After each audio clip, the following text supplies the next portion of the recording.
Peace and Pan Africanism, peace and Pan Africanism. Peace and Pan Africanism, peace and Pan Africanism. Peace and Pan Africanism, peace and Pan Africanism. How are you doing? How we doing there, gorgeous?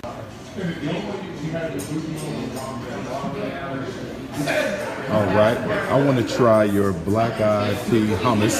Okay. I also want to do sesame kale salad. Large or small? Large. Okay. And what is tempeh? What is that? Tempeh is cultured soy. It's cultured soy. Let me go with the,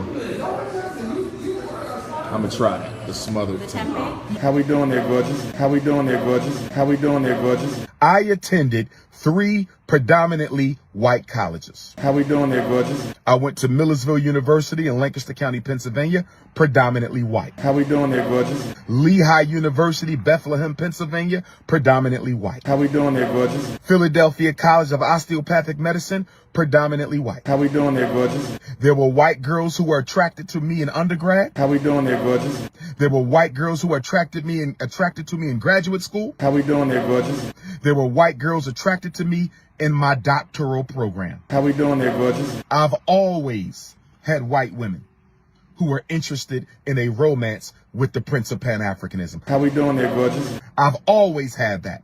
They bought me clothes. They slid stuff under my door. They invited me out to dinner. They offered me cookies from their cookie jar. How we doing there, gorgeous? They left cards on my desk in the middle of class for everybody to see it. Yes, I had white women pursue me at every level of education. How we doing there, gorgeous? Did I date a single one? I did not. Did I disrespect them? I did not. I respect all human beings. I respect all human beings. But I did not date any of them. Were some of them attractive? Absolutely. How we doing there, gorgeous? Some of them were built just like black women. How we doing there, gorgeous? Some of them grew up with black women. How we doing there, gorgeous? Those white women were not unattractive at all. How we doing there, gorgeous? 5'5", thick in the thighs, but they were Caucasian. How we doing there, gorgeous? They were 5'5", thick in the thighs, but they were Caucasian. They were 5'5", thick in the thighs, but they were Caucasian. How we doing there, gorgeous? And I did not have intercourse with any of them. Ever. Ever. How we doing there, gorgeous? Okay? I done found condoms, alcohol bottles all over the place. This is not the drink spot. Cows, horses, chickens. The loosey goosey. You the loosey goosey. You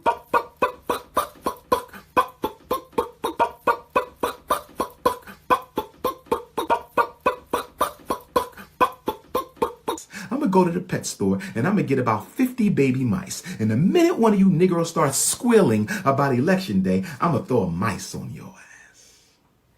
Black pigs. All right, Cookie Crush Chat. Thank you guys so much for tuning on in. This is going to be a shorter live stream. We're going to get through this quickly. I want to thank you all so much for tuning on in. Cookie Crush Chat is undefeated. Let's go.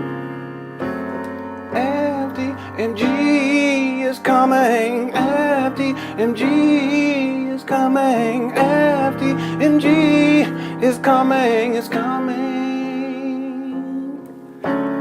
FDMG is coming.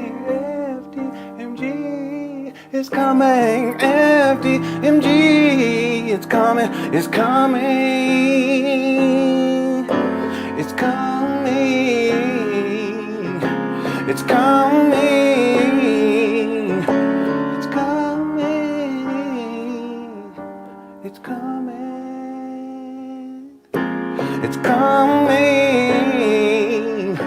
it's coming, it's coming, it's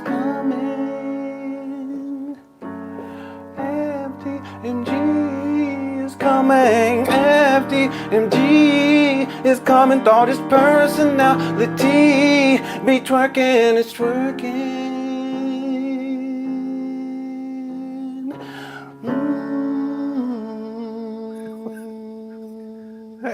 Hey, come on. Come on now.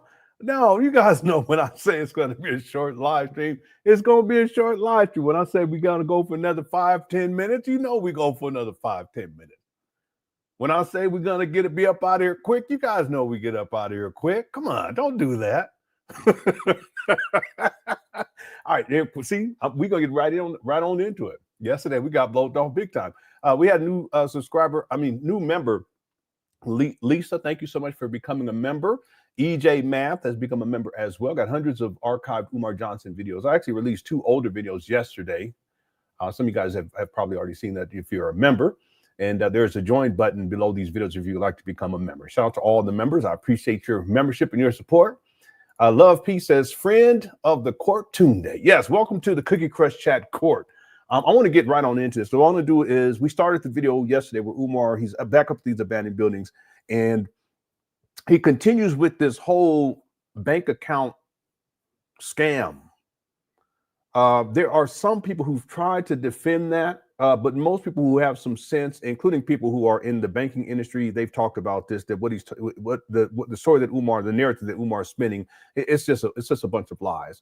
But he picks it back up yesterday. We covered some of that video yesterday. What I like to do is I want to start from the beginning of that video, and we're going to get right on into it. I'll limit my commentary until we get to the part where we left off yesterday. That way we can have it all in one video. Then there's a follow-up video after that one where Umar allegedly he's getting work done. Okay. Thank you, Love Peace. And at the end of the day, the Cookie Crush Chat Court will decide. Okay. What's up, Irie Vibes? Good Chris has undefeated. Yes, indeed. Thank you all so much. And everyone who's new here, my numbers have been skyrocketing, and subscribership has gone up too. I want to thank everyone. If you enjoy these videos, please subscribe. Okay. I want to see if maybe we can get to 90,000. All right. One day, maybe when I'm like 80, we'll get to 100,000. We'll just have to wait and see. Lewis Luck also says, I know what happened to his account. He opened the account under Umar Johnson, but got high and went to do a withdrawal as Jermaine Shoemake. Yeah, he had his Jermaine Shoemake ID at the time. There's no telling. The poll yesterday, one of the questions, or was that today's poll? Let me just check real quick. The poll for today, I would like everyone to vote on this one, because whenever Umar spins these narratives, never take anything that he says at face value. He's a pathological liar. I've talked about this a lot. So it's actually possible that nothing has happened to those accounts. It's possible that it's simply that Umar has run through all of the money. That means his personal account, he doesn't have a job, and the FDMG account. See, remember in 2019, Umar, he stated that we're going to start renovations, but he didn't have money to start in February of 2019. Which is crazy, because at that time he should have been sitting on, based upon what he had said prior in years prior, he should have been sitting on around $400,000 after he purchased these trap bandos. Okay, and in fact he was sitting on a lot more of that if he hadn't spent the vast majority of that money going all the way back to 2014. The point is, Umar had enough money to start renovations.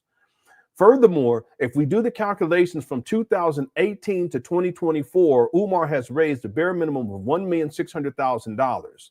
If we take off the purchase price of $400,000, some people say about $420,000, which makes sense. I get that because of closing costs and all that stuff. If you take that amount out, Umar, he would have still had over $1 million left over. And I have him on record saying numerous times that renovations for both sides of the street was going to cost $1 million. Okay, and so here we are in 2025. Why is it that renovations are not complete? Think about this for a moment. He's a scam artist. He said renovations were completed in 2023, and then the video that we're going to cover today, he's talking about how he's still renovating. Does this make sense to anybody? So never take anything that Umar says at face value. It's possible. Here are the choices. He spent all the money, nothing more than that. The bank accounts were frozen. The bank accounts were canceled, because he said they were canceled, they were frozen. The fourth choice is that there's some sort of a lien or levy or some other legal issue that he's dealing with associated with the monies, with his bank accounts, so forth and so on. So as of right now, we have 854 votes.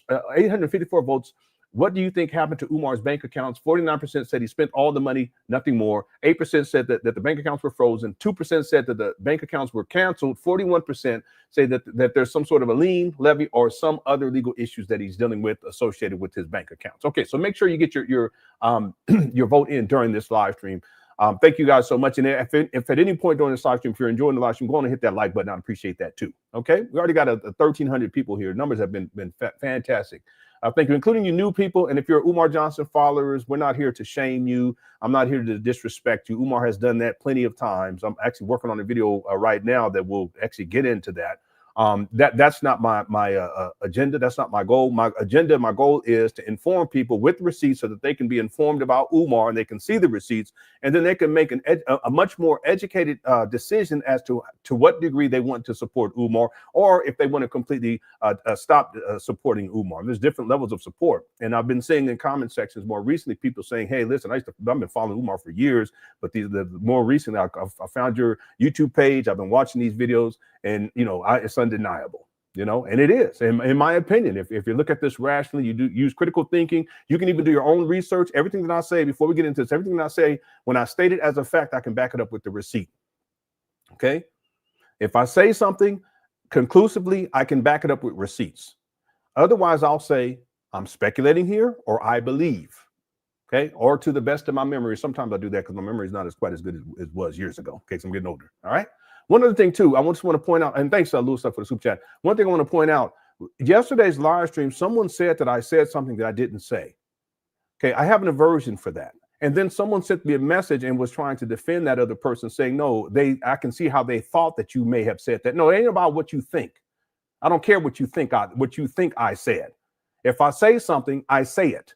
Okay, don't concoct some whole narrative about it. It is what it is. And what they were referring to was how we were talking about, if you guys remember this, hit the one. We were talking about how Snoop Dogg posted a video of Umar on an airplane where he had his cell phone camera and kept putting the camera on the stewardess body parts. And he was doing it in a sneaky way. He thought it was funny. Okay. So and that's what I'm saying. Some of y'all, you guys need, this is the context. This is what Umar was doing, and people brought it up, so I made reference to it because they brought up how Snoop Dogg reposted that. And then I said, Umar has done the same thing to little children. And somehow, a person in the chat room says, well, Lenon, you said that later on, Lenon, you said that he's touching children. I didn't say that. And I didn't say that he was touching the stewardess either. I said that he had his cell phone and he was recording the stewardess. Hit the one. That's what I said. And I said he did the same thing to children. Yes, and there is video of him doing the same thing to children with his cell phone. Okay. Listen, y'all don't get my blood pressure up today. The person who said I said something I didn't say didn't know what they were talking about. And then the person who gets up on here trying to act all sedity and defend that and try to say, well, I can see how. No, I don't want to hear that. See, that person didn't even know what they were talking about. See, that's why you got to do the research and know what you're talking about. Talk what you know. And if you don't know what you're talking about, hush your mouth. Okay, I'm going to leave right there. Thank you for the super chat, Louis. TB says, I'm glad to see that his supporters pushed back on him trying to do your family on Instagram last week. Yeah, that really backfired. A lot of what Umar has been doing recently, it's been backfiring, going all the way back to when he went off on his daughter. You guys remember that? And his daughter's mama and his other baby mama. A lot of that stuff, even currently this bank account scam that he's running, trying to get money out of people for this, that's backfired on him big time. And then, yeah, him doing, he's done this before. His followers have done this type of thing before. Have I ever done that to Umar? No. See, his followers say that I harass him. No, go look up the definition of harassment. I have a degree in cybersecurity because you can't tell me nothing. Go look it up. I know what the parameters are. You're harassing Umar. You're stalking him. No, you go online and go look it up and educate yourself. See? And then what you will find is that what you say, when you say I'm doing these things to Umar, no, that's what Umar has been doing to me. The difference is I'm not here to play the victim. Okay, when it comes to what I'm doing here, I'm with the shits. I'm not here to try to play victim here. It's not going to happen. See, but what Umar has been doing consistently, and not just to me, to other people though too, it's wrong. It's wrong, and his followers know that it's wrong, and they've been calling him out. Yep. In fact, I have something I want to show you. I brought this up the other day. And I tried to find it yesterday, but I only have the screenshot. I was looking on my computer, but it was on my cell phone. I want to share something with you guys just to show you what type of person Umar is. And this was one of Umar's followers who posted this. Oh, over here it is. So let me do a screen share.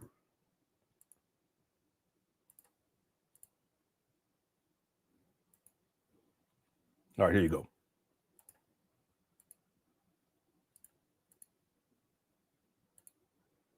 Thanks, TB, for super chat too. This is an example of it.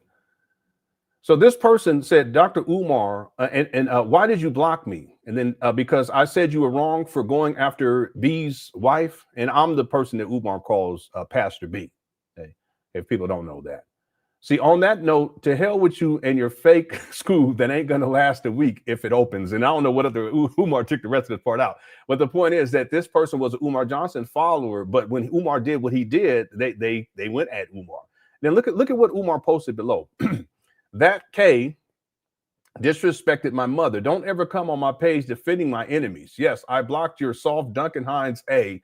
D's nuts. B word. Okay. All right. This is Umar. He can't handle it. He simply cannot handle it. Furthermore, I didn't disrespect Umar's mother. Let me tell you all something. Umar, the person who disrespected your mama is you. You've been disrespecting your mama for years now. Got her living in filth. That's disrespectful. She's on Section 8 house and you've been homeless since 2019 and you don't have your own place to stay. And guess what? It's disrespectful for you to be staying inside your mama closet and live streaming inside your mama closet. That's disrespectful. You took up the whole second floor. That's disrespectful to your mama. What are you talking about? Other people disrespecting your mama. She's not being tended to in a proper way. That's disrespectful to your mama. You're in control of her finances. That's disrespectful to your mama. How are you in control of her finances and then you get online talking about your bank accounts were frozen? Shouldn't she have her own bank account? Huh? Or is that your personal account? When she gets her checks, does those go to your personal account and then they get frozen so you don't have access and she don't have access to her money? That's disrespectful to your mama, Umar. Having women coming through there like that is disrespectful to your mama. Your mama, what does your mama call you? What was it? I can't remember if it was Satan or if it was the devil. Which one was it, Umar? Talking about other people disrespecting your mama. No, that's just an excuse that you come up with to try to do what you do, which is what you've been doing. You try to get your followers to reach out to my wife and all this kind of stuff. See, listen, do what you do, Umar. Okay, and try to paint these narratives like you're the victim. No, the person who's disrespected your mama is you, and the person who is victimizing your mama is you. Real talk. Okay? And your followers, they know this more and more. They're waking up and they're realizing what type of person you are. Diabolical. But like I said, I'm not no victim. It is what it is. All right. All right, let's get going here. Thank you guys so much. Everyone started Cookie Crush chat. I didn't mean to start this hot. I only like to kind of rev up to it, but hey, listen, we got to do what we got to do. All right. Thanks, TB, for the super chat. 5-5 thick in the lies. That's Umar. That's Umar. He's thick in the lies. That's for sure. Thanks, Deron. Black Wolf says, sup, Lenon, you missed 2 of my supers yesterday. Clean your glasses, brother. Also, Cookie Crush chat needs the FDMG soundtracks released again if you have them. Come on, brother. Yeah, I have them. I just got to go and find them. I want to apologize to people because you're not the only one. There's Par B, her super chats didn't come up either. And I think it may be that there was so many yesterday, not that I'm complaining, but there was so many of them yesterday that it probably just didn't, for whatever reason, it didn't show up inside of my the StreamYard. Okay, on the interface. So that may have something to do with it. I want to apologize to people because I try to get through all of the super chats during these live streams. And if I miss people, I sincerely apologize. It actually bothers me when people tell me that I missed their super chat because I don't want to be, I want to acknowledge people. I don't want to be disrespectful. So I apologize for that, Black Wolf. Okay, I'll do my best today to get to all the super chats. But if there's some issue with StreamYard, it's out of my hands. So the best I can do is apologize. Okay, so I apologize for that, Black Wolf. Thank you for the super chat, sir. Lewis Suck says, I can picture him getting locked up and meeting his cellie for the first time and saying, your jaw. Oh, no. Your jaws. Look, now I can't even repeat that. All right, Lewis, look. Yeah, that's wild. That was one of the wildest sayings. Man jaws. I said, ooh, are you wild? All right, thanks, Lewis Luck. Deborah says renovations are coming. What do you mean? What do you mean they're coming? Umar said that renovations were completed in 2023. I played the video yesterday. And then in the video from yesterday where he goes live here, we are in 2025, he says, I'm renovating. In fact, I have it on my list of videos that I'm gonna that I need to edit, and that's going to be one of the videos. It'll be a short video that I edit this week, where it'll just show what he said back in 2023, in August of 2023. We said renovations are complete, and then I'll back that up with what it'll follow with the video from yesterday, where he's saying he's still renovating. So which one is it? Just like with the bank accounts, he said the bank account. He called the bank, and they had no record of his bank account. Then he said it was frozen, and then he said it was canceled. So which one is it? They never take anything he says at face value. Renovations. Listen, I remember Umar was on the Breakfast Club. He said that there were only, this was many years ago, that there was only 3 more weeks worth of work. 3 weeks, or was it 3 months? I think it was 3. He said 3 weeks. It could have been 3 months. I'm gonna give him the benefit of the doubt. There's 3 months worth of work left. That's what he said. Give him the benefit of the doubt. Okay, that was probably about 4 or 5 years ago.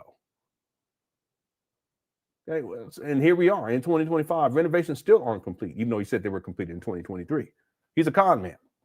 Yeah, renovations are coming. I don't know. It's always something. Thank you, Deborah, for the super chat. Iceman says, "Yeah, Lenon will not. Lenon will not shame you Umar Johnson's followers." No, I don't want to encourage people to do that, because I look at Umar Johnson's supporters as victims. They just don't know the truth about Umar yet, and we've all been fooled by people. We've all been, taken for a loop, as it were. No one. I mean, sometimes it's like in relationships. You in a relationship, you think someone is some way, but then you later realize they're something totally different. It could be on the job. You think, one of your co-workers is one way, but then you realize this person is, well, the same thing applies to Umar. What's horrible about the situation with Umar, though, is that he not only has he fooled a lot of his followers into them so that they can see him in a particular way, which is not who he truly is, but he also exploits them financially and in some cases sexually. That's diabolical right there. You see, so I don't encourage people, and you do what you want. I can't tell you what to do, but I don't encourage people to go at Umar Johnson followers or to shame them, because I look at them as victims. And some of you guys here inside the chat room, you guys used to follow Umar and believe in him too. He's really betrayed a lot of people, and there are a lot of people who used to believe in Umar. They just don't believe in him anymore. And the thing is, it's okay to support people. It's okay to even believe in people if that's what you want to do, right? But it has to be the right person. See? And I actually feel bad for some of these Umar Johnson followers, not all of them, because some of them they just over the top with it, But I'm talking about the ones who they genuinely think that Umar that he's about uplifting Black people, and he cares about Black children, and he cares about Black women, and so forth and so on. At some point, Iceman, I'm gonna put together a video compilation of Umar just disrespecting Black women.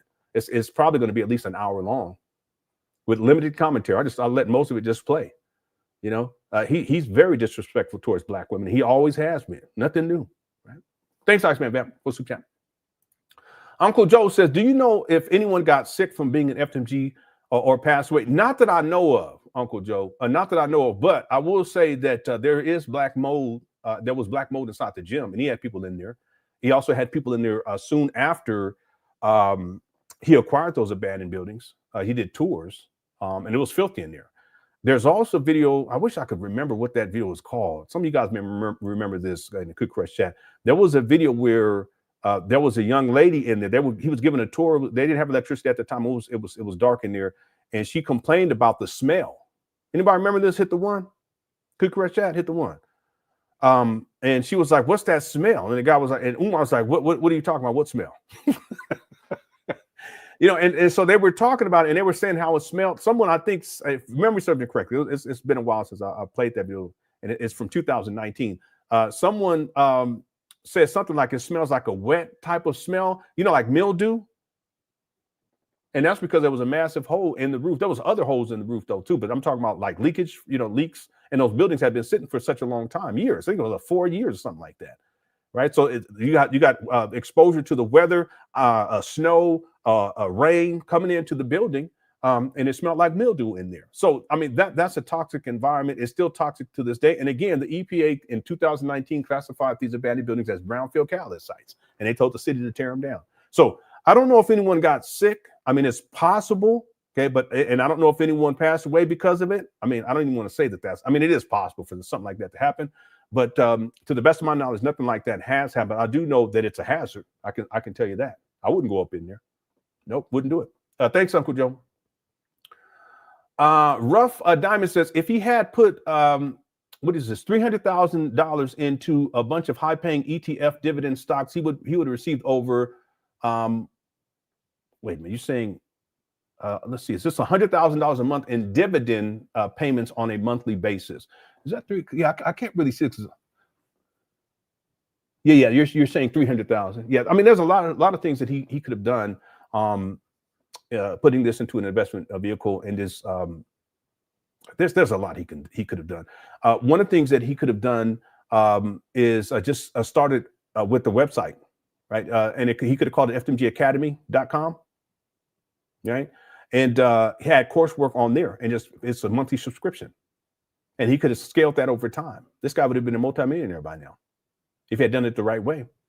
And had all types of, and the thing is, because it's virtual, it's not brick and mortar, you're going to limit costs. It's not going to be a lot of overhead.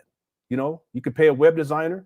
See, he could even learn the technology himself. He could have the website design and he just managed it himself, just uploading content. And on there, he would have a weekly address, and he dressed in a suit and tie, make it look professional. Then all types of things. It could be investing. So there's someone who's extremely knowledgeable and has a track record of being successful in investing in different types of. It could even be a banker. I mean, he can have. Well, let's just go with investing, and that person submits a series of videos as coursework for Black people. I mean, he could have expanded this out for everybody if he really wanted to make some crazy money, right? Then he has someone who, let's say, is a musician, right? And they can do online courses to teach piano or to teach saxophone or to teach or vocalist, music production, video production, right? Someone who's a lawyer who can talk about lawyer, and anyone who wants to study law and what they in the process to go and do that. Talk about what types of courses you should take while you're in college or even in high school that can kind of prepare you for that. I mean, he could have had people doing do-it-yourself projects, Black people. And as a tutorial, and all this and a whole lot more is up there. And then Umar could post his own stuff up there too. And it's a monthly subscription. It could have different tiers. For the family, it's $10 a month, right? Could he get 50,000 people to do it? Yeah. In his heyday, not these days. So there's a lot that he could have done with minimum overhead, and then turn it into a profitable business, and then scale it over time, where he's a multimillionaire right now, and multimillionaire. And then he could take the money that and all this could be under a nonprofit. Then he can take the money that he's raised off of this legitimate business, and then use that to purchase an actual building. Okay, and then he can prove. Then that could be where he has a proof of concept. But then instead of begging for the bare minimum 11 years. And has nothing to show for it. So there's a lot that he could have done, right? Thank you, Rough Diamonds, for a super chat. A Sapphire says, I'm a cost accountant for development in downtown Detroit. Yes, a DG employee. Okay. You have to have a certificate of acceptance first, then the certificate of occupancy. This school will never exist. So a certificate of acceptance. I don't even know what that is. Certificate, accepting what? Certificate of acceptance. A certificate of acceptance is a document that verifies work or installations within a construction project meet the required codes and standards, particularly those related to energy efficiency and sustainability. It's often required for certain installations like HVAC systems or lighting controls to ensure they comply with regulations. This is a mess. A Sapphire, I don't even think Umar knows what the process is. I don't think he knows. In California, it demonstrates compliance with state energy conservation and environmental protection standards. Environmental protection standards, where the Environmental Protection Agency, which is a government agency, classified these buildings as brownfield catalyst sites in 2019. This is a mess. Let me see, certificate of acceptance in Wilmington, Delaware.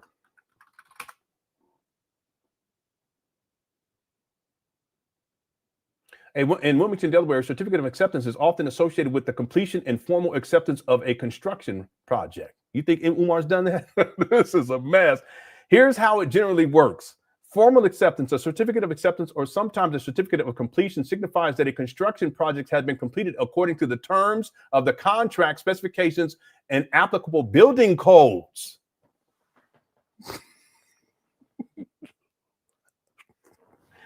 Boy, this is a mess. Inspections and compliance Before a certificate of acceptance can be issued, inspections are often required to ensure that the work meets the standards and regulations, including those outlined in the Newcastle County Code, Chapter 6. Insurance. The certificate of acceptance is typically signed by the project owner and the contractor. Who's the contractor? Confirming that the project has been inspected and found satisfactory. Oh, that's issuance. And then significance. This document is important for several reasons. It legally acknowledges the project's completion. It can trigger final payments to the contractor. There is no contractor. It helps formalize the closure of the contractor's responsibilities. This is a certificate of acceptance, not the certificate of occupancy, because obviously you got to have everything in order before the building can be occupied. The certificate of occupancy is a whole nother process. Sapphire, I don't even think Umar knows that. I don't think he knows that because he's never mentioned a certificate of acceptance. He don't know what he's doing. Wow, thank you for this comment right here, and thanks for Super Chat too. But this opens up a whole lot right there. Thank you. What's up, arrogant people? Said, forgot Umar. Where is Panther? Forget Umar. Where's Panther? Panther's out there in the streets somewhere. Okay. He abandoned us a long time ago, but every once in a while we would see him. We would see him, man. He would show up like every couple of months. He'll just show up. We would give him some food, then he would leave again. Yeah. One time I was driving like miles away from the house, and I looked over and he was walking. But cats travel. I didn't know that they travel at night. They be going miles. Thanks, arrogant people. Jesus Unified says, can you go over the 101 jail book Umar Johnson was reading? As a matter of fact, I forgot. I do have it. Let me, I didn't even open it yet. Got it today.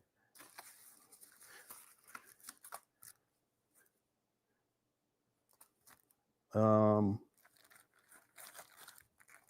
looks like oh, yeah, here it is right here.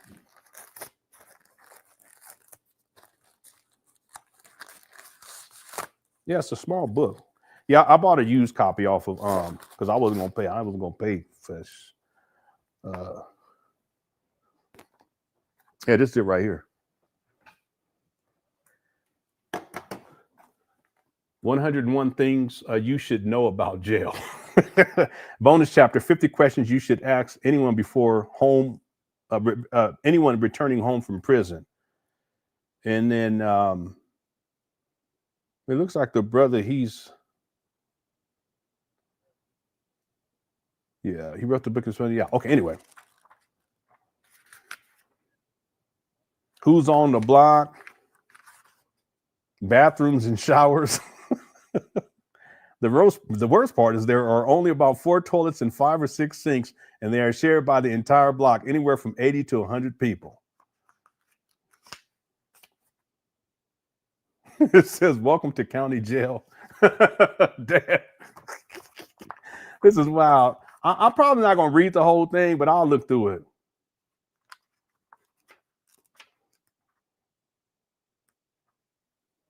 Yeah, this is actually, it's interesting. Distress, religion in prison, reassurance and thankful and grateful, sorrow, regret and remorse, denial and dishonesty, importance of visits. Welcome to the big house.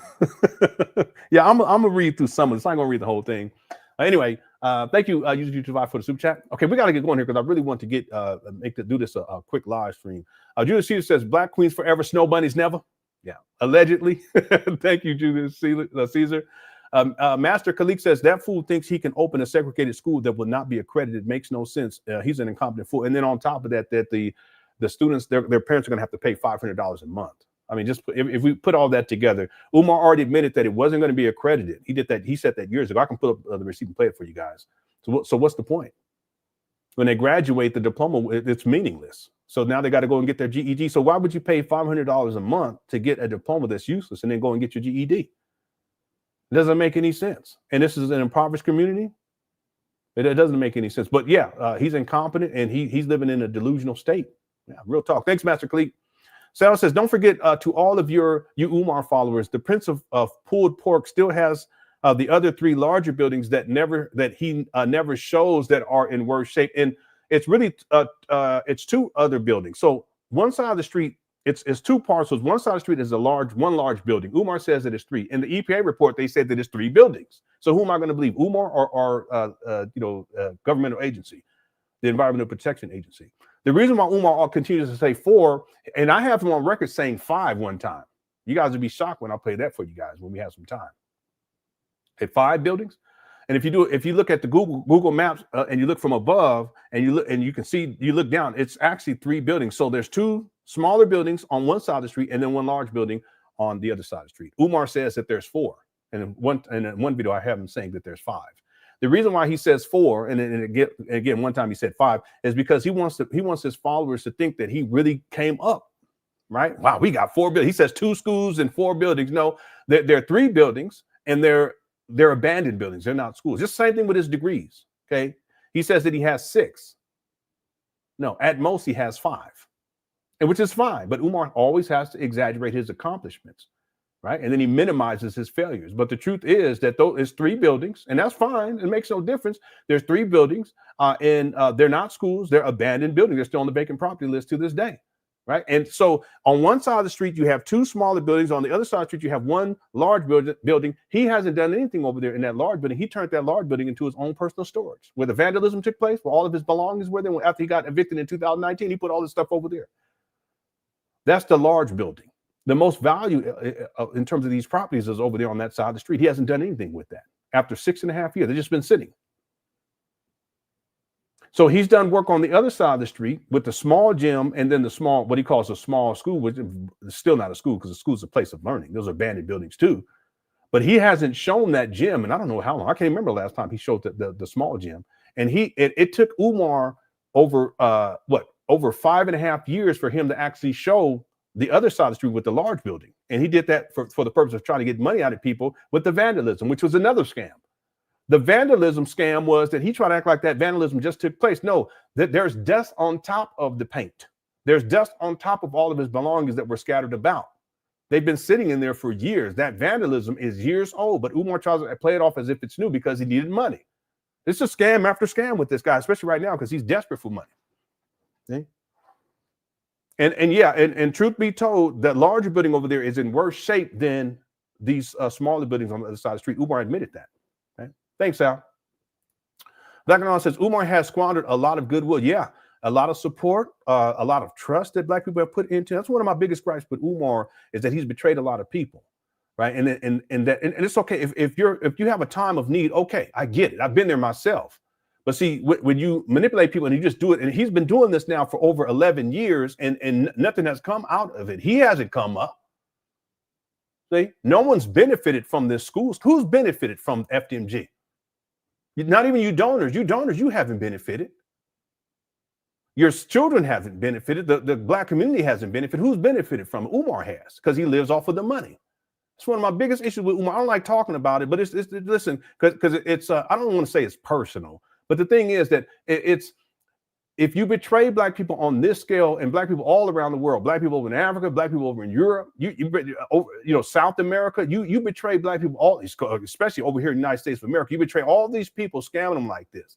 But what happens when the next brother comes up or the next sister comes up who genuinely needs help and they have a project that's going to actually benefit people? Well, Umar, who's supposed to be the prince of Pan Africanism and a so-called Black leader, he's betrayed so many people. How many people are going to lose trust and say, okay, I'm not going to help that person now because look what Umar did. I have a serious problem with that because I know that if people that had to help me out when I was in my time, I wouldn't be where I'm at today. See, but at a certain point, I recognize I gotta have to get my life together. Okay, hand me the baton, but I gotta run the race. Umar, you hand him the baton, he sit his ass down, and he's still sitting down today. It's an embarrassment. See. That's one of my big issues with Umar is the level of betrayal. And there are going to be people who are going to need help, Black people who have projects. They need help with their projects. And there are going to be people, Black people, that say, I'm not going to support that because look, if Umar's going to do this to me, why would I think that you're not going to do it to me too? And these may be genuinely good people who actually need help. That's a serious problem right there. See, but Umar doesn't care because at the end of the day, his approach is slash and burn. Let me get all the money I can, and I'm going to betray people. And I'm going to run through all the resources and people ain't going to deal with me. That's why you see he burned all his bridges. He ain't got who's around now. See, but he still gets his money. He's able to live off the money. But see, here we are now in 2025. Chickens are coming home to roost. He's out here looking like a Pookie, begging and coming up with all kinds of crazy stories, just like Pookies do, to try to get more money out of black people. It's an embarrassment. He squandered a lot of goodwill. Thank you, Black Anonymous. I apologize. Let me calm down. Some of our big issues with Umar. Clown. Thanks, Black Anonymous. Fatherhood in Flight says, never forget, Dr. Umar literally claims he was slapped in the face by a 3-foot-tall alien alien. Now, listen, he did say it. I played it last week. He did say that, but the thing is that it could have just been, as a child, his imaginations. It could have been a dream, right? It could be something like that, but Umar has to spin it as he gets older, and he spins it in such a way as if it's a spiritual experience. The other thing, though, too, is Umar, he could have just made it up, because he'd be making up all kinds of fanciful stories. Right? He's a fake and a phony. He spins these narratives. So he could have made that story up to try to spin it into like, okay, well, you know, I have had these experiences and I'm spiritual. My third eye is open and your pineal gland is calcified. You know, all this stuff. I've been through that paradigm back in the day. See? Thank you, Fatherhood in Flight. 154 Angel says, Umar, the feds are coming, and there's no telling what's going on behind the scenes with this guy. There's no telling. And he's not going to tell people. He'll spin a narrative. See, he'll say Lene hacked his bank account, or that I hacked his bank account. Okay, that's slander, Umar. Why would I? First of all, I wouldn't do that anyway. Okay, but even still, why would someone try to hack a bank account for someone who's a bum? Does that make sense? I mean, even if you was devious like that, and you're involved in cybercrime like that, why would you hack a bum? I don't mean to say it like that, but that don't make no sense to me. Okay. And listen, I'm not saying that anyone's up in here who would do anything like that, but if you do stuff like that, you wouldn't hack a bomb. Mr. Robot wouldn't hack a bomb. Neo wouldn't hack a bomb. Who gonna hack a bomb? Living in mama closet. Real talk. It don't even make no sense. But that's the story. You never know with Umar. So behind the scenes, ain't no telling what's going on with this guy. Anyway, that's wild. Umar, he be coming with all kinds of aliens. Had punched him in the face. You know, me and Lene had hacked his bank account, bum bank account. All right. Thank you for the super chat. Lando Bando. Umar is just as real life. Umar is just a real life preacher from Don't Be a Minute. Preach from Don't Be a Minute. Yeah. The character though that reminds me the most of Umar. There was a character on In Living Color. Not Living Single. It was In Living Color. There was a guy and he was in prison and he had a kufi on. Oswald Bates or something like that. That's the guy that reminds me of Umar the most.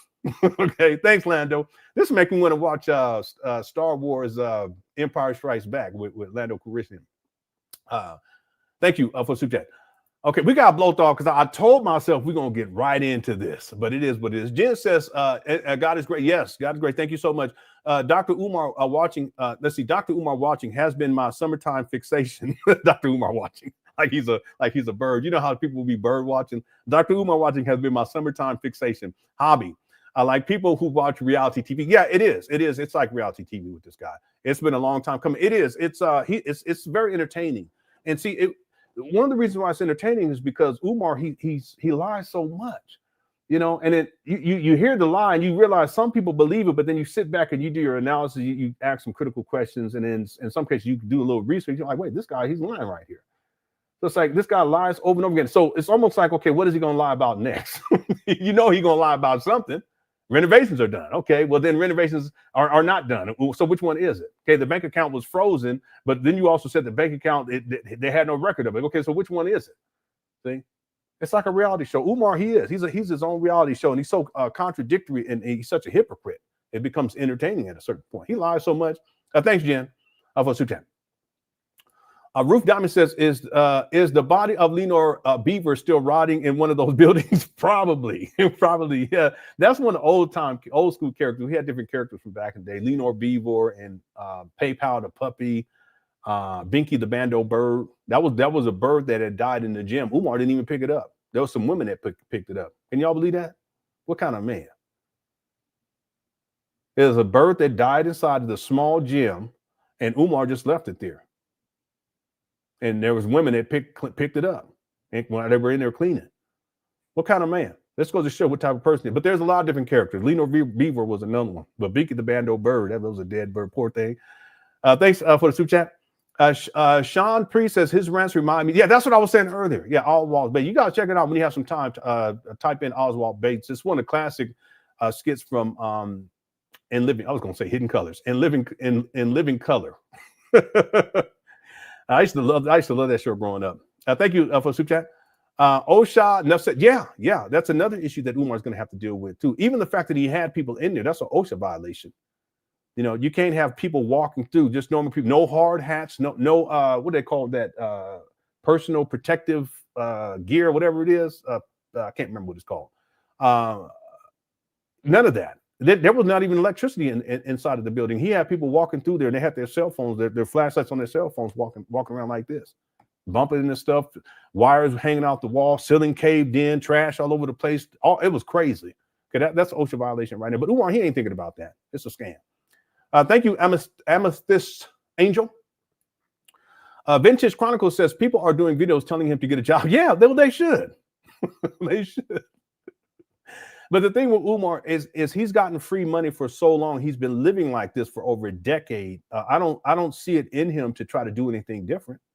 It would make more sense for him to do it so he can have little levels of stability, but he's so lazy. See, Umar he's a very lazy person. See, that's why, again, there's times where he picks up a whole lot of weight because he's a sloth. He'll be eating and binging. That's what he does. He'll binge, eat. He'll be sitting in hotels and motels. You notice he ain't doing that more recently because he doesn't have a lot of speaking engagements. I think he has one lined up for this month, one or two. Right, he'll put other stuff on the schedule, like somebody's birthday or whatever, but that ain't got nothing to do with him speaking. He just puts it on it so it looks like he's busy.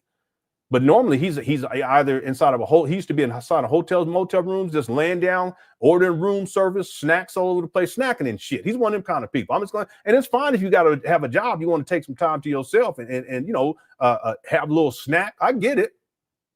Have a little snack. I get it. This is for reality TV. You know, I get that, but if you ain't doing nothing and you just a lazy bum, you know, and you just using other people's money and you ain't, you know, for donations for a school that don't exist, that's wrong. And he's lazy. So I'm gonna tell y'all, there was a time that money was coming in, and this guy he put on so much weight that his head looked like it was gonna pop. Okay? He's lazy like that. He's sloth and he likes to eat. He's gluttonous. Right? People like that, if you've been living and he's been living like that for such a long time, he's not thinking about getting no job because he has to work in order to get paid. In this scenario, he don't got to work to get paid. See? All right. Thanks, Vintage Chronicles TV. But yeah, a lot of people been going in on a lot of different things, including this right here. See, he's telling people he's still a school psychologist. No, you're not. How are you a school psychologist? Traveling all over the world. Spending 60 hours at FDMG, that's what you're telling the IRS, which is a lie. That's fraud right there. And then you're the primary caretaker of your mama too, and traveling all over the world. And on top of that, you're working as a school psychologist. Come on now. Thanks, Vintage Chronicles. Wholesale Cooks, how's it going? Says absolutely no certification or license found for who shall not be named on the state site. He is not a psych according to the state. Yeah, he's not. And people, there's two websites that you can look up specifically for psychology dealing with certifications. Umar, he's not listed there, and he hasn't been for years now. So in 2025, Umar's still telling people that he's a school psychologist. No, he's not. He has no license to be a school psychologist, and he's still telling people in 2025 because you have to maintain. It's called continuing education. He hasn't done that. That's why you won't find him in a database for 2025, 2024, where he is a school psychologist, or at least a licensed one. Because you can have a license doesn't mean that you're practicing. He ain't practiced as a school psychologist since 2010, 2011. But he's still telling people that he's certified. Okay, he's never been licensed. Okay, he's told people. Let me take this back because I used the wrong terminology. Umar has never been licensed as a school psychologist. He did have 2 certifications associated with being a psychologist, right? But he doesn't have any currently and hasn't for years now. Okay, never had a license, but certification none. So he cannot even practice as a psychologist, as a school psychologist, because he's not certified. But in 2025, he's still telling people that he's a certified school psychologist. Even when he does his post on Instagram, he'll say certified school psychologist, principal, blah, blah, blah. You're not a principal. You're not certified. You have no professional certifications currently. He's such a liar. But see, that's what Umar does. See, he lies and he spins these false face because he's a pathological liar, and then he deceives. He's a great deceiver of our time. He's deceived his followers into believing that he's something that he's not. He's a scholar? No, he's not a scholar. He's a hood scholar, but he's not a scholar. He's not never been peer reviewed. Inside of his books, there's no source material. He didn't source anything. He hasn't been published anywhere, any journals, any psychological journals or otherwise. Nothing. He's not a scholar. He's a street hustler. Nothing more. Who knows how to talk. That's it. So you guys can look this up. You can look up certifications in Pennsylvania, the state of Pennsylvania, psychology certification in the state of Pennsylvania. There's 2 websites you can look up. There may be more, but there's 2. And they're what they do is they show who has a certification, and there's different types too, by the way, in different areas. But for Umar as a school psychologist, he doesn't have one. As a psychologist, nothing's going to show up because he doesn't hold any certifications. He's still telling people in 2025 that he does, and he's still telling people that he's a school psychologist when he's in point of fact he's not. He's such a liar. Thanks, whole Southern Cooks. Don't Tell says if he had invested the money, it still would have been illegal because he was not licensed to do so. FTC requires it. Yeah, I'm not sure about all of that. Okay, so this may be your expertise. So what you're saying that if he took the money and he's taking this money under a nonprofit, that it would be illegal for him to actually invest it because he's not licensed to do so. Okay, I'm not sure. Okay, so you're talking about FTC. Okay, I get it. Okay, and again, that's not my expertise. That's not my expertise at all.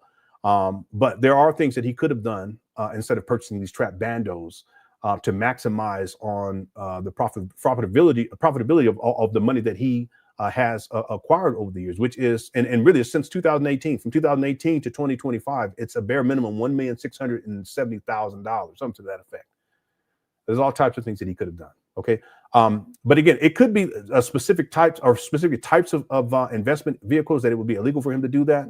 I'm not quite sure. Okay, this is beyond the scope for me. Okay, thanks. Don't Tell for super chat.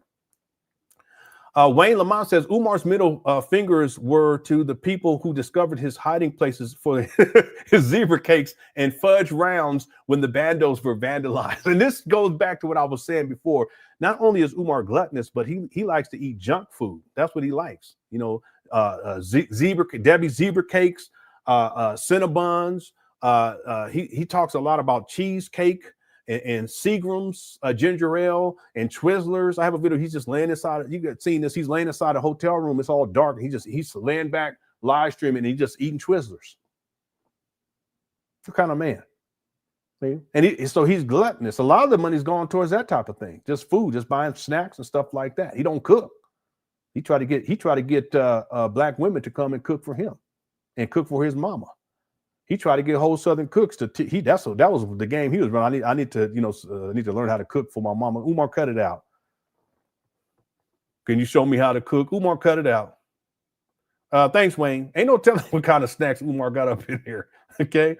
Thanks, Wayne, for the super chat. Okay, I gotta do these real quick because we already almost an hour in.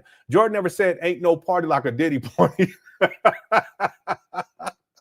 You right about that. Keep putting pressure on him. Thank you so much. I sure love snow bunnies. Okay, I have to read the emojis. The emojis say love snow bunnies. Okay. What kind of screen name is that? Jordan never said ain't no party. Y'all leave LeBron alone, okay? All right. That's funny though. Thanks for the super chat. I just might say something. Said I don't believe that Umar has any legitimate degrees. Too many red flags to blindly believe that manufacture smoke and mirrors. Yeah, I get it. I give him the benefit of the doubt. I do know that he does not have 6. I can say that conclusively. See, the way that I say it is, I'll say at most he has 5. That's what I go with. Okay. I used to believe that he had. I think I said he had 4. Okay, but at most he has 5. He does not have 6. Again, I do have three pictures of Umar's degrees that because he hasn't shown the other ones. And he's never shown the double major because it's 1 degree, and people will see right away that that's not 2 degrees, it's 1 degree, and that's why he gets to 6. But he did show these other degrees. The fascinating thing is his name is different on all the degrees. That's a red flag. There's also one that it looks like one of the numbers on there is manipulated somehow, like the date, the year, it's the last digit in the year that it was manipulated. Anyway, there are a lot of red flags, but I give Umar the benefit of doubt on this with an exception, with a caveat. And the caveat is that his first degree was a double major, which is not 2 degrees. There are double degree programs at the school, the college that he went to, but that's not what Umar was signed up for. And he admits that he said that he has a double major. But I give him the benefit of doubt on this. Okay. Thanks. I just might say something for super chat. T says, you should be upset. We all should be. Umar is not humble. He just fumbles and he will crumble. All right. He lacks humility. And that's one of the reasons why he feels so entitled. You know, he feels entitled to other people's money, and his followers send him money. How many of you Umar Johnson followers, how many of you have received a thank you, a personal thank you from Umar? You donors.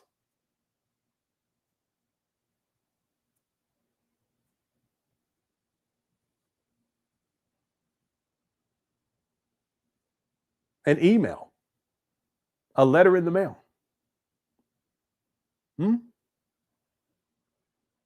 He's not humble.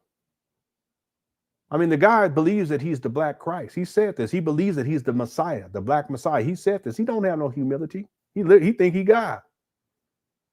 I have a video where Umar, he was talking about when he meditates, he envisions himself in heaven, sitting on a throne, looking down upon the earth.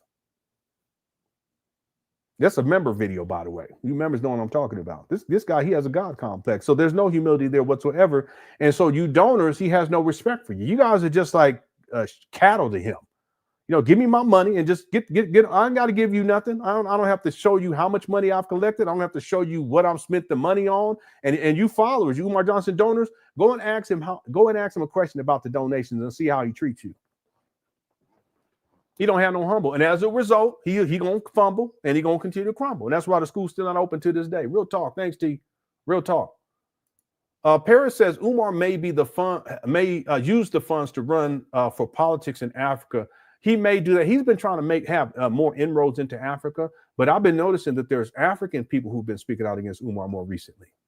See, I think there's people in Africa that he's probably scammed over there too. But then there are a lot of people over there in Africa that when he goes visit, they don't know about Umar like we know about Umar, because he's been at this scamming stuff over here for two decades.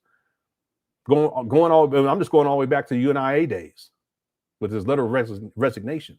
So I've been noticing that there are people, and they'll say, "Look, I'm from Ghana, and I'm glad that you're doing these videos. And I'm from here, whatever." And South Africa, he was over here, and he was spreading all this this division, down here. We just want. And one person said, "We just want to live in peace." He coming up over here to South Africa. He's spreading all this division. Well, that's what Sauron did. See, that's what these great deceivers do. That's what the Sith Lord Palpatine did. Okay, Umar does the same thing. Y'all got to pay attention. See. So ain't no telling what Umar's plans are. I think that at a certain point, he's just going to sell these buildings and pocket that money. That's what I think. Thanks, Paris, for super chat. Lewis Suck says Umar's next hustle, he's going to get one of those organ grinders and that monkey from Africa. Don't bring up that monkey. that poor monkey. Umar's next hustle, he's going to get one of those organ grinders and that monkey from Africa on his shoulder while he plays for change. Plays for change on Kensington Avenue in Philly. His change cup will say next time make it 20. I can see that. I can see Umar. I mean, really, he's already doing it anyway. It's just he's doing it online. It's virtual. But like I said this long, and you may remember this was like I said this years ago, that if Umar's his Cash App's already shut down, but if his Cash App gets shut down, if his PayPal gets shut down, and if he can't get money from people over the internet, then we would see at some point, we'll see Umar on the corner begging for money. That's what I said years ago. Y'all remember that? Because that's what he's doing now. It's just that he does it online. But at a certain point, if he didn't have the access to the internet, he would be on the corner begging for money. That's what he would be doing. You know, there's another thing too, little stuff I haven't really talked about a lot. And that is that one of the other ways that Umar has been able to survive is by exploiting Black women financially. And I'm not talking about women who are donating to him. I'm talking about women that he's just playing them to get money, right? You know, if you know, I have this project that I'm working on, and blah, you know, it's not FDMG related, but I need this money for this, or I need this money for that, or I need to get out there to see you and blah. But I need, can you send me this amount of money? Can you send me this amount? I'm sure this guy has scammed Black women who they believe that they're exclusively dealing with Umar, and I'm sure this guy has scammed them out of a lot of money too. And this is outside of donations to FDMG. See? But at the end of the day, if all of that stopped, we'll see Umar out there on the corner begging for change. Real talk with that monkey. All right. Thanks, Louis Luck. I'm tempted to pull that monkey video, but I told myself we're gonna get right on into it. We're already an hour in. User 225 says user 225 would hack a bum. Umar Johnson's bum. No, don't say that. We don't engage in that type of activity. Thank you, user 225. Aya Passy says building 5 Sojourner Truth Senior Home for FDMG graduates. Yeah, the graduates from FDMG, they're going to be senior citizens, so they got to have a Sojourner Truth home for them. All right, thank you, Aya Patsy. And then Jay Civic says Umar will be remembered for the betterment of Black people, but not in the way he wanted. Yeah. When all is said and done, people are going to look at him as a con man. That's how he's going to go down in history. And then there's going to be these elements of it where it's like a cult leader, right? And in total disgrace. That's how this. I can already see that over time, because he can't keep this up forever. He's 50. He's about to be 51. He's getting up there. Okay, yeah, he's going to be remembered for all the wrong reasons. Thank you, Jay Civic, for super chat. And here's Aldwall Bates. Did someone call for me? Yeah, so if you guys have some time, look up Aldwall Bates in living color. And this character right here, which Wayans is this? I can't remember which Wayans this is. Marlon? Not Marlon. I can't remember which one this is. But this is one of the all-time great characters that he portrayed. It was really, really good. Okay, thanks, Oswald Bates, for tuning on in. Sean Priest says the diarrhea, gonorrhea pontificates and educates Norman. Yeah. That's how he was talking. Yeah, Damon. I'm sorry. I should have known. I apologize. That's Damon Wayans. He was on Club Shay Shay, and he did an interview this a couple of months ago. It was really good. It was inspiring. It was very inspirational to me. That's Damon Wayans. That whole family just teaming with talent, and what they did back in the 90s was incredible. I used to love watching that show. A lot of the great people have come through. The Jamie Foxx, even she was a dancer back then. I can't remember her name right now. The Latina lady. I can't remember her name. She was on there.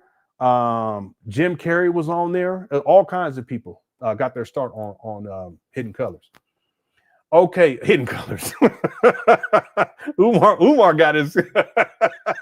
He got blown up on Hidden Colors. Yeah, J-Lo. She was on there. She wasn't acting or anything. She was Jennifer Lopez. Yeah, she was a dancer on there. Yeah, was it Rosie? I don't think Rosie Perez was on there. I had a crush on Rosie Perez when she was in Do the Right Thing. Yeah, I had a crush on. Yeah, Tommy Davidson was on there. Yep. What's his? I can't remember his name. Alan Greer or something like that. He was on there too. Yep. Yeah, the people saying that she was on there. I don't remember her being on there. Yeah, Sean Wayans was on there. Y'all tripping in here. All right, let me get up out of here. Yeah, David Alan Greer. Yeah, he was on there too. Yeah, Tommy Davidson. Yeah, Jamie Foxx. Okay. All right, let's get going here. Yeah, Rosie, she was on Soul Train. I remember her on Soul Train back in the day. Yeah. Okay, let's get going here. I think, did I get to everyone? Let me just make sure. Yeah, I have about 4 more here. And thanks, Sean P. for the super chat. AJ says, so the bicentennial bum like Tanzania. What in the world? So the bicentennial bum likes a Tanzania thumb. What in the world are you saying? What in the world? Boy, All right, let's move on. Thank you for the super chat, though, AJ. I don't know. Okay. That's too much. That's too much. Okay. Blackwood, thanks for that. Blackwood says he was going to give donors a plaque. Yeah. No, he did. He said he was going to give them a certificate. And then he said he was going to have spiritual stock certificates for FDMG too. What's a spiritual stock certificate? This guy, he's such a con man. And he said, hey, you can put it on your wall and it's going to be beautiful. It's going to be beautiful. A spiritual stock certificate, FDMG? What are you talking about? Yeah, he ain't gave his donors nothing. He also said, you remember this, Black Wolf? He told his donors that he's going to have a special ceremony to honor all the donors. And if this could have been, I might be mixing this part up with the Jay Morrison, because Jay Morrison said something like he's gonna inscribe the donors' names on a wall or something like that. I don't think that was Umar. I think that was Jay Morrison. I remember Jay Morrison told people he wasn't going to sell the Black House, and then a couple of months later he sold it. Anyway, thanks, Black Wolf. Yeah, I remember that. A host on the clip says, shout out to Lenon for the courage to tell her story. Yes, indeed. And thanks, Lenon, for your years of work on him. Love, and I got a fifth of a jar from Umar. Okay. Yeah, I remember that. I think, everyone, I don't know if Lenae's here. No, she is here. Everyone in the chat room, let's give some flowers again to Lenon for having the courage to do what she did, because she's opened up the Pandora's box, and a lot of people are talking about Umar. A lot of people that I've never seen talk about Umar, and the way that Umar has handled this and how he's responded to this, it's really created a lot of doubt in people's mind about Umar's character. And a lot of people, they just woke up right away. So, I saw a lot of Black women too. They said, I can't believe you're talking about her like that. Okay. And talking so recklessly. You see, that it was so far over the top. But Umar, he reacts emotionally, and he goes into his fits of rage, and he'll do it online, right? And then he do a video. He'll post something, and it's not a good look. It backfires over and over again. But none of this would have been possible without Lenon coming out to tell her story. And I hope that more women come forward, and my platform is available to any woman who has a story to tell about Umar. My email is LenonHonor@yahoo.com. Okay. Thanks, host Southern Cooks. And thanks for the kind words too. All right, I appreciate that. Jordan never said ain't no Diddy ain't no party like a Diddy party. Umar will do OnlyFans or go to Dubai. Yeah, I said that a long time ago. I said to Umar, because Umar did say he was going to start an OnlyFans. I kid you not. I don't have the video on hand, but he did say that one time. He said he's gonna start an OnlyFans account. It may have been at that time he didn't know what he probably knew what OnlyFans was back then. I don't know, because it was years ago. But he did say that. Okay, I don't think he ever set up one, but he did say that. Yeah.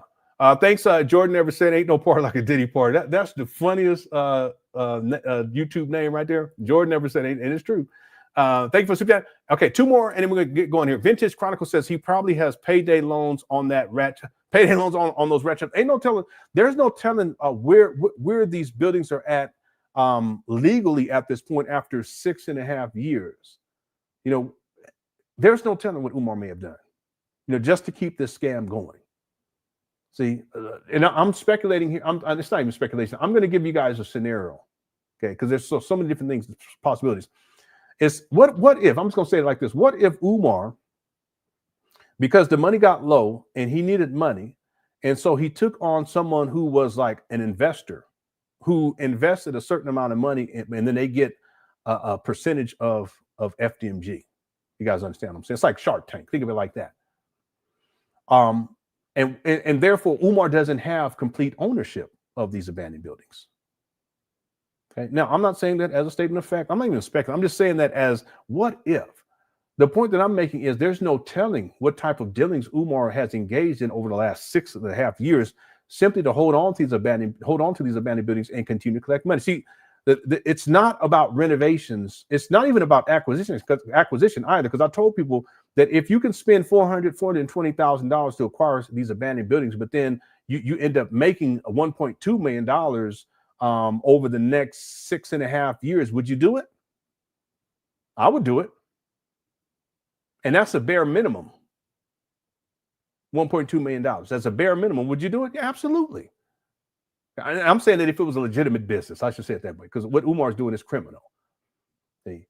So even with respect to him acquiring these abandoned buildings, Okay, that wasn't even the goal. The goal is to extend the scam. And if he's willing to purchase these abandoned buildings for $420,000 to extend the scam for another 6.5 years, there's no telling what else he's done with these properties. I'm talking about from a legal standpoint in order to extend this scam. Here we are now, 6.5 years later. See what I'm saying? Something to think about. Yeah. Thanks, Vintage Chronicles. Naeem says, speaking of In Living Colors, did you see the Fire Marshal Bill Easter egg in Liar Liar? No, I didn't. I didn't see it. It's during the airport scene. No, I don't even think I've watched the whole movie, Liar Liar. My kids, they watched it recently. Not recently, a couple of months ago. That's with Jim Carrey, and he can't. Isn't that the one where he can't tell a lie? Which was an interesting. Yeah, that's that one. He was a lawyer, I think. He was a lawyer, and something happens where he can't lie, so he just keeps telling the truth. Whatever comes to mind, he just say it. That was wild. Yeah, I haven't seen the whole movie. I'm sure my children know what you're talking about, though. Thank you, Naeem, for the super chat. And then User225 says Umar Johnson's favorite candy is chocolate star. You guys are wild. Okay. All right. With that being said, let's get into the video for today. Thank you guys so much for being patient here. It took us over an hour to get to it. We got 3,000 people in the building. There is a poll question. There's 2,300, over 2,300 votes so far. The poll question is, what do you think happened to Umar's bank accounts? 51% said he spent all the money, nothing more than that. 9% said that they were frozen. 3% said that they were canceled. There's a typo there. I apologize. They were canceled. And 38% says a lien, levy, or some other legal issue. Okay. So make sure you get your vote in on that poll when you have some time. Cookie Crush Chat's undefeated. And as of right now, we have, 828 likes. So we're doing really good on likes. Okay. Shout out to the Cookie Crush Chat's undefeated. I appreciate that, y'all. If you're enjoying this show, make sure you hit that like button. All right, let's get to the video for the day. And what we're going to do is we're going to get through this video for sure. And I'm going to do my best to get to the second video. The second video is only a couple of minutes long. And that way we can reset for tomorrow. Okay. But I'm going to start this from the beginning. I'm going to limit my commentary and I'll let it play through. And then I'll pick my commentary up more aggressively once we get to the point where we left off yesterday. All right. All right. Thank you guys so much again for tuning on. And shout out to the mods too for handling business. I appreciate it. Yeah. Someone said no gin today. Yeah. Okay. Here we go. Peace in Pan Africanism, peace in Pan Africanism, peace in Pan Africanism, peace in Pan Africanism, peace in Pan Africanism, peace in Pan Africanism. This is your big brother, Dr. Umar Ifatunde Oguntade. I said, this is your big brother, King Kong Consciousness. I said, this is your big brother, Intercontinental Ifatunde. Welcome to Black August, brothers and sisters. Welcome to Black August, brothers and sisters. Welcome to Black August, brothers and sisters. Welcome to Leo season. I'm wearing my Haitian flag today. Where my Haitian Africans at? I'm wearing my Haitian flag today. Where my Haitian Africans at? I'm wearing my Haitian flag today. Where my Haitian Africans at, brothers and sisters? Listen. Listen. By the way, the reason why Umar is wearing this Haitian flag thing, and he's talking about Haitians, is because recently I released video of Umar when he went in on that Haitian woman, Zora. So I just want you guys to be clear about Umar and how he's really, this is really his response in trying to make it right because he went in on her, totally disrespected her. You guys understand? You anyone know what I'm talking about? Hit the one. And before, and let me real quick, I'm going to take that back for just a second because what I'm going to do is I'm going to go back. And let's see, what day is this? Okay, so that was August 2nd. Was it August 2nd? No, it might have been the 3rd. Let me see.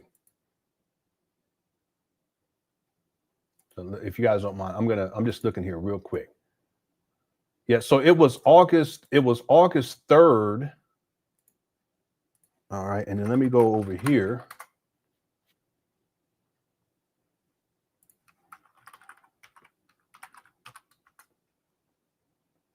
I'm going to his Instagram page right quick.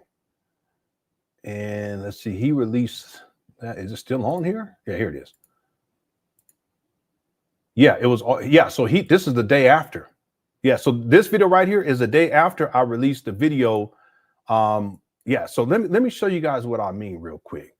Because it shows you two things. One, that Umar, he watches these live streams. Shout out to the Good Crush Chat.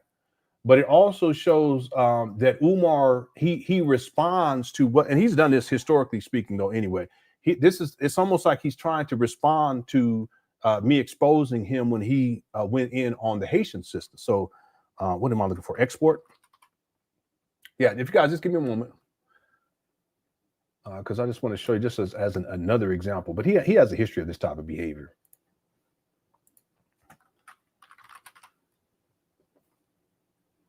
Yeah, I think it's in here. So this would be part 3.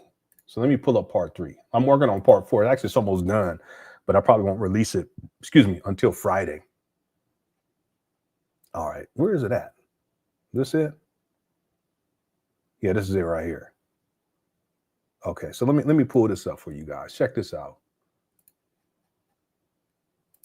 Hood rat that's an engineer. You can be a hood rat that's a medical doctor. You can be a hood rat that own your own business. A hood rat has nothing to do with social economic status for Dr. Umar Johnson. Priscilla, Hotep hood rat, and you got a weave in your damn head. Oh, Lord have mercy. And she got a weave in her head. You done came to the wrong place, baby. I just blocked Kiki a second time. I blocked her, and she came back. She's a Hotep hood rat of the Hebrew tradition. I blocked Kiki twice. Let's see if Kiki come back again. I'm going to ask my Hebrew brothers to get a hold of your hood rat. I am now a role model for black boys. I have no time for conscious thoughts. I have no time for conscious hood rats. I love my Haitian queens, but when this thirsty thought. See this right here? Because she was Haitian. So I uploaded, some of you guys were in the chat room when I uploaded this. It was real late. But I uploaded this the day before Umar goes up there and does this video. Look. Peace in Pan Africanism, peace in Pan Africanism. Peace in Pan Africanism, peace in Pan Africanism.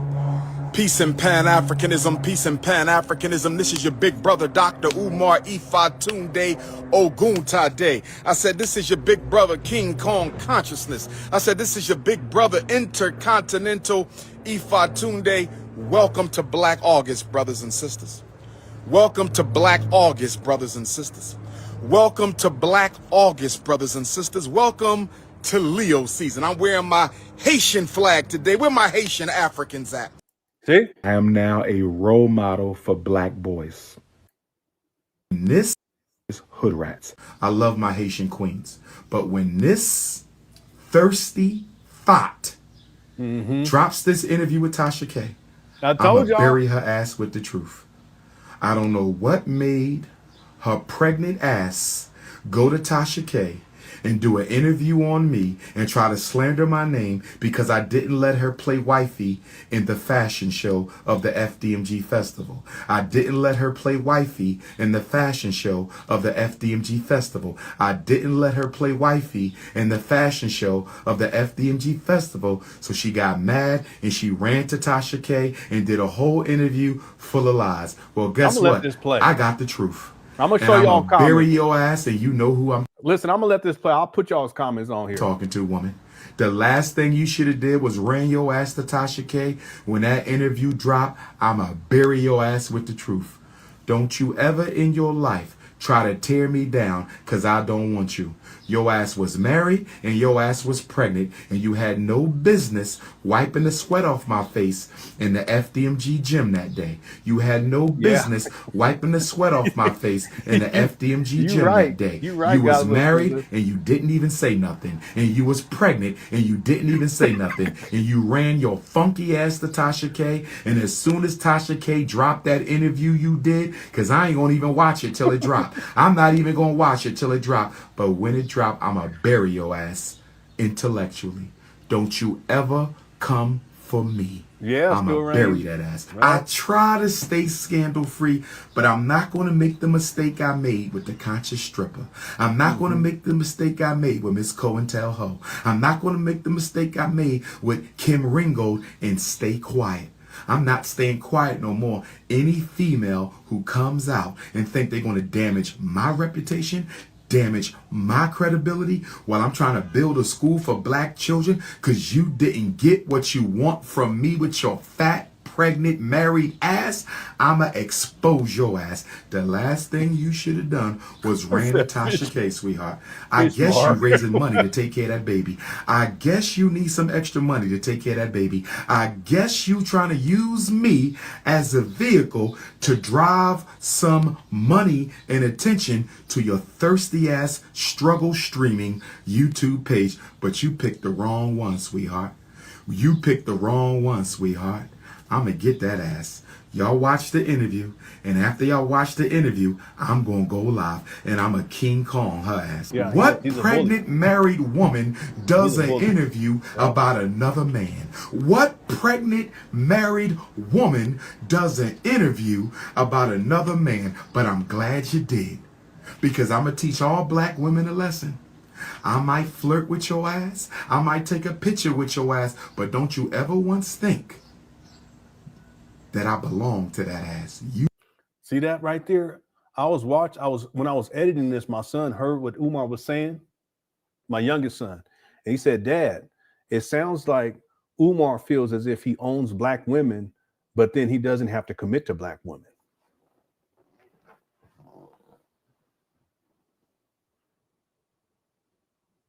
Y'all catch that? I said, you're right, son. That's exactly what it is. See, Umar sees black women as his possessions, just like he sees his mama as his possession.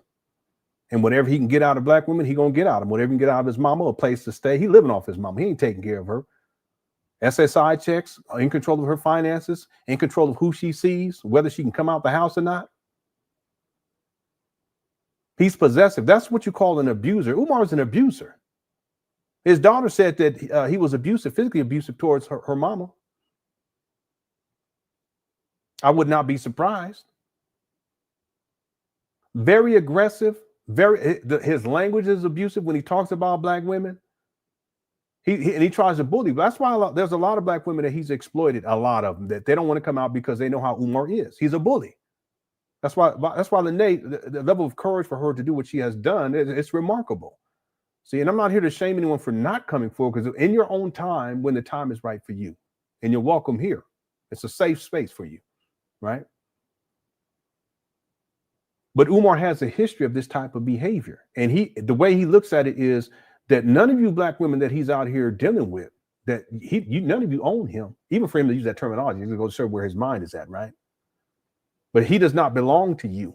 You belong to him whenever he needs something from you.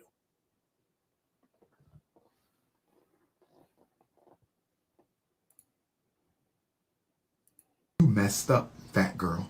And no disrespect to my full-figured sisters. I love you. Ain't nothing like the loving you get from a full-figured woman. No disrespect to my full-figured sisters. I'm just dealing with this one. No disrespect to my Haitian family. I'm just dealing with this thotty, opportunist, pregnant, married woman who thinks she's going to drag my name through the mud. Woman, I'm going to tear your ass up. I'm going to tear your ass up. I saw you 5 times. You came to my 2012 lecture. You invited me to Haitian Flag Day. You drove the elder to the FDMG Academy to look at the walls so he could paint a mural. And when you drove him to the school, you wiped the sweat off my face while I was cleaning off the backboards. Does anybody remember the woman who was wiping the sweat off my face when I was cleaning the backboards in the gym? And then you came to my Garvey lecture in Harlem. And then you came to the FDMG festival. I saw you 5 times. When did we have sex? I saw you 5 times in my life. Someone's also mentioned recently, they said, well, listen what he's saying. Listen where he comes up, the locations that he comes up with having sex. Listen to this. All public. All public. When were we intimate? When were we ever behind a closed door? He is, Did we go into the bathroom together? Did we meet at a park? Huh? Were we ever in the same car? Look at this guy. A big old cranky baby. He need to be changed. He need a bottle. He need to be burped. Look at him. We're looking like a black conscious werewolf. This damn werewolf been smoking. Yeah, damn. You know it's bad when werewolves be smoking crack.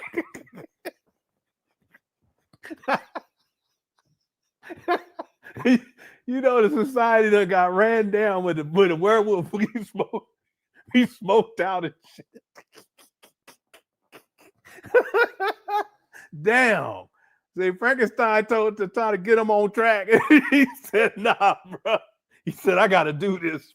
I got to do this, family.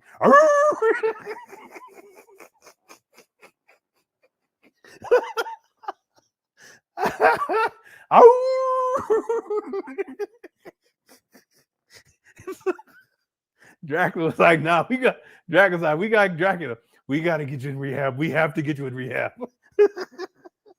He said, nah, I got it. Let's just give one more. Let's give one more.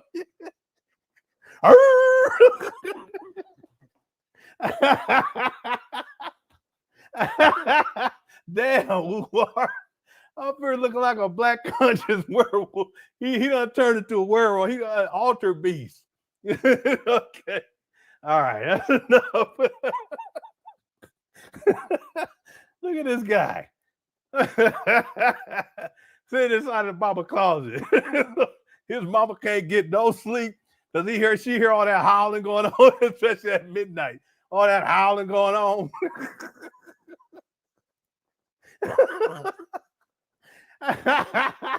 He said, Umar, what you doing out there? I'm turning into a werewolf, mama. I'm pretending to turn into a werewolf. All right. Yeah. It's Umar Alter Beast. That's what it is. I used to love that game. All right, let's get going here. Oh, yes, we were in the same car. Because after my Garvey Day lecture on August the 17th in Harlem, you jumped your fat ass in my back seat when I had to drop the two elder queen mothers off. But I dropped you off first. Or I dropped you off second. Either way, I made sure I was not in a car with you by yourself. You know why I made sure that I was not in a car with you by yourself? Because something told me you could not be trusted. So you was defaming my character and slandering my name, but you didn't hesitate to jump your fat, pregnant, married ass in the back of my car and get dropped off after my Garvey lecture. And then you ran to Tasha K. I'ma tear your ass up when Damn, Umar's a big silverback werewolf. that video drop. You better pray Boy, Tasha crazy. K don't let that video out. I'ma tear your ass up because you should have never lied and said we was in no relationship. And guess what else I found out? You told sisters we had sex. I never touched your fat ass. You ain't my type. That lady never said that, Umar. You ain't my type, sweetheart. Your ass is flatter than a Negropean. Excuse me. Your ass is flatter than a European, flatter than the snow bunny. Your ass is flatter than an omelet on Sunday morning. Your ass is... Yeah, I got to read that. Lacking emotional intelligence and emotional maturity, he behaves like a 12-year-old. Yeah. That's a good point. And one of them 12-year-olds that has some problems. You know what I'm saying? flatter than a street freshly paved on a Monday morning. You is not my type. You are not 5'5" thick in the thighs. Yeah, you right, I'm going to tear your ass a new one when that interview drops. See how he talks? Very abusive. That's just an abuser. That's an abuser's language. Never touched the Shango stick. She never.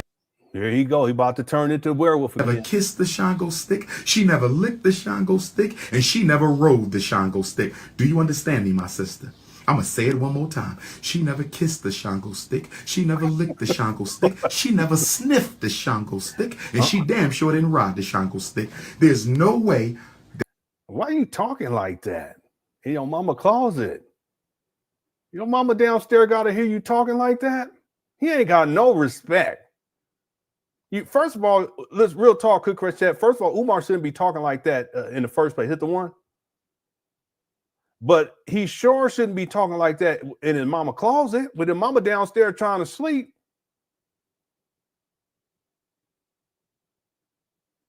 That right there shows the level of disrespect. Talking about, they went after my mama. And no, listen, Umar, you're the problem. Your mama got to listen to you talk like this? Upstairs, she downstairs. You talking all this crazy sex, P. Diddy sex talk, all this stuff. Look at this guy. You ain't my type, sweetheart. Your ass is flatter than a Negropean. Excuse me. Your ass is flatter than a European, flatter than a snow bunny. Your ass is flatter than an omelet on Sunday morning. Your ass is flatter than a street freshly paved on a Monday morning. You is not my type. You are not 5'5" thick in the thighs. I'm going to tear your ass a new one when that interview drops. She never touched the Shango stick. She never kissed the Shango stick. She never licked the Shango stick. And she never rode the Shango stick. Do you understand me, my sister? I'm going to say it one more time. She never kissed the Shango stick. She never licked the Shango stick. She never sniffed the Shango stick. And she damn sure didn't ride the Shango stick. There's no way that beautiful African child is mine. Okay? I know I am the Black Christ, but I cannot conceive with a woman without touching her. I understand I am the Messiah of this day and time, but there's no way I can conceive a child unless I go into you. You understand me?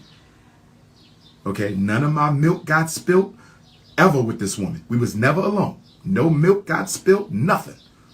She ain't kiss it, she ain't sniff it, she ain't lick it, and she damn sure didn't rob the Shango stick. This scandal involves a woman I never touched.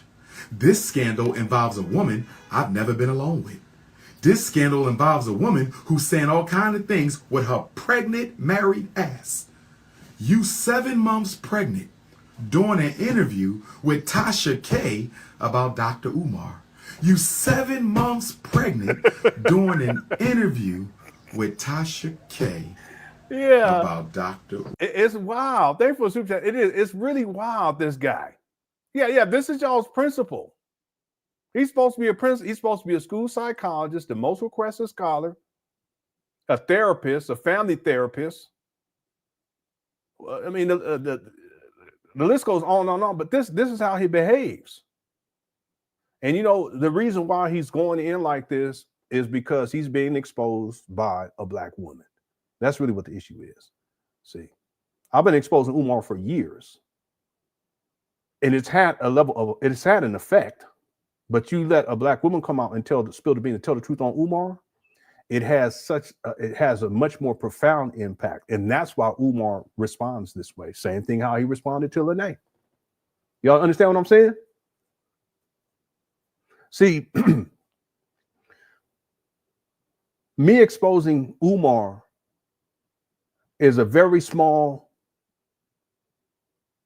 sample of the larger expose. And the impact that my videos have on Umar is a very small, really what it is, it's a small fraction of the larger impact that can be had.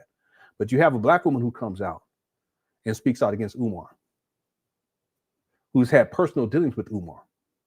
The impact, relatively speaking, it's astronomical. And that's why Umar reacts the way that he does. That's why he reacted the way that he did to the conscious stripper. That's why he reacted the way that he did to Zora. That's the reason why he reacted the way he did to Lenon. Now, he hasn't responded and said anything about Marianne, but there's a reason why, because they didn't have any type of sexual interaction whatsoever. So he can't pull that card. See? I can't wait till when I have some time to edit that down into small videos and put that out. It's y'all's principle. Thanks for the super chat, Ari. With your Neanderthal booty, your smashed in booty. You see this guy spitting all over the place? Neanderthal booty, your look at that. Look at this guy. This guy's drooling like some sort of rat. He's like a rabid dog. You know what I'm talking about? Like Cujo. Look at this guy. This is y'all's principle? Saliva coming all out of his mouth. Damn, this guy. Look at this. This is gonna be the principal at the school? This is gonna be he gonna teach these kids? Would y'all want your kids? Look at him. Yeah, he looked like a wild animal. In the wild, just, mad that somebody took, I don't know. Animals, they be mad when other animals take their food. Let me get real mad. Look at Umar. He do. He sounds like a scorned lover. Yeah, Umar trying to act like everyone else is a scorned lover, but look how he acted. You ugly anyway. That sounds like, yeah, Umar got venom oozing out of his fangs and shit. He's a rabid werewolf. Look at him. All right. Some Just Case said he looks like he bites. I'm trying to tell y'all, Umar, he got little animal, not like plush toys. He be biting on it in Mama Claus. He got them lined up when he get mad like this. He just bite on them.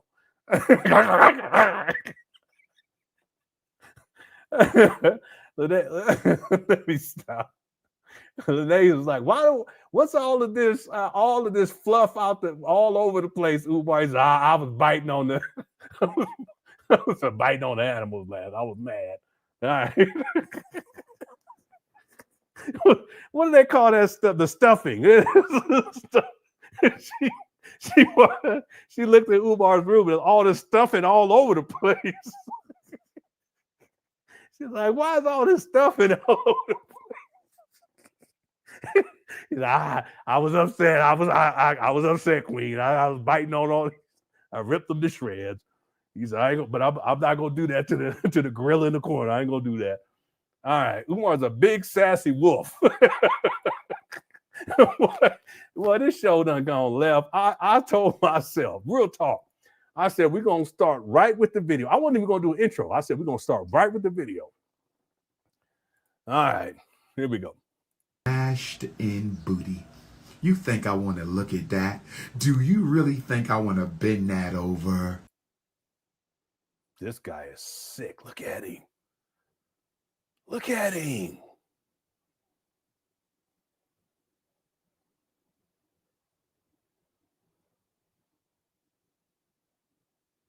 This guy, I mean, he really looked like some kind of demon. Like, I don't know. Just pick the worst place you can think of, and they kicked him out. They was like, nah, you got to go. You look at this guy. Do you really think I want to look at a Europe? You must have a white ancestor, because your ass is flatter than an omelet. Your ass, I've seen white girls with more jiggle than you. I've seen snow bunnies with more plump in they rump than your pregnant. Let me stop. Damn, this guy, he's sick. All right, let's get back to the video. Here we go. To Black August, brothers and sisters, welcome to Leo season. I'm wearing my Haitian flag today. Where my Haitian Africans at? I'm wearing my Haitian flag today. Where my Haitian Africans at? I'm wearing my Haitian flag today. Where my Haitian... Antoine said, why is this, what is a coconut? Coconut Umar wearing the colors of my, I don't know. Now really what, because see, the video that I just showed, that he was going in on a Haitian sister.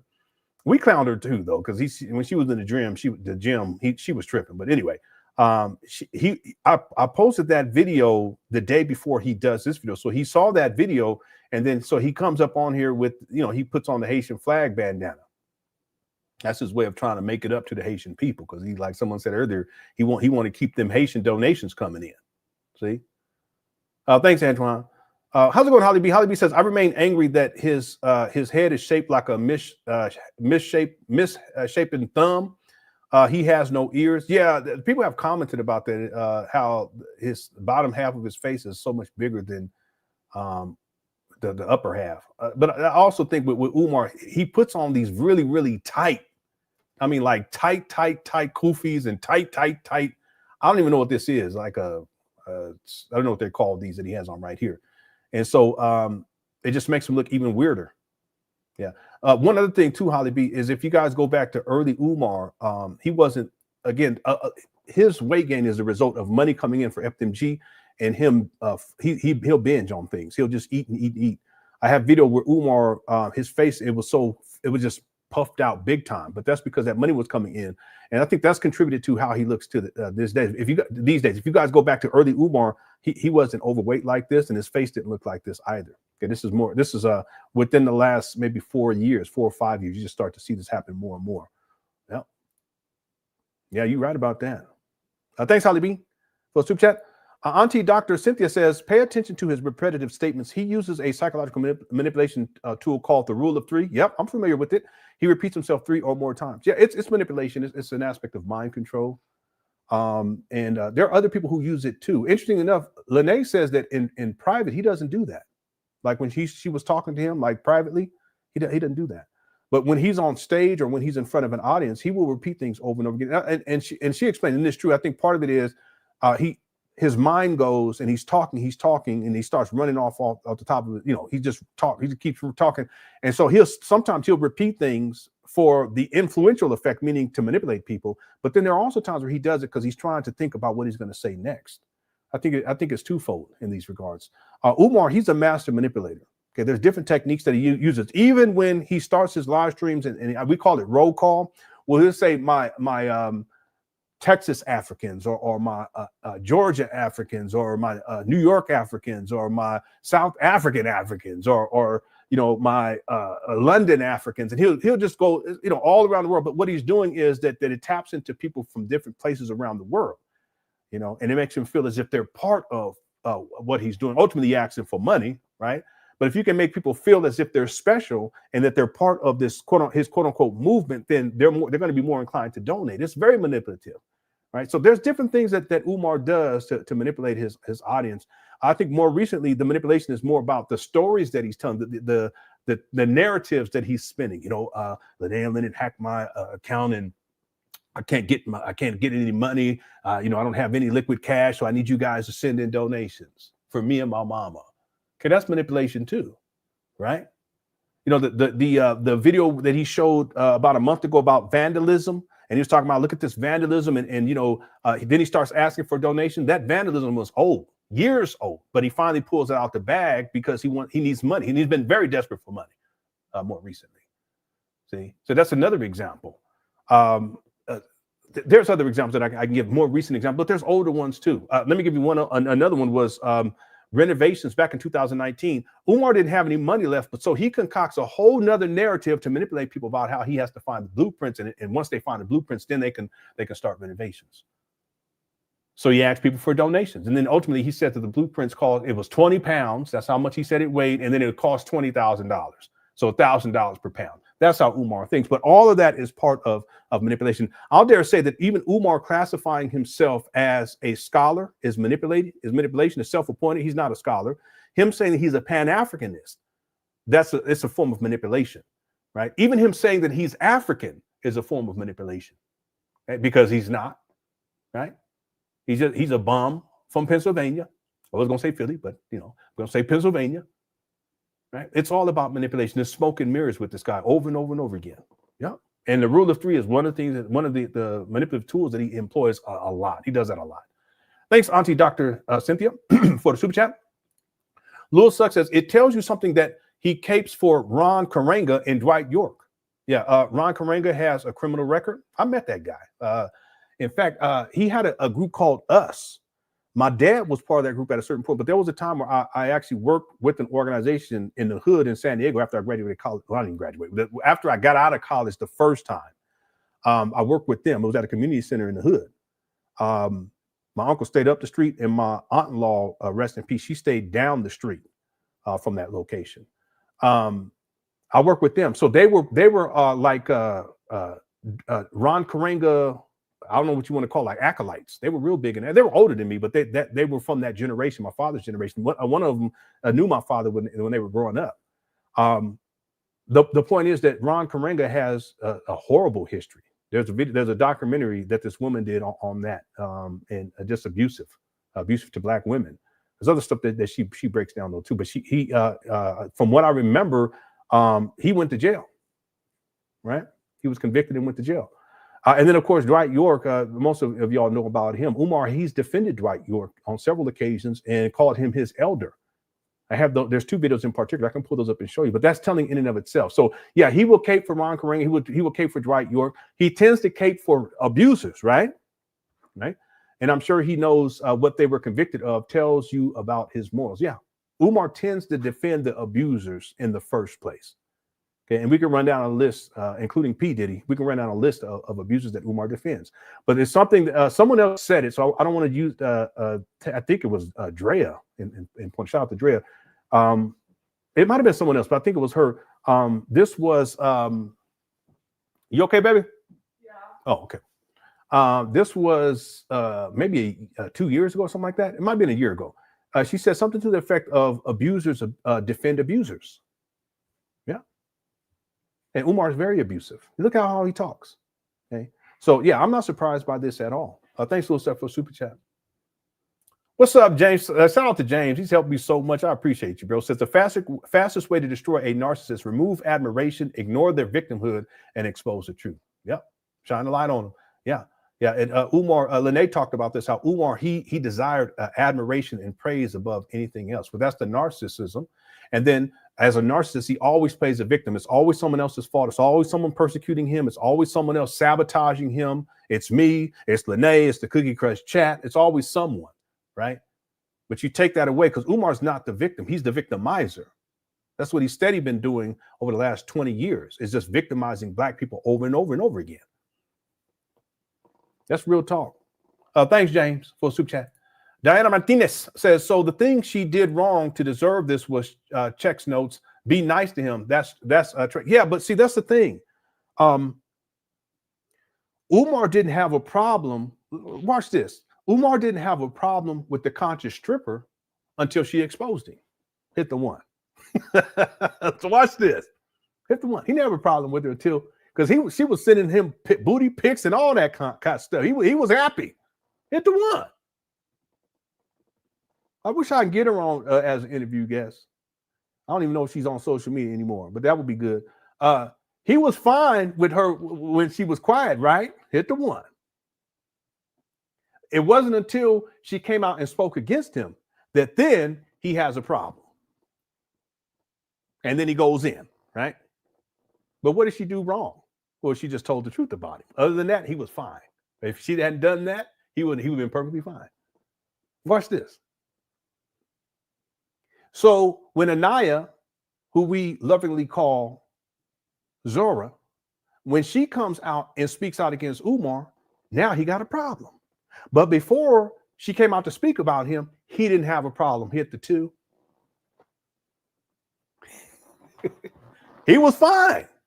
He wasn't tripping. When she was up there in the gym, y'all remember this, and she was talking to him and giving him all that praise. I could don't make me pull the video up. Here we go, praising him, and I want a man who has a school, and I want a man that does the work, and blah blah blah, this that ticket attack, scratch my back, all this stuff. Umar didn't have a problem with her. It wasn't until she went on Tasha K and told the business, a lot of which I don't actually believe, but anyway, that's besides the point. I shouldn't say a lot of it. There's some of it I just don't believe. Her narrative. I don't believe Umar's narrative either. Then Umar has a problem. Hit the two. See this? And then, of course, thank the Lord, when Lene comes out, I remember it like it was yesterday. We was live streaming, and she was in the chat room, and she was telling some of the business in there. And someone said, "Hey, there's someone in here, Lene, because you guys need to see what." And I looked in there and she was saying, I said, okay, let me see if she want to come on. She came on, and here we are. See, prior to that, Umar, he didn't have no problem publicly. Was he talking about Lene? Was he talking about fish tanks and squid and crawdads and all this other stuff? He wasn't talking like that.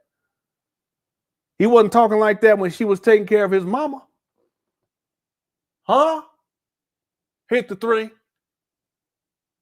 He wasn't talking like that when he was up in them skins. Hit the three. He wasn't talking like that when he took that fingernail and put it around that back. He wasn't. He hit the three.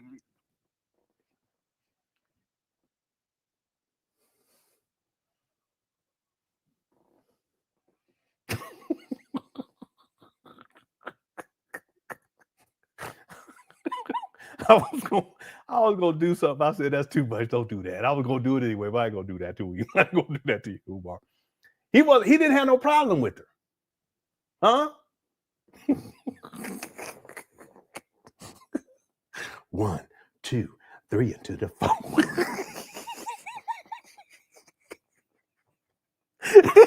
Or should it be 1, 2, 3 into the 4?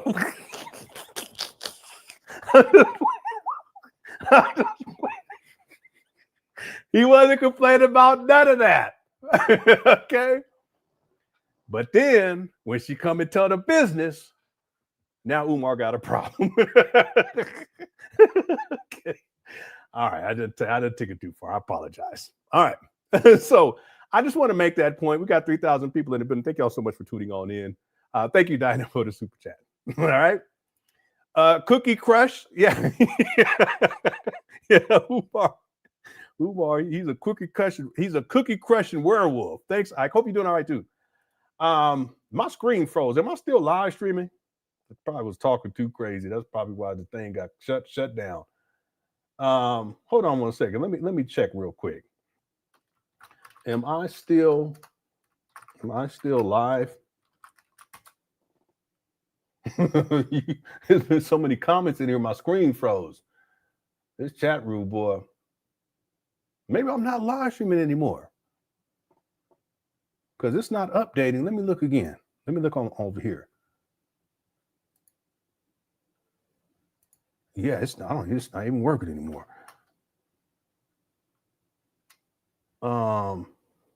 Let me try again. Am I still live streaming?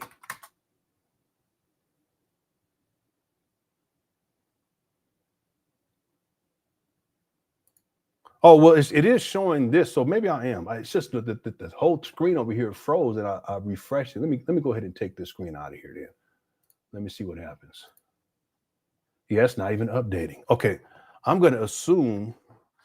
Let me check on my phone because I'm going to assume that I'm still live streaming. Yeah, let me open this up one more time.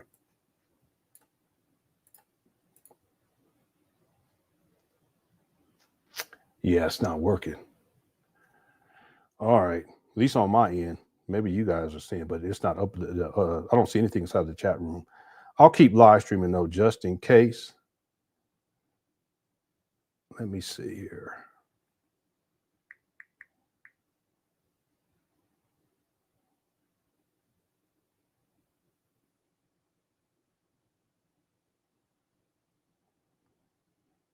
Oh, my beautiful black sister.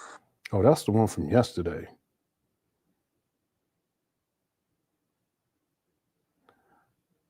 It's saying that I'm live. Yesterday. Oh, there we go. Okay.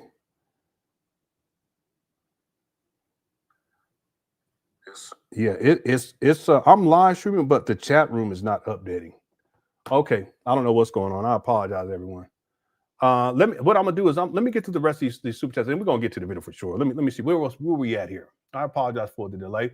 Times are hard on the boulevard too. Yeah, it's difficult right now. Thank you, Veronica. I'm gonna do these quick. A lady says, love and support the Lenon and the Cooker Chat family. Thank you so much, lady. I appreciate it. Thanks for being a member for 20 months. Naeem said the irony of Count Big Back Blackula calling someone untrustworthy is insane. Yeah, oftentimes with Umar, he projects. He'll talk about other people and he's really talking about himself. He does that a lot. That's one of his behavior patterns. He projects. Thanks, Naeem. Halibi says, who's the Hezmana? Who the Hezmana is sniffing anything on? Yeah, I don't know why he would say that. That's what I'm saying. Sometimes Umar says things. It's just like P. Diddy type of stuff. Like no one really talks like that. But Umar, he'll say stuff, and especially when it comes to sex, it's just off the wall. In fact, I want to cover it tomorrow if we get through all this today. And that is when he was on Don't Call Me White Girls podcast. Dear Woke Christian, he changed his YouTube name, but he's Dear Woke Christian. He emailed me and said that I should check it out because Umar, he said he never saw Umar talk that sexually reckless. I haven't watched it yet, but I want to get into that tomorrow. Thank you, Holly B. Whole Southern Cook says you can tell he lacks cognitive behavioral skills and was never taught to deal with rejection/negativity. Very disturbing and not masculine. You're absolutely right about that. I think this goes back to childhood. He does not know how. That's why he always he has to be praised. If he's not being praised, because he feels inadequate. He's very extremely insecure on different levels, including simple stuff like his skin color. He's insecure about that. He is insecure about his weight too. That's why he'll call other people fat. Okay. Anytime people criticize him, very insecure about that. He does not know how to deal with rejection or negativity or even perceived negativity, negativity that he perceives is there, when in some cases it doesn't even exist. It's not masculine, it's not manly, but I've been saying it for many years, host of the Umar, he's in a state of arrested development. He has been for a very long time. Yeah. Thank you for the super chat. Now finally the chat room is updating. Okay, but I think it's still behind. I think it's because we had so many comments in there. We had the same issue yesterday. Antoine says, I pulled that one up earlier. Yeah, this is y'all. Thank you, Ari, for that. Black Wolf says, look here, Umar speaks a lot like them manosphere men over there, how he belittles black women when he is mad, but at the same time, he claims to defend. Yeah, when Umar's mad, his true colors come out. His true views about black women come out, especially when black women expose him. See, there's a term for what do they call that? I can't remember, because there was a huge community on YouTube of these types of males. They would just talk bad about black women, but ultimately there's a term that they gave to the what was happening was that a lot of that started to translate into the real world, and women were being attacked because of the rhetoric of some of these what do they call those? Incels.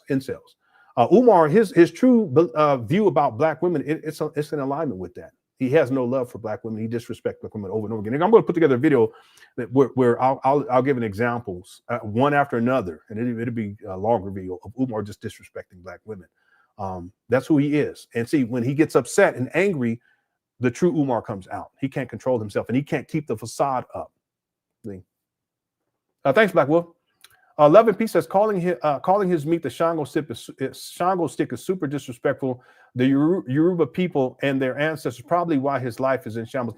Umar, he uses Ifa just as a manipulative tool, just like he has used Christianity and the Bible as a manipulative tool.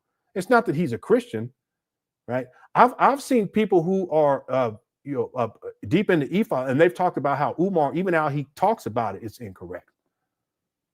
But that's what Umar does. He'll use whatever he can in order to manipulate people. And if he has to invoke Shango, he'll invoke Shango. If he has to invoke the Lord, he'll invoke the Lord. He'll start talking Jesus, right? It just depends on the situation. He's a master manipulator in those ways. I heard him one time. He said Jesus can't save you. I said, Umar, who are you to say something like that? And then he sees himself as a savior. See that? He sees himself, he calls himself the Black Christ and the Black Messiah. He calls himself that. That's very disturbing. So he'll disrespect, he'll just take whatever he can. That's what mass manipulators do. And he'll morph himself into whatever he needs to be in order to have the best manipulative effect on people. And it's what he does with the Ifa. For him to say, Sean, you're absolutely right about that. See? Yeah, he's sick, because everything comes back to what? It comes back to sex with this guy. Thanks, Love Peaceful Super Chat. Objective Incision says he looks like Mr. T minus the morals plus the mohawk. yeah, I used to love me some Mr. T back in the day. There was a show called The A-Team, and they had a van. And then later on, Mr. T, he was in Rocky, but he was also in the WWF for a while. Yep. Thanks, Objective Incision. User 225 says he sounds like a scorned. Yeah, I got that one earlier. Pay attention. He has no muscle mass in his arm. Yeah, you're right about that. He does it. Yeah, he's flabby. There was a woman who came on one time and said that one time she went to an event with her friend, and she didn't know much about Umar, but he likes to hug the women, and she gave him a hug, and she was like, it was like hugging a woman. He don't got no muscle mass. Like he's way overweight, but he's very sassy though too. That's the thing I noticed about Umar. Anyway, thanks you to do5. Amethyst Angel says he lacks a skill in trying to use neurolinguistics. Yeah, but Umar, what he does is he uses whatever he can, and then he's so used to doing it, he throws whatever he can out whenever he can. There's no strategy involved per se at this point. A lot of it is compulsive. Right? It's compulsive. He'll just go right into it, and he can't stop himself. I will say, even when he does the roll call, that's compulsive. It doesn't make any sense, doesn't have any function, but he just does it anyway. And he goes right into it, and he can't stop himself. I have it where he went on for about a minute and a half, 2 minutes doing that. See? Yeah. Umar's not he's not skilled as a strategist whatsoever. Not at all. And in different levels, on different levels. We look at the school scam, how he's responding to Lene, how he's responding to me, how, you know, how he has no tact. Okay.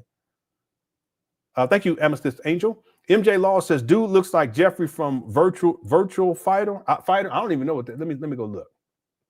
He said Jeffrey from, I think you're saying Virtual Fighter. I remember Street Fighter, though. That was my game back in the day. Oh, I see what you're talking about. Yeah, I haven't played this game. Is it a game or it looks like it's a game. I haven't played this before. Yeah. It looks more like anime kind of thing. But I guess you can say Street Fighter was anime, just like early anime. Yeah, this guy has dreads though. Yeah, it reminds me of anime. Yeah, it's called Virtual Fighter. Okay, thanks, MJ Laws. The video sister says, in your opinion, what mental illness would you diagnose him with? Now, I'm not an expert in that, but I can give you my own personal opinion. I think Umar cluster B. I think Umar has narcissistic personality traits. Also think that there's an aspect of this of megalomania, anxiety and depression. I think it's what's called the type of depression. I think it's bipolar depression. I also think he's bipolar. I think he has a lot of stuff going on, you know, and seeing him in over the years. I think the biggest issue with him is the narcissism, because there are narcissists who are extremely successful, right? They still manipulate people. They look at people as resources. You know, they never hold themselves accountable for anything. It's always everybody else's fault. They'll do whatever they can, what they need to do in order to be successful. They're dangerous, but I think Umar is especially dangerous because he's not successful at anything. And so you have someone who has this sense of self-importance and feels entitlement. That's part of the narcissism. Feels as if he's God's gift. In fact, he calls himself the Black Christ and the Black Messiah. He said Jesus was born on his birthday, not the other way around. But so you have someone who has these narcissistic personality traits, but then on top of that, they're a failure. So the reason why that, in my opinion, it's extremely dangerous because they're always going to blame other people, and in the process, they're going to create false narratives about other people that could be damaging to those other people. See, narcissists, they do damage anyway, but when it is their fault, or when it is that they are failing and they don't want to admit that they are failing, and Umar fails all the time, all of a sudden it's everyone else's fault. That's equally dangerous because his followers do that, and all of a sudden they believe that everyone's out to get Umar. That's not the case at all. It's not the case at all. So that's what I would say. Those things, there's probably other things that is probably in the mix too. But I think the narcissism is a big thing. I also think, I think that on some level, Umar is a sadist based upon comments that he's made in the past. And people want him, we're going to pound your boy's chest in. Okay, man, come on. Who talks like that? You know, see, he said, I'm going to tear her a new one. Who talks like that? Me? Yeah. The video sister, thank you so much for the super chat. Therese says, Umar, untrustworthy manipulator, always recruiting. Yeah, you're right about all of that. He's definitely untrustworthy. I wouldn't trust Umar. If I had a plant, I wouldn't leave with Umar. You know, he'd been on smoke the plant up. He could, where the plant go? Oh, you know, so there was a spider that came and it ate the leaves off, and then a snake came and took the plant. Say, Umar, where'd the plant go? No, he done smoked the plant up. See, he's untrustworthy. He's a master manipulator. And yeah, he's always recruiting. One of the things about Umar is it's like a revolving door. A lot of people that were around, let's say back in 2019, they're not around anymore. So he uses and abuses until people leave. Ann McMillan's another example. I would love to interview her. Ann McMillan, she's an excellent example of this because she was a diehard, many of you guys remember her, she was a diehard Umar Johnson, Pacific Rift too. Okay, she was a diehard Umar Johnson follower, but they've fallen off. And part of the reason why is because Umar, he uses and abuses up to a certain point. And then at a certain point, these women say, okay, enough is enough. Right? I'm sure they have plenty of stories that they can tell about dealing with Umar, right? So as a consequence, Umar is always recruiting the next batch of marks. That's why these platforms like the Breakfast Club, the Art of Dialogue, even Joe Budden, even though Joe Budden, he don't really do. I can tell he's seeing Umar for who he really is. That's why that's problematic, because that exposes new people to Umar that don't know about Umar. And so Umar sees that, okay, this is an opportunity for me to tap into a new demographic of people. It's not even new demographic, but new marks that I can manipulate and exploit. And then he starts recruiting all over again. Okay? Thanks, Therese. Parby sent the memberships. Thank you so much, Parby. 5 memberships. I appreciate it. And if you receive those memberships from Parby, make sure you thank Parby. Thank you so much. And we've been emailing earlier because we had some problems yesterday. And you're not the only one, because I think it was Black Wolf said that they sent super chats yesterday, and I didn't call it out, but I didn't see it. So I think it's because the amount of people we have during these live streams, over 3,000 today, and the amount of comments that are going through, for some reason, the super chats aren't being picked up on my end here. As a matter of fact, what I'll do after this live stream is I'll send in a support ticket to StreamYard to see if this is an ongoing issue with other content creators, because I pay a lot of money for the stream. StreamYard, they tripping. It used to be like $20. They bumped it up to over $40 but no warning. I say y'all tripping, but here I am. Okay, thanks, Part B, for the members, for gifting the memberships. Very gracious of you. Okay, and then Therese says, Umar, unbelievable myths always raised. Yeah, Umar comes up with some of the most fantastic stories that you can ever imagine. Some of them, they're beyond imagination. And that's the thing. Umar would have been a great sci-fi writer. He would have been someone who could write scripts on, and this stuff gets really, really out there. He would have been fantastic out there. Unfortunately, what he does is he uses that his imagination, which is like a child's imagination. Most of us we grow out of that, but he's in a state of arrested development, like I said before. He uses that imagination to spin these narratives, and then in his mind create things, at least in his mind, that will cause Black people to say, "Oh wow, that's incredible! I want to be a part of that." See, real quick, as an example, this is one of the preeminent examples, because FDMG, even as a college campus, that's extreme. This is coming from someone in 2014 that has never opened up a school. He's never ran a school. This is someone who didn't have a team. He didn't have a board of directors. He didn't have a nonprofit or any of that stuff. But he wants to purchase the St. Paul's College. And the minimum bid to start was $2.5 million. Umar has no money when he starts raising money, and he expects in 2 months. Think about this: 2 months to raise $2.5 million. That's your imagination has to be way out there. You have to be delusional at that point. See, but when we talk about delusion and fantastic thinking, this right here sums it up, in my opinion. I think this is the preeminent example, and a lot of people haven't seen this before. This is what Umar conceptualized as FDMG, the campus, initially. This right here. Okay, thanks, Therese. So let me read this. This is from March 26th. This is before he starts raising money for the St. Paul's College. Okay, this is the initial conception.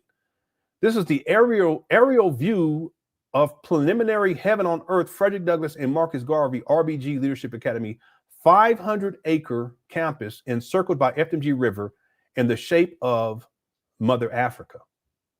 Ancestors Park in the center of the campus, dormitories, airfield, athletic facilities, a farm, state-of-the-art music and theater production studio, greenhouse, a zoo, community center, separate buildings for all 33 trade areas, and much more.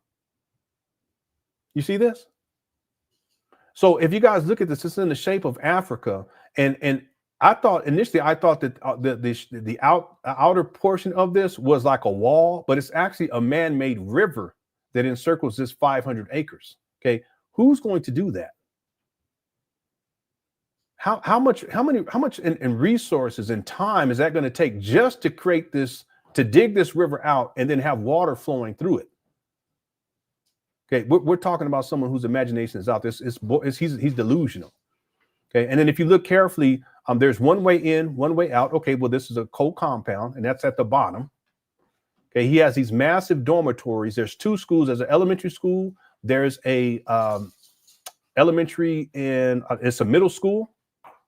Okay, there's a science. I think that says no. There's a library. There's a hospital and a health center. There's a zoo. Farmland. There's basketball courts all over. There's a couple of basketball courts. There's a sports complex, like a track and field complex. There's a baseball diamond. Okay, who's paying for all of this?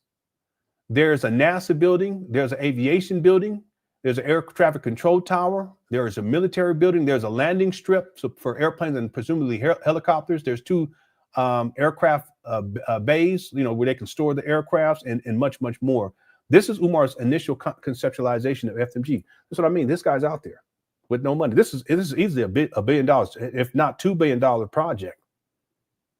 And then how is he going to finance this and fund all of this once everything gets up and running?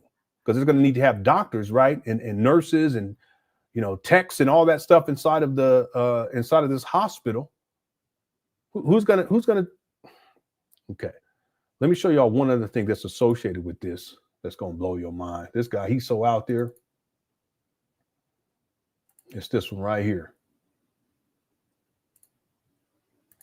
And actually, there's 2 of them. Let me pull up both of them because there's 2 angles on this. Okay, and here's the other one. So let me go back. If you guys look right here, look at the bottom, towards the bottom, and then go up a little bit. You see these circles, and then there's a square in between those circles, in the middle of these circles. And if you look all throughout this Coke compound, there's actually 7 of them. 1, 2, 3, 4, 5, 6, 7. Okay, if you guys can see those, there's 4 circles in a square. Well, what those are the dormitories. And here's a rendering of that. Massive. 1, 2, 3, 4, 5, 6, 7 floors. 7 floors. Times 4, 28 floors. And then the middle, that would be another 7 floors. So 7 floors times 5.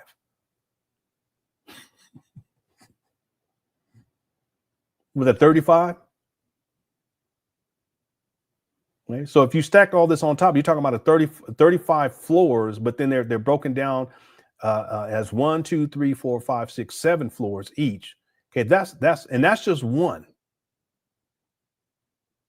Okay, here's another view of it. It's insane. Okay, who's paying for that? And then if we go back, there's 7 of these. 1, 2, 3, 4, 5, 6, 7. Okay, and again, Umar had no money, no team, no board of directors, but he started begging for money for Black people. This is prior to him even start begging, at least outwardly, with the St. Paul's College. Right? Again, unbelievable myths always raised. Thank you, Therese. And then really though says 1 Tunde 3 and 2 to 4. 1 Tunde 3 and 2 to 4. Oh yes, brothers and sisters, IRS is at the door. ready for that donation. Cash App on up before you before you're going to get. What are you talking about? Why you got to do that at the end before you go to get? All right, that last part a little bit too much. Thanks, really though. That's a little too much. 1, 2, 3, and then Kids Craze sent in a super sticker. Thank you so much. Okay, let's get back to the video now. We ain't gonna make no progress today. Now we're 2 hours in, but that's okay. All right. Okay, so back to the main video. Thank you guys again for tuning on in. There is a poll question. Make sure you get your vote in on that poll question when you can. And it finally looks like the chat room is finally updating, but there's so many comments in there. It's going by real quick. And someone said bars. LT said bars. Yeah, okay. The poll question, we had 3,353 votes so far. What do you think happened to Umar's bank accounts? 53% said he spent all the money, nothing more. 9% said that the bank accounts were frozen. 3% said that the bank account was canceled. And 35% said lien, levy, or some other legal issue. All right. Okay, let's get back to the main video. We're going to make some progress now for sure. Here we go. Africans, brothers and sisters, listen. Listen. What? All I want to say to you right now is thank you to those who have been riding with the Prince of Pan Africanism. Thank you to those who have been standing strong with Ifa Tunde Oguntade. Thank you to my day one ride or dies.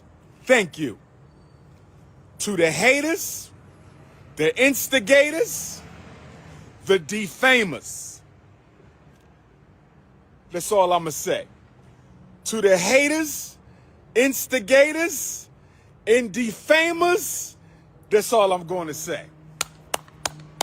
To the haters, instigators, and defamers, He's so goofy. Look at this guy. that's all we going to say. And men we don't give the middle finger like that either. I don't want to show y'all how it's supposed to be done, but this right here is, well, anyway. That's all we go. We ain't got no more words. We ain't got no more words, brothers and sisters. I'm at the Frederick Douglass Marcus Garvey Academy. The accounts are still Boy, he looks filthy. frozen. We looking into it. The accounts are still frozen, brothers He need to go take a shower. We need to do. and sisters. We're supposed to hear back Friday. We're supposed to hear back Friday. That sounds like Monday to me. Everything the is bank Monday. is giving us the runaround. We ain't got our check back, so we about to operate attorneys. Attorneys is about to get involved because we were told that when your account gets canceled, you're supposed to get your refund check. See, he says frozen, he says canceled, and he said that it didn't exist. So which one is it? He's making this up on the spot too, by the way. He lies so much. For the amount that was in the account, we have not received that yet. So there's some funny business going on right now, brothers and sisters. There's some funny business going on right See, he always has to be a victim, so now it's the bank's fault, right? now, brothers and sisters. But we're going to take care of all that. Oh, by the way, thanks, really do. I don't know if I thanked you. So thank you for the super chat. And Kids Craze, thank you for the super chat. Here we go. Stay patient. Stay positive. Stay patient. Stay positive. They messing with our bills. They messing with our automatic payments. They messing up a lot of stuff with this frozen account. They froze me and they froze the school. They froze me and they froze the school. Now, shouldn't his mother have an account too? And you know, why can't, if you're in control of her account, why do you have to ask for money from people? Can't you go into that account unless you used all that money up too? Hit the one. But that's all right. That's all right. We're going to stay patient. We're going to stay positive, and we're going to see what they say on Friday, no later than Monday. But we need our check back so we can open up a new account and keep the ball rolling. We need our check back so we can open up a new account and keep the ball rolling. There's a lot of people saying a lot of things. I'm only going to say this to the Ifa Tunde faithful. There's a lot of people saying a lot of things, but I'm going to say this to the Ifa Tunde faithful. Don't get put in the book of Negroes. Don't get put in the book of Negroes. Don't get put in the book of Negroes. Brothers and sisters, as we get ready for August the 21st, Haitian Revolution Day, Nat Turner Revolution Day, George Jackson Revolution Day, birth of Black Jesus and birth of Ifa Tunde. As we get closer to August the 21st, the grand finale of Leo season, Haitian Revolution Day, Nat Turner Revolution Day, George Jackson Revolution Day, birth of Black Jesus and birth of King Kong Consciousness Day. There you go. There you go. We still working on the renovations, brothers and sisters. We're going to rekey them classroom doors. We're going to lay this tile down. Okay. And we're going to apply for the certificate of occupancy. Do anybody got a problem with what I just said? Why would anyone have a problem, Umar? Calm down. Why you always got to be like this? I'm only talking to my supporters and donors. Real talk, Umar think that he's a WWF wrestler. Don't he? He really think he's a WWF wrestler. If you're not a supporter or a donor, hop off the live. If you're not a supporter or a donor, hop off the live. See, everybody talking is YouTubian struggle streamers who don't donate. I ain't heard a slander yet from somebody who actually donates. All I see is jealous people, envious people, opportunists, instigators, YouTubian struggle streamers. Yeah, but Umar, you're the one all struggle streaming. What you talking about? You're the one up here begging. Come on, cut it out. Is there anyone in this chat room who's jealous of Umar? Anyone who views this video at a later time, any of y'all jealous of Umar? I don't know. Maybe some of y'all are. I don't know. I don't think so. Why is your name Snow Puppy? That's crazy. That is crazy. Yeah, he is. He's losing. He's lost a lot of support. He's still losing support. You're right about that. Yeah, I think that again, that's Umar. He thinks so highly of himself. But the other thing is that he always wants to be the victim. So it's jealousy. He said the same thing about the people in the UNIA back in 2005. It's the same thing over and over again. You know, they're jealous of him, and they didn't want him to come up and you know, this type of thing. But that's what he says that. Listen, I know you're not jealous. I know you not. Nobody's supporting him, but people who is not in their right state of mind. This is crazy. I just can't believe it. I am puzzled. Why are people supporting this guy? Yeah, I've always thought about that too. I just think that Umar, he's a master manipulator. When people see Umar for who he is, I think that all begins to change. I don't think it changed right away for a lot of people, but if they see enough of it, I think that's why Umar, he's in such dire straits right now, because there's so many people who's talking about him, people that I've never seen even talk about Umar. They're coming out the woodworks to talk about Umar and all this scamming stuff with the school and scamming with the bank account and all this other stuff, how he talked about Lenon. A lot of people didn't take kindly to that, including Umar Johnson's followers. See? So I think for a lot of people, they don't see it. But as Umar continues to reveal himself and get exposed by others, where he's being revealed for the true charlatan that he is and the type of person that he is, more and more people they're backing up off Umar, like, hey, hold on, this ain't it. So yeah, he's lost a lot of support. He continues to lose support these days. In fact, there's a King Kong Consciousness, the YouTube page. There was a time where you rarely see people on there criticizing Umar. Anybody remember that hit the one? You would rarely see people, and then people every once in a while you see someone who criticized Umar, and everyone in the comment section would go in on that person. Well, it's totally flipped here in 2025. Now you see people going in on Umar, and you rarely see Umar Johnson defenders. Well, all right, let's keep going. Nobody hating is a donor. Nobody hating is a donor. Don't you find that funny? Nobody slam. There are plenty of critics of Umar who donated to him. That's one of the reasons why they have issues with Umar, because nothing has come into fruition. So that's not true, Umar. Slandering us is a donor, brothers and sisters. We know who messed our accounts up. Who? And we looking into all that right now. Trust me. Trust me, there will be retribution. Okay. Oh, there will be retribution, brothers and sisters. I can't say it all right now. Cut it out. I can't say it all right now. See him rubbing his belly? Knowing he lying, he started rubbing his belly. That's what you call self-soothing behavior. Did y'all see that? He just cut it out. Big old. Let me stop. But there's going to be retribution. We just got to prove a couple things. I'll prove. And if we can prove a couple things, some people going to be in a whole lot of trouble, brothers and sisters. Oh, okay. Yes. Oh, yes. Ifa Tunde Nation. Ifa Tunde Nation. Ifa Tunde Nation, stay calm. But this is what I want to say. What? Get on your PayPal. Hit the PayPal. PayPal.me/FDMG Academy. There it is. Hit the PayPal. PayPal.me/FDMG Academy.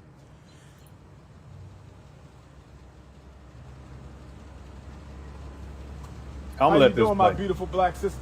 And give me something to drink. I'll be right back. I'm Dr. Umar Ifa Tunde, the Prince of Pan Africanism. You can come give me a hug. I need a hug. Come give me a hug, sister. I need a hug. Come give King Kong Consciousness a hug. I need a hug, my beautiful African queen. And I'm like, I know that man from somewhere. Yes, ma'am. Yes, ma'am. How are you, my sister? Oh, man. Thank you. Appreciate the love. Appreciate the love. Appreciate the That's all love. I tried to do was leave in love, good brother. Appreciate the You love. never know who needed it.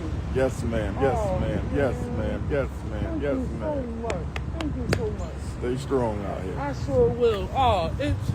And if all goes well, Man, it was. that's our Marcus Garvey school. This is the school you hear me talking about all the time. This is it. You see the mural right there. John Jacques Dessalines, Nat Turner, Frederick Douglass, Marcus Garvey. I'm originally from New Jersey. I grew What up part? in Philly. I grew up down there in 8th and Diamond. I'm from 8th and Susquehanna.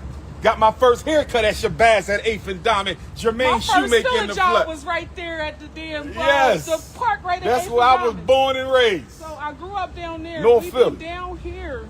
I moved to Delaware about 12 years ago. Okay. And that's probably around the time that I started seeing you all Yes, crazy. ma'am. Yes, ma'am. And I transport kids. Okay. And I'm talking That's your about, business? No, I wish it was. Okay. I was only asking because once we get the school open, we're going to need some people with some vans to bring some of the children in the morning. You feel me? That's a little hustle. Where you can, take my number. Get your phone. Take my number. We supporting black businesses. We supporting black businesses. Yes, sir. Yes, sir. Let me know when you're ready. You got me. I'm a little starstruck and everything. That's all right. I'm like, hold up. Yeah, I know him. I've seen enough of his videos. Yes, ma'am. All right. By the way, does anyone in the chat room, do you think that it's problematic that Umar classified the transportation of children as being a hustle? Isn't that what he said? Maybe I heard him wrong. Didn't he say that? Let me just rewind just a little bit. Yes, sir. Let me know when you're ready. You got me. I'm a little starstruck and everything. That's all right. I'm like, hold up. Yeah, I know him. I've seen enough of his videos. Yes, ma'am. All right. And you all Yes, crazy. ma'am. Yes, ma'am. And I transport kids. Okay. And I'm talking That's your about, business? No, I wish it was. Okay. I was only asking because once we get the school open, we're going to need some people with some vans to bring some of the children in the morning. You feel me? That's a little hustle. Where you can. Damn, that's crazy. He said that's a little hustle. Yeah, you see that? Yeah, that's very concerning right there. James says, Umar looking like one of them old head basketball players. Yeah, old head basketball players in the hood. Yeah, he got his bandana on. He probably got on. What was them shoes back in the day? Dr. J used to wear them. He got his socks all off up to his knees. White socks up to his knees. All right. Yeah, I know what you're talking about. But that was these shoes. I can't remember what they call right now. But what in the world? This Cookie Crush chat is crazy. Figure of speech mode. It's all right. Umar don't like that. Umar does. Yeah, Chuck Taylors. That's what it was. Umar got on some Chuck Taylors. Okay. Boy, this chat room is crazy. Let me go. Yeah, I remember Converse. Yeah, I remember those too. Yep.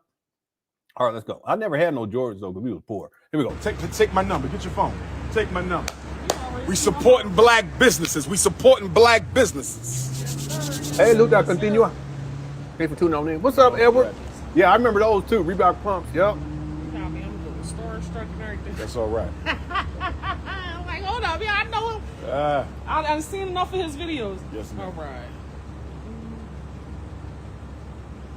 And your number, baby? 215-989. There you go. 9858. 215-989-9858.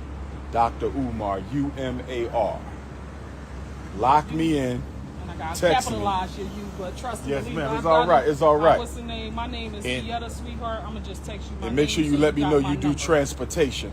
So when we get There to you that go. point, I can hit you up and see what your capabilities are. Yeah, he hustling, boy.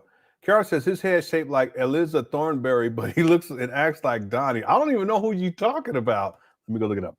Eliza Thornberry. Oh, this is from that cartoon from back in the day. Oh no, this ain't old. It looks like one of them old cartoons. I thought it was Rugrats, but this ain't that. It looked like the same type of cartoon. What you call it? Yeah, but you're right about that. Yeah, he do. He looked like Alyssa Thornberry. Yeah, without the ponytails. And then who you say? But he acts like Donnie. Who's Donnie?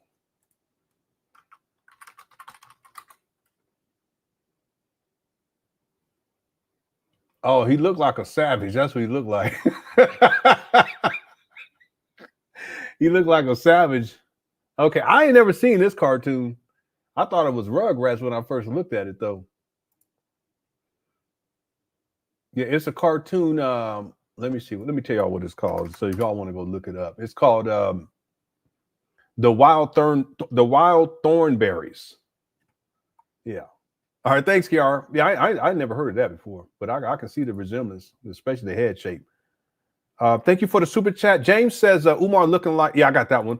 What's up, old James? Says Umar can apply for a certificate of occupancy until he can't. Oh, hold on. So Umar can't apply for a certificate of occupancy until all of the permitted trades, electrical, plumbing, HVAC, etc., pass first and final inspections. That's what I'm saying. It's almost like he's skipping steps. But he's already telegraphed this. He already told people that he at some point he's going to put in a certificate of occupancy and that it's going to be denied, and then he's going to have to take the city to court. So he's already telegraphed what his plans are. But from what you're saying, that there's a whole other process, and someone said this earlier too, by the way, that there's a whole other process that needs to take place before he can even apply for a certificate of occupancy. But I don't think Umar knows all this. I don't think he knows all this. He doesn't have a contractor, so he doesn't have anyone guiding him along through this.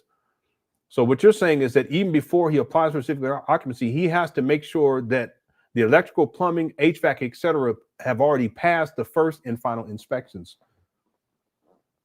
See, what it sounds like when Umar talks about this is it's as if the certificate of occupancy is the inspections. I'm talking about these inspections. But from what you're saying, these inspections, someone else was saying this earlier, there's inspections that have to take place, and he has to pass these inspections, and presumably the first and the final inspections for the electrical, plumbing, and HVAC, and then he applies for a certificate of occupancy, which makes sense. It makes absolute sense. In other words, why would you apply for a certificate of occupancy if all of these different aspects of this project haven't already passed inspection? Okay, you're not going to be able to occupy the building until things pass inspection. This makes sense? Yeah. But see, Umar, he don't care. He don't care. He just want to get as much money out of people as he can. He don't even know the process. Thank you, O. James. James says, you see how he only want to talk to donors? What about the parents that don't have money that need help with their kids, Umar? I thought you was for the people. Damn crook. Yeah. But you know, James, in the Lord Jamar interview, that was one of the most telling points in this Umar Johnson saga, in my opinion. Umar was already upset. And Lord Jamar was talking about donors and stuff. And Umar was talking about how, listen, people, if they're not going to donate, then, you know, if they haven't donated now yet, then they're never going to donate. And then Lord Jamar was going back at him. But Umar said something very important, because it shows like what you're alluding to here, where his mentality was, and continues to be to this day. And Umar says, I don't care about the people. I care about the donors.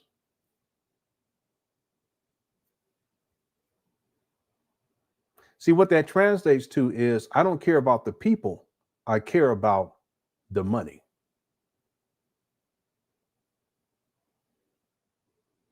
And that's narcissistic too, by the way, because they see human beings as resources, nothing more. I don't care about your humanity. I don't care if you got children that need help. I don't even want to help you. I don't even really care about kids. I only take care of my own kids.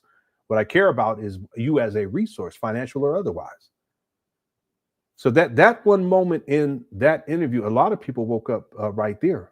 How can you say that you don't care about the people, but then you all this blackity black talk about how black power, we need to uplift the black people and all blah, blah, blah, blah, blah, blah, blah, blah. But at the end of the day, you don't care about the people. Well, who are the people? That's the black people. You don't care about the black people. You care about the donors. So you don't care about the black people. You care about the money. That was a light bulb moment for a lot of people right there. And it's true. Yeah, he don't care. See, the thing is, he don't even care about his donors, really, because if he cared about his donors, he would have updated them on the progress. He would have told his donors a long time ago. He would have told people, his donors today. He should do it once a week, how much money he's raised. How much money has Umar raised up to this point? He's telling people in 2025 that he hasn't even raised $1 million. I've already proven bare minimum $1.6 million. That's the bare minimum.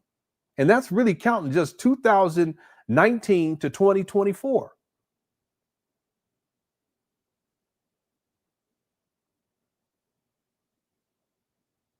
He don't care about the people. He just wants the money. But see, if he cared about the donors, he wouldn't be slick. I'm working on that video right now. I'll have that up probably Friday or Saturday. And I give examples of his disrespect of you donors. He don't care about you all either. Really, he don't care. As long as you give him money, he'll act like he cares. But when was the last time he updated you all on how much money he's collected? When's the last time he updated you guys on expenses and what he spent money on that month or the month prior or the month prior? When's the last time he told you how much more money he needs? See? And all of this should be public record because he's operating as a nonprofit. Let me say one other thing, James. Now that you bring this up, because this opens up a whole can of worms. I want y'all to think about this about Umar. First of all, he don't care about black people. He cares about money that he can get out of black people. Let's be clear about that. Does he value his donors more than everyday black people who don't donate? Yeah, but he don't care about them either to any significant degree. But I want you guys to think about this when we talk about Umar. Here we have someone who has been collecting money, and I'm specifically talking about the St. Paul's College in 2014. And he's still collecting money to this day in 2025. And the last time Umar updated people on how much money he's raised was in 2020.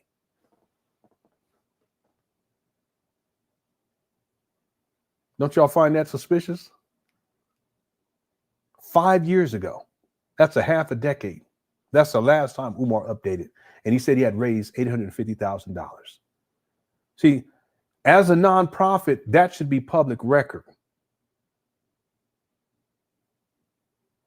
Isn't it interesting that Umar will use the white man's system as a nonprofit so that he doesn't have to pay taxes on money that his followers or his donors are sending him that he's living off of? But then he has everything to say about the white man and about the government. The government. See, isn't it interesting that Umar, he'll talk all this black power talk, but then he'll threaten people, I'm going to sue you, and then he's going to get a white lawyer. That's what he tried to do with me back in the day. He tried to send a cease and desist. He said he sent 2. I only got 1, but don't make me no damn difference because bullshit is bullshit. I'm still here. Cookie Crush Chat's still here. See, he'll go to the white man when it benefits him, but then he'll talk all this shit about white people all the time. See, he's a hypocrite.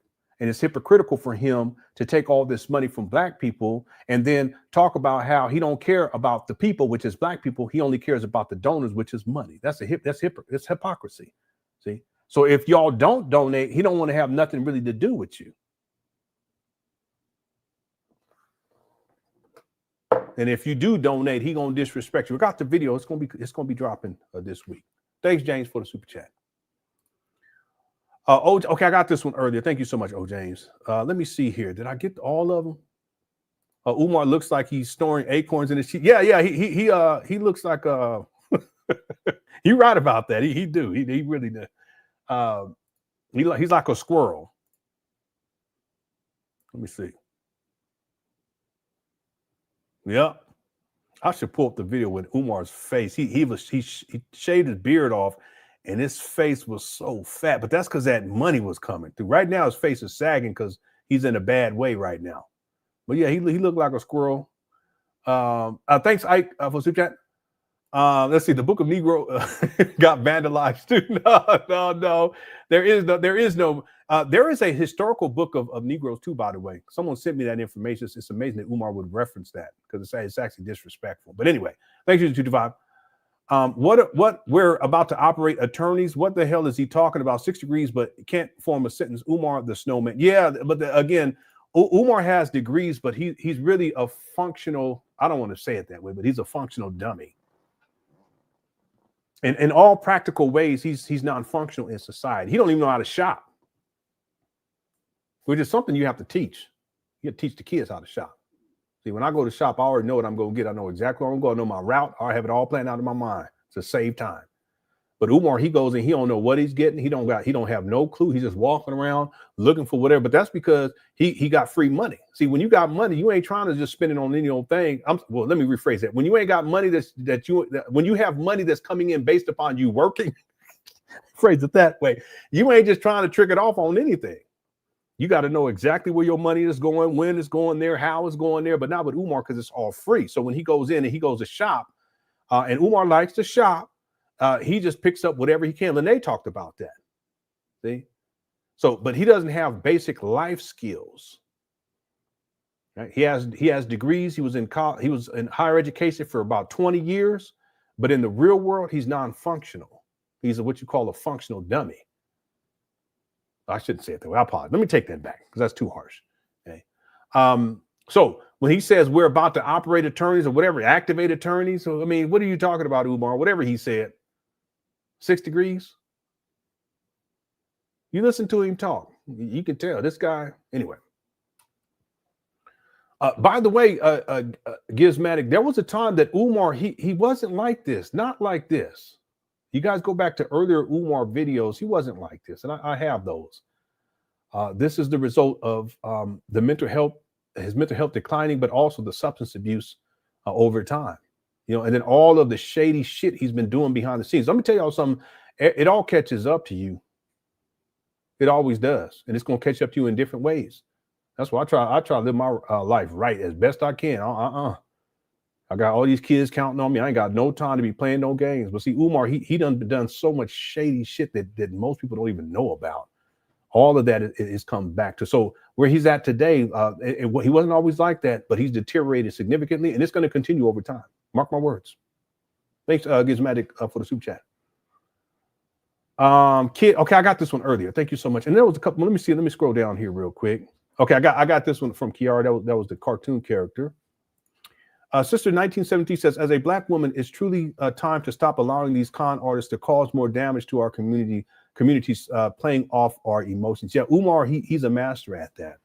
Even him saying Black queens and Black queens forever, snow bunnies never. He doesn't believe in any of that. So you can't call a Black, because if you see Black women as queens and you have high levels of respect, you're going to extend that out to all, right? See, but then you sexually exploit them, and then when they tell on you, then all of a sudden they're the worst thing in the world. And you're talking about, you know, how they have whatever he said, the aquarium and all this kind of talk. That's not respectful. See, men, if you're intimate with a woman, and during that time period you enjoyed that experience, why would you come back on the back end and disrespect a woman like that?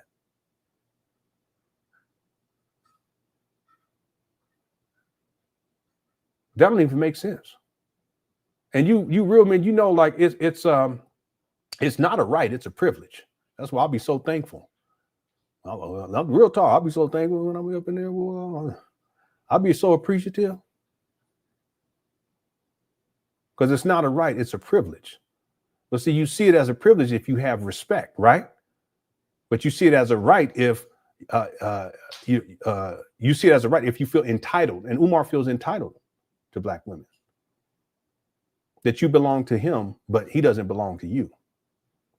See? And if you have a level of disrespect towards Black women, that's how you're going to see things. But if you have a level of respect, you're appreciative in all ways, right? Including the sexual activity. But Umar, he doesn't see it that way.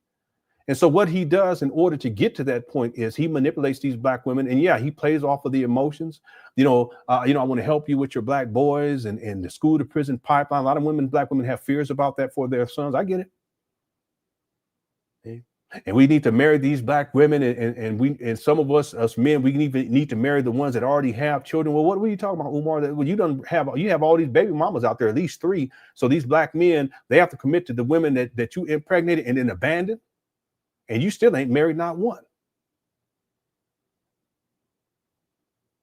See, there's a lack of respect and therefore appreciation for women.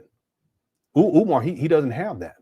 But for you real men, if you've been doing, and me and my wife have been together, we next April, I think it's April, next spring, it'll be 25 years. I have appreciation. Is it perfect all the time? No, but I have appreciation. You know, she bring me a plate. So appreciative. Because if it was me, I'll just go and grab some snacks and I'm good. But she'll bring me a plate. That's not a right. She does that out of respect for me, but she does that out of respect because I have respect for her. When a spider needs to get dealt with, I handle that business. When something got to get moved that's too heavy, I don't want her doing it. I handle that. When the trash got to get put out, I handle that. See.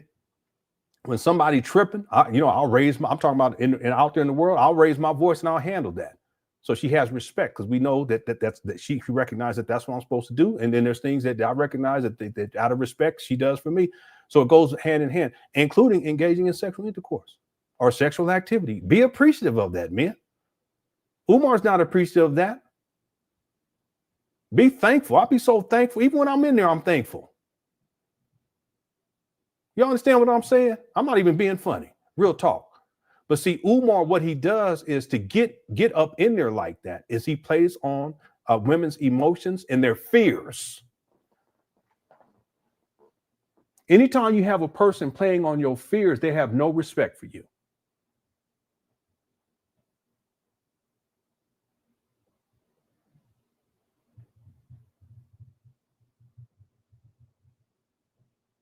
And that's Umar. So you're right. Women raised the bar. And I'm not even the standard. I tell you that right now because I failed so much, but raise the bar. Raise it up. And make these men prove that they're worthy.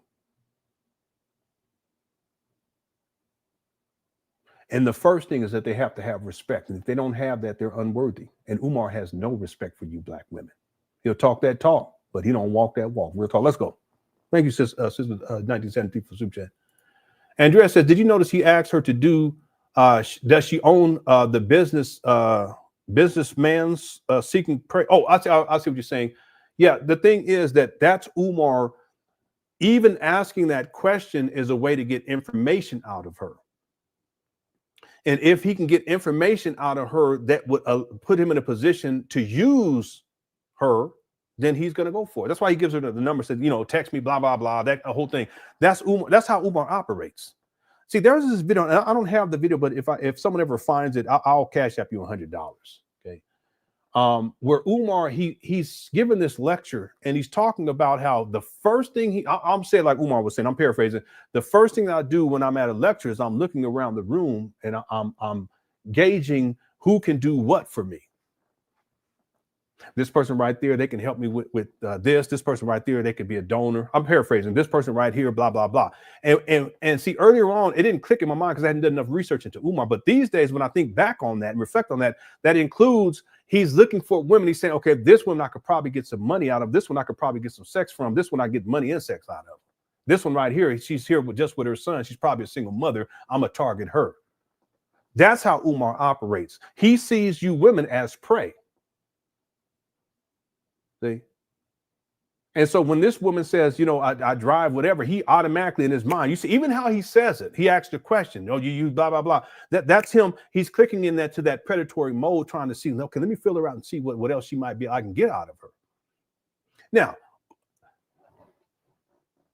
is Umar in his mind saying, okay, yeah, when we open the school and we have to transport these kids in the morning, that I'm going to use her for that? No.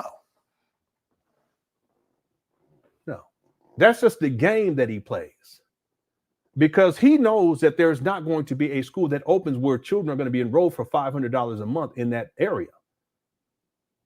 He knows that. So why does he play the game? Follow me on this. Well, most people, we already know that part of it is sexual exploitation, right? The potential of that. Obviously, she has a car or cars if she's transporting. Okay, Umar doesn't have his own car. See this? Furthermore, if she has her own business, if we want to call it that, she probably has some money, some revenue. Well, in Umar's mind, because black women belong to me, then y'all's money belongs to him too. Here we go.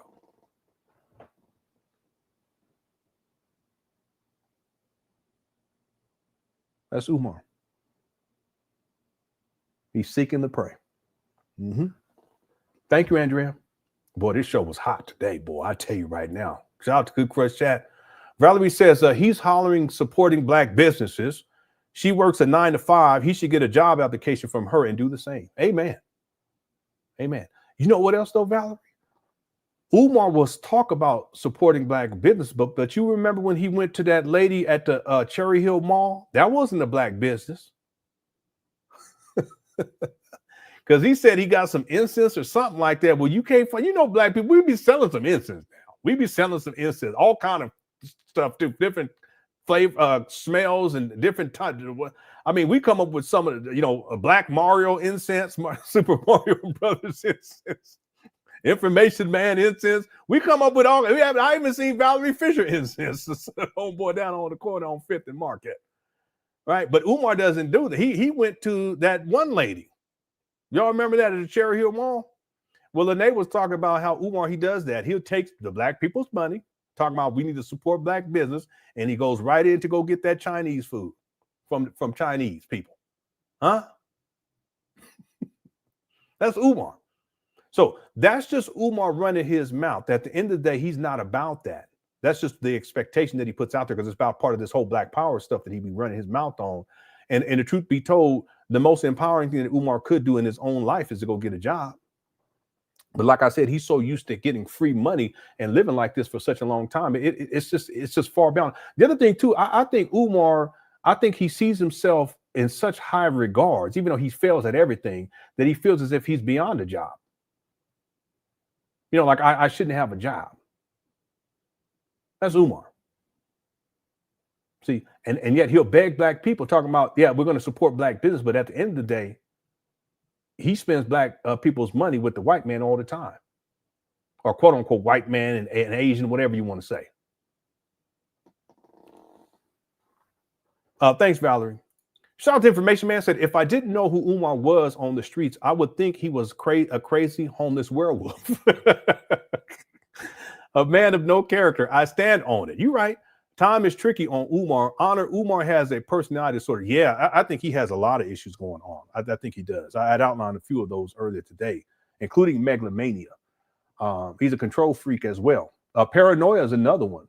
Paranoia. I also think, because I've seen him where he's seeing things and he's hearing things that aren't there. So I think that there's some schizophrenia stuff going on too. Okay, just in my opinion. There was a video more recently we covered. It was snowing, and Umar he turns around and he was talking about how that footprint wasn't there before,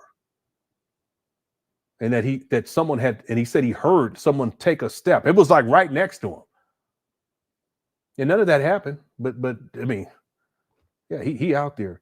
Yeah, you're right. If people didn't know who Umar was and they were driving by these abandoned buildings and they saw Umar ranting and raging into his phone like that, they would assume that he's a dope fiend, a homeless person out there, dope fiend. That's what they would assume right away.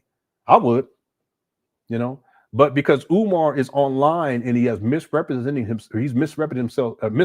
himself for decades now, even before being online. He's manipulated a lot of people into thinking and seeing him in a particular way, which is simply not true. You can just look at the guy and you can tell something's not right.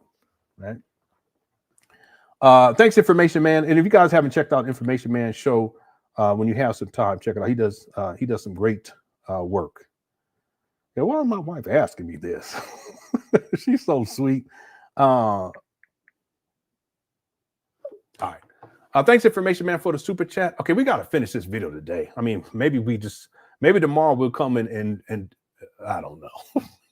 we got so blowed off today. Frederick says that Lenon, please make those Cookie Crush Chat t-shirts so I can send one to oh, no, don't do that, because I've been thinking about getting merch for like 4 or 5 years now. I want to get like t-shirts and hoodies and then mugs. You know what I'm talking about, like for tea or coffee.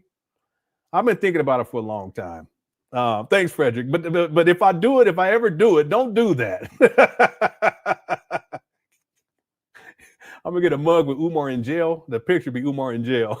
No, I'm just playing. Thanks, Frederick, for the super chat. What's up, Domo? Domo says, do you remember Sabrina Lamb? She told Umar, make sure the finances are straight. He dismissed her advice. He had grand ideas, but doesn't think of how. I don't remember her. Sabrina Lamb. Let me go look that up. What was I maybe I have, because maybe you're talking about the lady. She was some sort of profession where she was giving Umar financial advice. Maybe that's what you're talking about.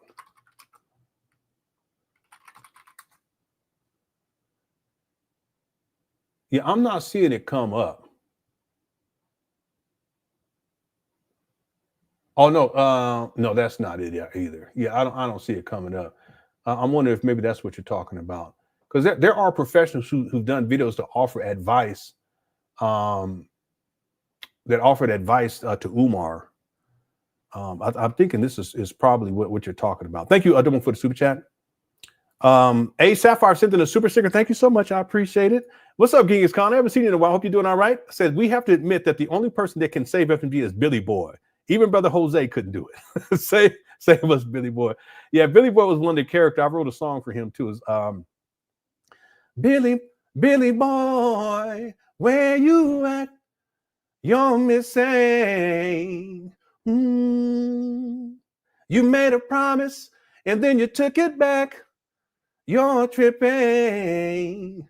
Billy Boy, Billy Boy, Billy Boy. Something like that. Yeah, that was one of them old school. Well, one of the old jams from back in the day. Thanks, Genghis Khan. So many memories. Timmy says Jermaine's deviancy is unparalleled. He actually made the lady wear her gray hairs in a pressed fashion because he has a clandestine fantasies of the Honorable Frederick Douglass. No, I don't think that's why. I think Umar has this fetish for like elderly women, in my opinion. See, because I have this video and I could pull it up, but for time's sake, if someone reminds me in another live, I'll pull it up. It was in 2014 when Umar was doing, it was a fundraiser promo video, like an update video. And they had asked him about his, I should pull it up. I'm so tempted to do it. They had asked him about his status, married, are you looking for a wife? Interesting enough, he was saying that he wasn't looking for one back then. But the thing is that he said that if I could have a wife, it would be Winnie Mandela. And she was old even back then. I think she's passed. So rest in peace. If I'm wrong, I apologize. I think she passed.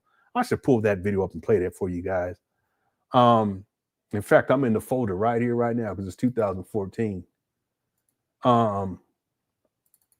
Anyway, it's just weird. So I think part of his, that's part of his fetish. And so Lene has gray hair, which I think is pretty. I actually like that.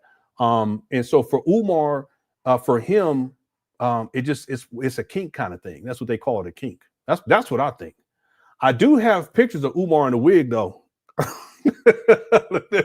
Y'all want me to, let me not do that. Now we get so sidetracked at that point. He had a gray one too. Here's one of them right here.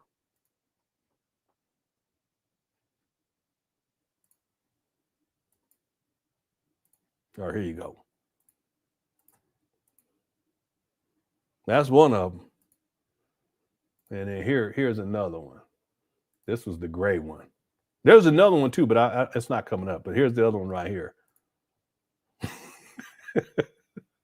Umar, if you don't stop, this is ridiculous. This is so ridiculous. They don't even look right. Yeah, so that's what I think, Timmy. I think he has a fetish. It's really weird. And if I played the video where he's talking about Winnie Mandela, you guys will see very clearly that something ain't right with this guy. Thank you, Timmy, for the super chat. User225 says, "What would User225 incense smell like?" I don't even want to speculate on that. Thanks, User225. Information Man says, "Can you show the video where he talks about having school bus system? Now he's asking a lady to use her van." Yeah, I don't know. Let me see if I have it archived. I don't think I have it archived properly because it's an older video. I know what you're talking about. What Umar was telling people years ago was that he was going to be transporting the students from different states, and there were going to be different bus stops in different states.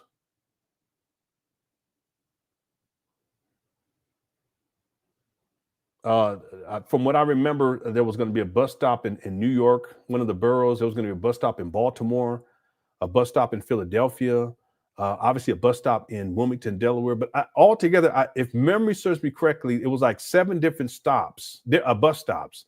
And we did the math in terms of transportation time, pickup and drop off. And it's crazy because basically the children, in some locations, the children with traffic, we're not even talking about inclement weather. We're We're talking about, it's sunny outside. With traffic, children would probably have to be at the bus stop, like at 5 a.m., 4 or 5 a.m., somewhere around there to get to school on time.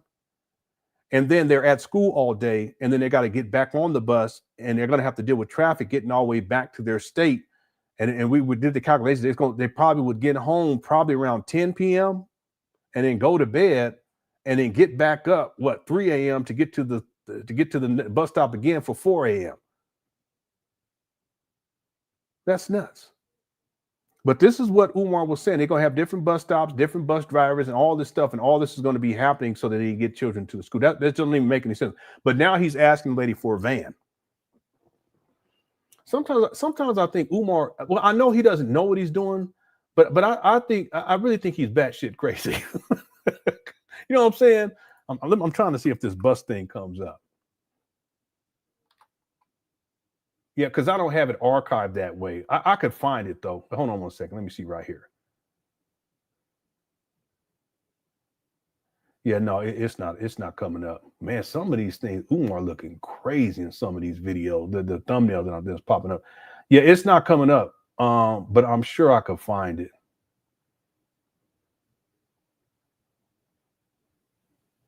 Yeah. What is this? Okay. All right. Thanks, information, man. Yeah, as a matter of fact, let me put that on here. Bus video.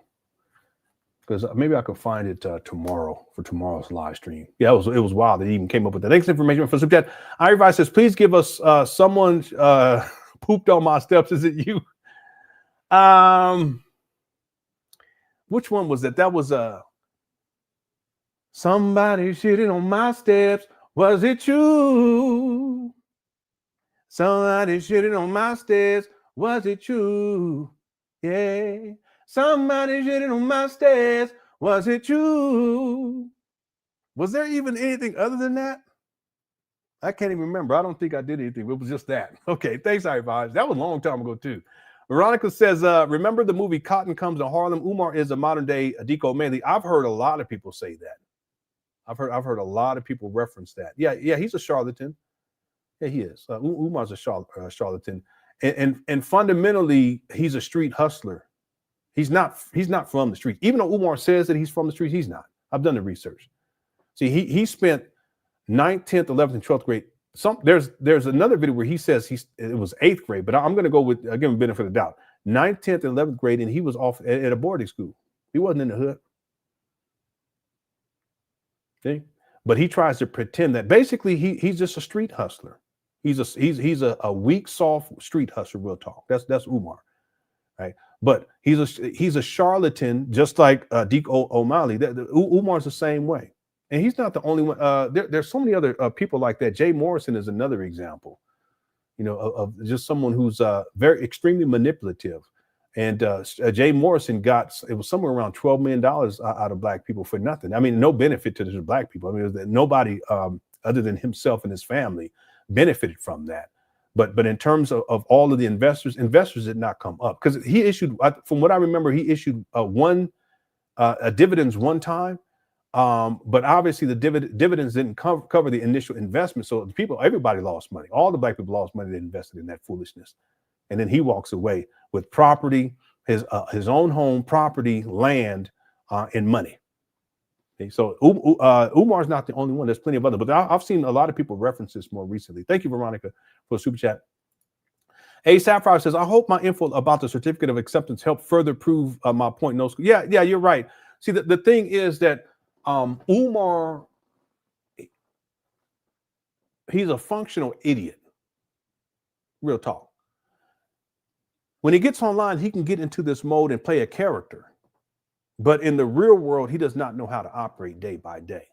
He's like a little lost child. And you got to teach, people got to mature into certain things. Handle business. That's what I like to call it. Handle business. Learn how to pay bills. He don't know how to pay bills. I'm talking about being responsible with it. Know how to shop when you go to a store. Umar doesn't know how to do that. Basic stuff like that.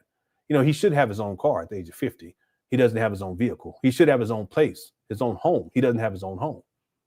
See? So in terms of life skills, Umar's a functional idiot. And I don't mean to say that, I know that's harsh, but that's the truth. And so when it comes to the steps that it's going to take in order to actually open up a school, not only is Umar unaware of those steps, I'm talking about to where he knows exactly day by day, month by month, year by year, exactly what needs to take place. He doesn't know the steps, and he's unaware of the process in terms of paperwork that needs to and inspections, that type of thing. Okay, that's all business. See, Umar's not a businessman. So yeah, you proved your point. You know, and Umar already has excuses lined up anyway, so that when the certificate of occupancy, even though that's a steps ahead of what he needs to, in terms of paperwork and filing and handling business, steps way ahead, he already has it planned out to where he'll say that they're not giving me the certificate of occupancy, and so we have to sue the city, and we're gonna need donations for that. Watch. See? Thanks, A Sapphire. Karen says, all for a school with no cafeteria. Yeah. Now, on one side of the street, they do have they had cafeteria facility. I could pull up the video and show you guys. Back in the day, they did have an area for cafeteria. Let me see if it comes up, if I archived it under cafeteria. I believe I did. And that's the other side of the street that Umar's not even working on. That's been sitting for 6.5 years. But on the side of the street where he's done some work, there is no cafeteria facility. Here's the video right here, Car. Don't worry, I have the receipt. And I'm going to skip through to the part 2. Matter of fact, let me do that before I show the video, because there are children in here. I think it's towards the end.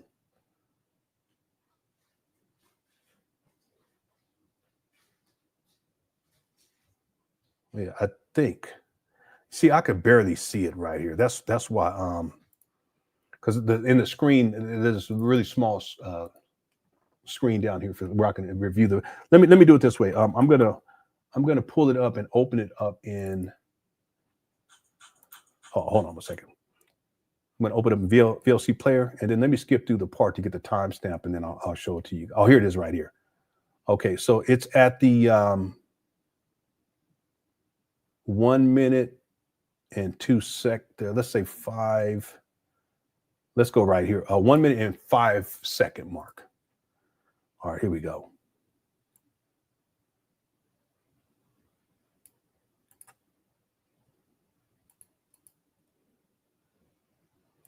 See this right here? This is the new J. Moyer Academy. And this is in the large building. This is on the other side of the street. Umar hasn't done anything over there yet. So they did have a area to serve food. But a lot of the stuff that used to be in here, it's not in here anymore, because Umar actually showed it. You can see it in the video where he does a tour. And a lot of the stuff that used to be in here is no longer in here. So he would have to get all of this furnished again. Because even on the other side of the street where Umar's not operating, he doesn't plan on operating, they don't have everything that they need in order to do it. Yeah, I mean, this is crazy. The amount of money that's going to go in just to get this infrastructure in place to serve the children and give them so they can have food and stuff. That's going to be significant too. Yeah, see these freezers and stuff. Yeah, a lot of this stuff is no longer, because I saw the video where he was walking in this area and there's just shit all over the place and stuff. A lot of stuff is no longer in there, which makes sense because the dope fiends was getting in here stealing stuff. So there's a lot of stuff in here that was valuable that they took. Yeah. All right. And so this being said, on the other side of the street where the smaller school and the smaller gym where Umar has done some renovation work, okay, I give him some credit for that. There is no cafeteria facility and nowhere to serve the children either. So that's another thing for everyone to consider. Thanks, Kiara. I have the receipts. Boy, that's crazy. I could just pull that up like that.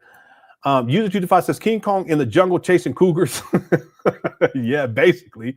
We're not even as far into the video as just, I know we got so blowed off, but we're gonna finish the video today. Okay, I promise that. Play the song, Lenon. Oh, I don't have that song. I can find it, but I don't have it queued up. That would take a while. It may be on a different drive too, one of my external drives. Thanks, Scott, for the super chat. James says, check your email, Sabrina Lamb, WBLS radio interview clip. Okay, I'll check that out. Thanks, James. And then SJ Talks in Life says he needs an advisor to help make decisions. Yeah, he needs more than an advisor. Umar needs a team of people to guide him along. Like he really does. He needs people who know what they are doing. But the thing is that Umar, he's a megalomaniac, so he's never going to concede like that. He's not going to listen to other people and what they have to say because he thinks he knows everything. That's that narcissism. But he needs a lot. He needs mental health services in the first place, and he needs to get into detox. That's what he needs to do in the first place, and get into recovery for that. But outside of that, he needs a team. If he was really serious about opening up a school, he needs a whole team. And I'm talking about people who know what they're doing and they can guide him along. But Umar, he doesn't take guidance, and he's hard-headed. He got other issues, substance abuse issues, gambling, sexual exploitation of women. So there's no way. There will not be a school. I'm talking about a functional, accredited school. It's not going to happen. Thanks, SA Talks in Life. I mean, how's he even going to pay faculty and staff? Okay, we're going to finish this video today. So let's buckle down here. We'll go for another 30 minutes, and we will get to this video for a day, at least at max 30 minutes. Okay, here we go. Thank you all again, everyone inside the Cookie Crush chat, for tuning on in. I appreciate it. I hope you guys have been enjoying these live streams. If you enjoyed this live stream and you haven't hit that like button, go and hit that like button. I appreciate that. There is a poll question. Make sure you get your answer into that poll. I'm going to close that out probably in about 20 minutes. All right, here we go. I transport kids. Okay. And I'm talking That's your about, business? No, I wish it was. Okay. I was only... See how he said that? That's your business? That's him. He's trying to prod to see, okay, how can I use her? Ask me, because once we get the school open, we're going to need some people with some vans to bring some of the children in the morning. You feel me? That's a little hustle. Where you can, take my number. Get your phone. Take my number. We supporting black businesses. We supporting black businesses. Yes, sir. Yes, sir. Let me know when you're ready. I'm a little starstruck and everything. That's all right. I'm like, hold up, yeah, I know him. I've seen enough of his videos. Yes, ma'am. All right. And your number, baby? 215-989-9858. 215-989-9858. Oh, someone sent me a link to the Sabrina Lamb. We actually covered that. It was an interview. I remember this now. Yeah, this is from 2023. Yeah, I remember this now. Yeah, I totally do. Yeah, this was a rough one. Yeah, thank you. This was LTLE. I'll just say it that way, for sending me that. I remember that now. This is crazy. Y'all know what? Dang, you went into the archive to find that bad boy. That's a members only video. That's old. Yeah. Okay, I know what you're talking about now. Yeah, James sent it to me too. Yeah, I remember this. Okay, yeah, I remember this. Yeah. Thank you guys for sending that. I appreciate it. But we covered it. I just forgot that we covered it. That was a long time ago. Okay, here we go. 58 Dr. Umar, UMAR. Lock me in. And I got Text capitalize your you, but trust me. Yes, ma'am. It's all right. It's all right. What's the name? My name is Fietta, sweetheart. I'm gonna just text you. And make sure you let me know you do transportation. So when we get to that point, I can hit you up and see what your capabilities are. Because we're going to bring students from Baltimore, from Eastern Shore, Maryland, from Philadelphia, from Chester, from Dover, from... See this? Wilmington, from Trenton. See, I was talking about this earlier. And from Camden. 8 spots. So we're going to need a couple. You know what I mean? Don't forget to send me that text. Okay. Got you, mama. All right now. It was a pleasure. Likewise. Yeah, he want that text so he can see if he can get in them draws. Likewise, sister. Likewise. Yeah, he said Baltimore. From Mars to Jupiter.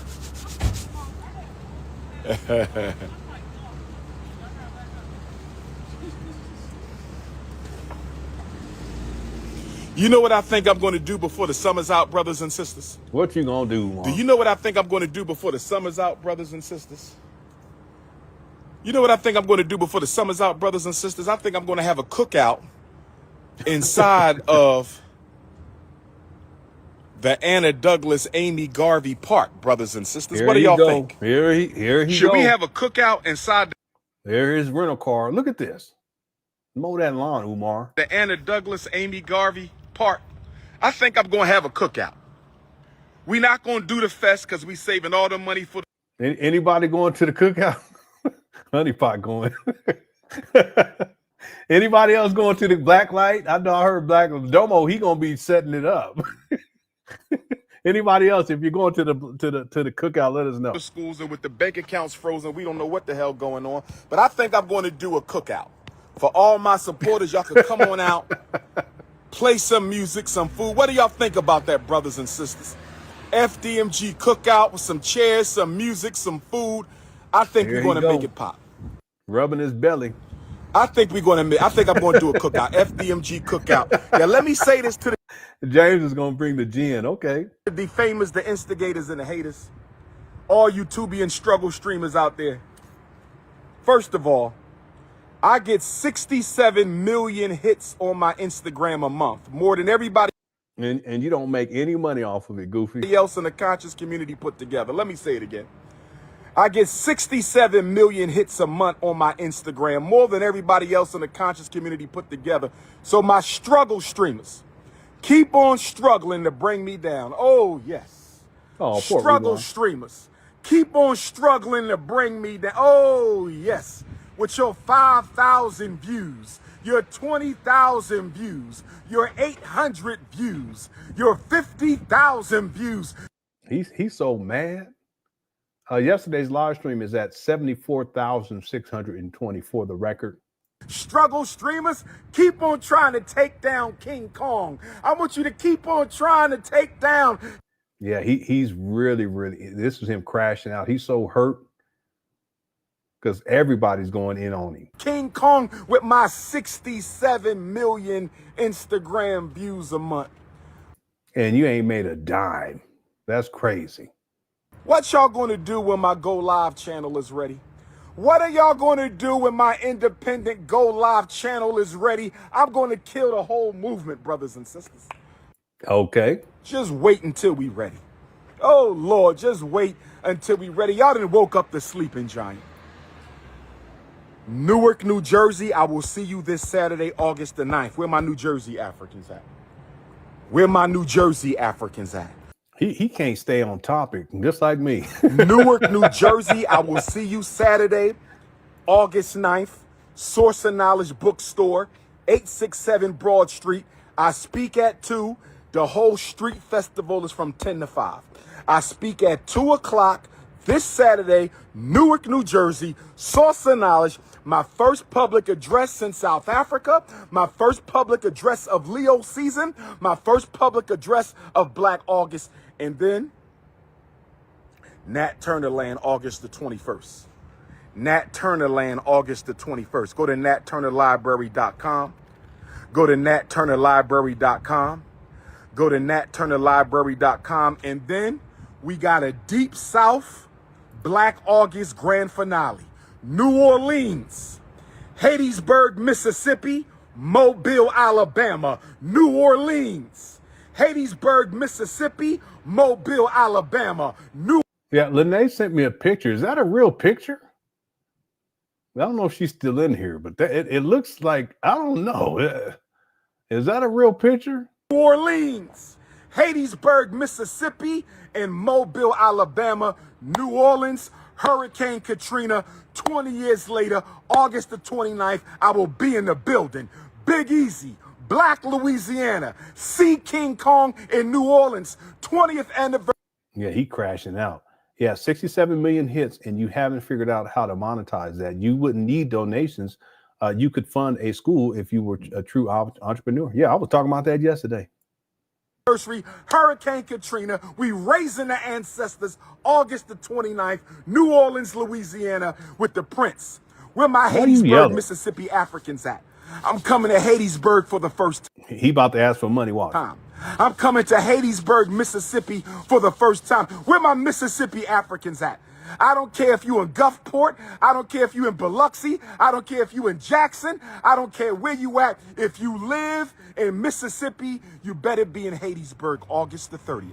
If you Okay, let me show you this picture that I don't even think it's real. This can't be real, is it?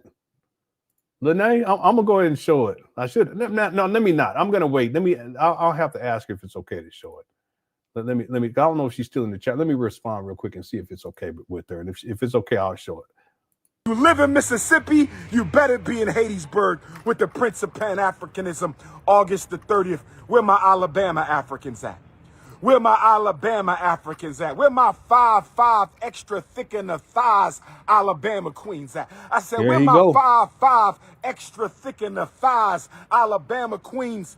I'm coming to Mobile for the first time. I'm coming to Hattiesburg for the first time. I'm coming to Mobile for the first time. I'm coming to Hattiesburg for the first time. Mobile, Alabama, 10th annual.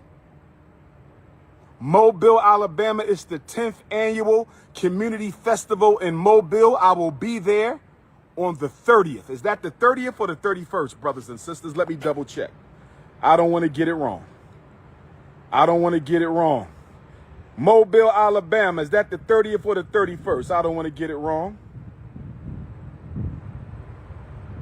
Africatown Festival, August the 31st. Hattiesburg, August the 30th.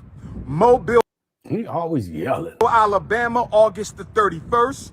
New Orleans, Hurricane Katrina, August the 29th. So we got a trilateral commission. We got a Deep South, Prince of Pan Africanism, Black August Grand Finale, trilateral tour. We got New Orleans on August the 29th. We got Hattiesburg, Mississippi. What is he talking about? You guys see I had to get the next size up. Extra large. The other ones I had large. Well, I was wearing them. I couldn't even move. I said, let me get some extra large ones. Mississippi on August the 30th. And we got Mobile, Alabama on August the 31st. I got a special request from all my New Orleans queens. I got a special request from all my Here he go. Hattiesburg, Mississippi queens who I'm going to meet for the first time. I got a special request for all my Mobile, Yeah, I think he high because he's been going off. Alabama queens who I'm going to see for the first time. I need a hug. Can I get a big papa hug? There you go. I've been battling demons for 2 months. I've been battling demons. I've been battling all kind of demons. I've been battling demons, brothers and sisters. I've been battling demons. Get your PayPal. Yeah. PayPal.me/FDMG You right Academy. about that. You can only send a personal donation to Dr. Umar, PayPal or Venmo. PayPal is Umar Damn. the psychologist. He down to PayPal and Venmo, rubbing his belly. PayPal.me/Umar the psychologist or Venmo. Venmo or PayPal for personal. Damn, he's down to Venmo and PayPal. That's crazy. FDMG is FDMG Academy on PayPal. They froze my Apple Pay, brothers and sisters. Damn. The Apple Pay gone too?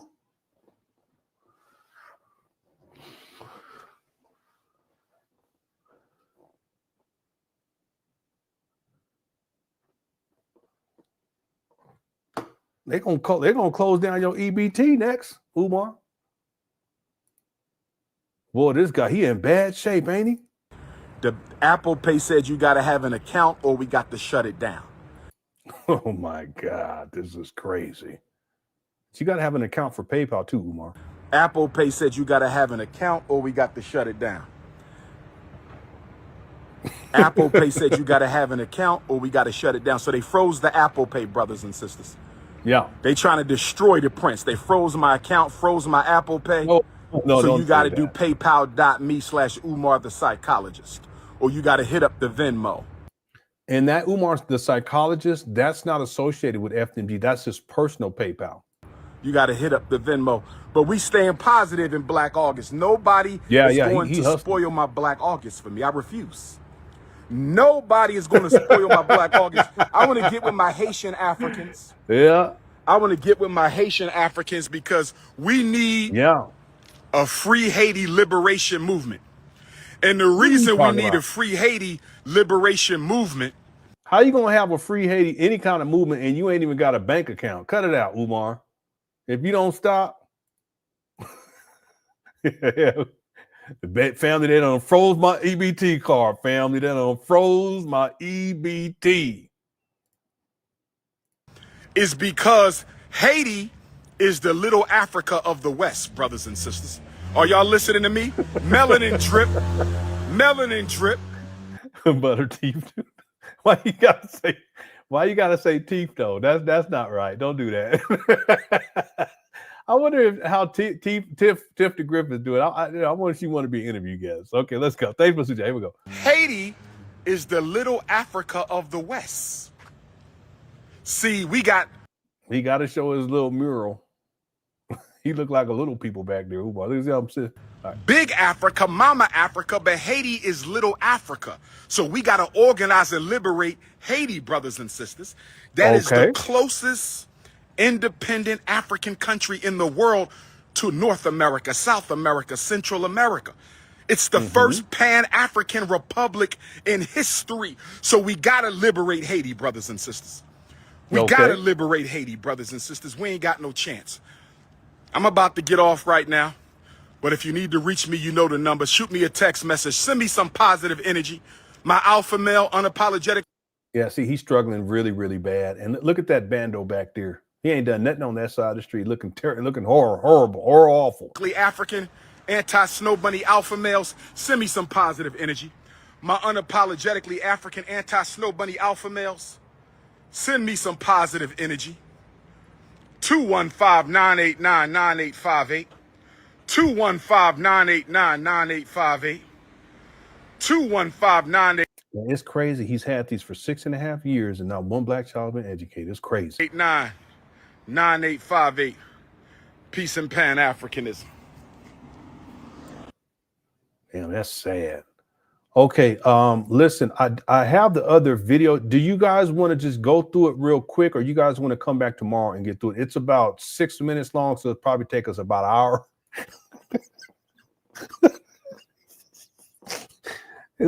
It's probably gonna take us about another hour to get through it. It's gonna take at least an hour to get through them 6 minutes. So you guys, real quick, if you want to continue, hit the 1. If you want to come back tomorrow with another live stream to get to it, hit the 2. Okay, I'll go based on what you guys want to do. All right, and I did email Lene. I wanted to show what she sent me, but I got to make sure it's okay with her. I'm sure it is, but I just want to make sure. I see a lot of 1s. Okay, we're gonna go for it. We're gonna go for it. Monster Hunter said go for it. Sue, I'll send her. What in the world? You guys be having some what's up, Window? You guys be having some crazy names up in here. Okay, let's go for it. Let me close out this poll though. Let me at least do that so that I won't have to think about it. If you have not voted on the poll, go ahead and get your vote in now. I would appreciate it. The poll question, ladies and gentlemen, is what do you think happened to Umar's bank accounts? We have over 4,000 votes. 53% said he spent all the money. 10% said that they were frozen. 3% said that they were canceled, and 35% said a lien, levy, or some other legal issue. You know, I'm based upon what Umar is saying in this video and the desperation and how I think he said Apple Pay got shut down too. I'm going to, excuse the pun, lean towards that there's some sort of a lien, levy, or some other legal issue associated with these bank accounts. That's what I'm going to go with. Okay. Second place would be that he spent all the money and nothing else is happening, so he has to figure out a way to get his own money or get more money out of people. But the PayPal that he's giving, that's not the school PayPal. That's his personal PayPal that he's had that for over a decade. Okay, so let me go ahead and end that poll. Thanks everyone who voted. I appreciate it. And if you're enjoying the show or you've enjoyed the show so far and you haven't hit that like button, go on and hit that like button. It'll take you about 2 seconds, and that'll help with the algorithm. And it does make a difference because yesterday's video I think it's over 70,000. Was it 70,000 views? That's crazy. Yesterday's live stream is over 70,000 views. A lot of it has to do with chat room participation, comments, but also likes. Okay, so if you guys are enjoying the show and you haven't hit that like button, go on and hit it. That would help out tremendously. Yeah, it was 74,000 views already. That's incredible. Thank you guys so much for all of your support. Okay, so let's get to this other video, and it's short, so it shouldn't take us that long. It's not going to take an hour, but I figured let's get through it so we'll be done and we can have a reset for tomorrow. Here we go. Peace and Pan Africanism. Peace and Pan Africanism. Peace and Pan Africanism. Peace and Pan Africanism. This is your big brother, Dr. Umar Ifatunde O. Okay, so it looks like tiles, and it's filthy in there. Look at the desk. If it is a desk. We trying to get these colors right for the Frederick Douglass Marcus Garvey RB. Damn, look how filthy. What is going on? You see that? This is the computer room too, by the way. Frederick Douglass, Marcus Garvey. Look at that. What's going on? Let me tell you guys something. This is hazard. This is all hazard. See this white film that's settled on here? See, he shouldn't even be inside of these buildings. Look at that. It has to be coming from above. Who knows what's going on up in here? Asbestos, who knows? It's crazy. BG. Got to get the flooring right. Yes, brothers and sisters, the accounts might be frozen, but we are chosen and we must continue. The accounts might be chosen. You know, this is kind of sad. The accounts might be frozen, but we are chosen. We must continue with the mission. Rain, sleet, snow, or hail. We must continue. Fingernails all dirty. Come on, get it together, Umar. You with the mission, brothers and sisters. Oh, yes. What is this white film? This is crazy. We must continue with the mission. We must not quit, my brothers. Which one of them greens? Which one of them greens match the wall, brothers and sisters?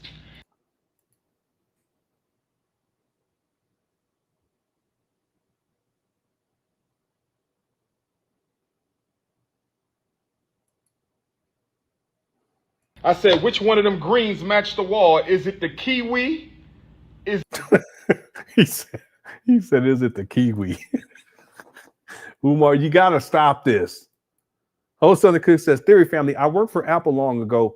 They close accounts for identity verification issues. What if he is being clocked by IRS bank for not operating under his legal name? But see, that's the thing though, because he has a lot of aliases too. He has a lot. I have a list of those. In fact, there's paperwork that you can find that I've been able to find where it's Umar, but he'll say Umar I Johnson, which is Ibn, or Umar Abdullah. See, because it's Umar Ibn Rashad Abdullah Johnson. That's the full one. But he'll take different and he'll mix and match them. Okay, so that's one issue right here that could tie to this. The other thing though is that his filings for the IRS, it's not listed. It's basically FDMG, and he has an EIN number associated with that. His name's on the paperwork too, but the point is that how it's recognized is based upon FDMG, the title FDMG. Okay, and there's a whole I can't remember FDMG RBG Leadership Academy. He had another one before that got revoked, and then he changed the name slightly, and then got a new one. The point is that may also be an issue. See, that perhaps because he's been running this scam and he's used two different EIN numbers and two different organization names, just slightly changed, that could be an issue too. When we talk about IRS specifically with his filings as a nonprofit, but then on top of that, his own personal issues with the IRS, because he has tax liens with the IRS. So there's no telling.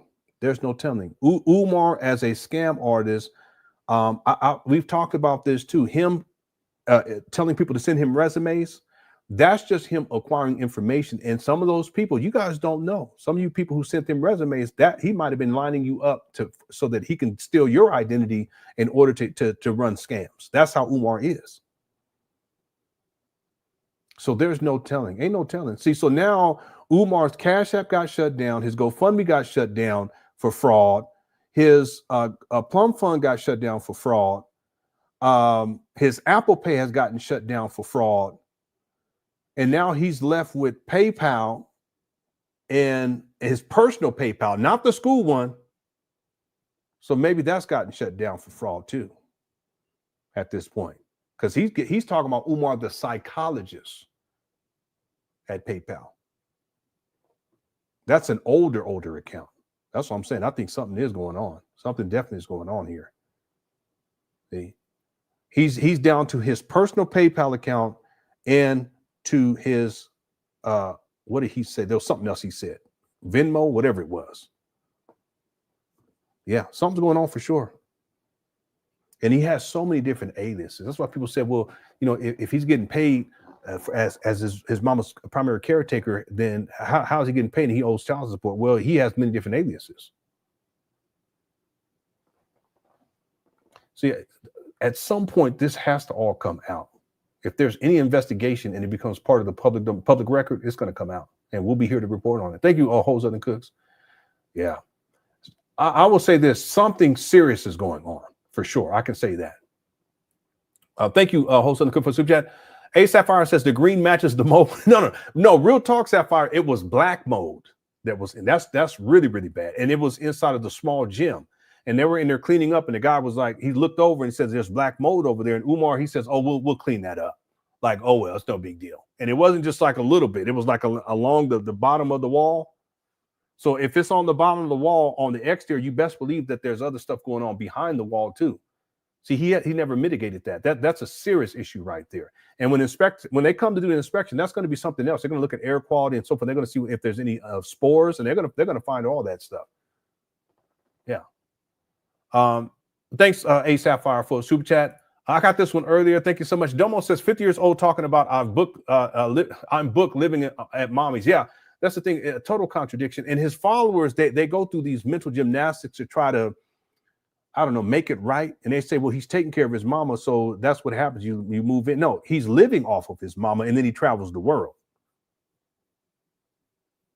That's what he's been doing. He's not taking care of his mama. He's having women come through to take care of his mama. That's what he does. He manipulates women to come and take care of his mama. So it's not to her benefit. Umar is not to her benefit. He's to her detriment. So that's not it. See, there's a difference between taking care of your loved one, and really he should have her out of a Section 8 housing in the hood, and he should have his own place, a nice place. Right, with 3 rooms, at least 3 rooms. One his room, a second. It should all be on one floor, so that she can get into the tub and she can bathe properly. 1 floor, 3 rooms. One for him, his room. His mama get a room, and then he has a room to handle business. It's like an office. That's what he should have done. Not move in with his mama, take over the whole second floor. He's not even supposed to be living there. And he's not on the paper. People said that, well, he's on the paper. No.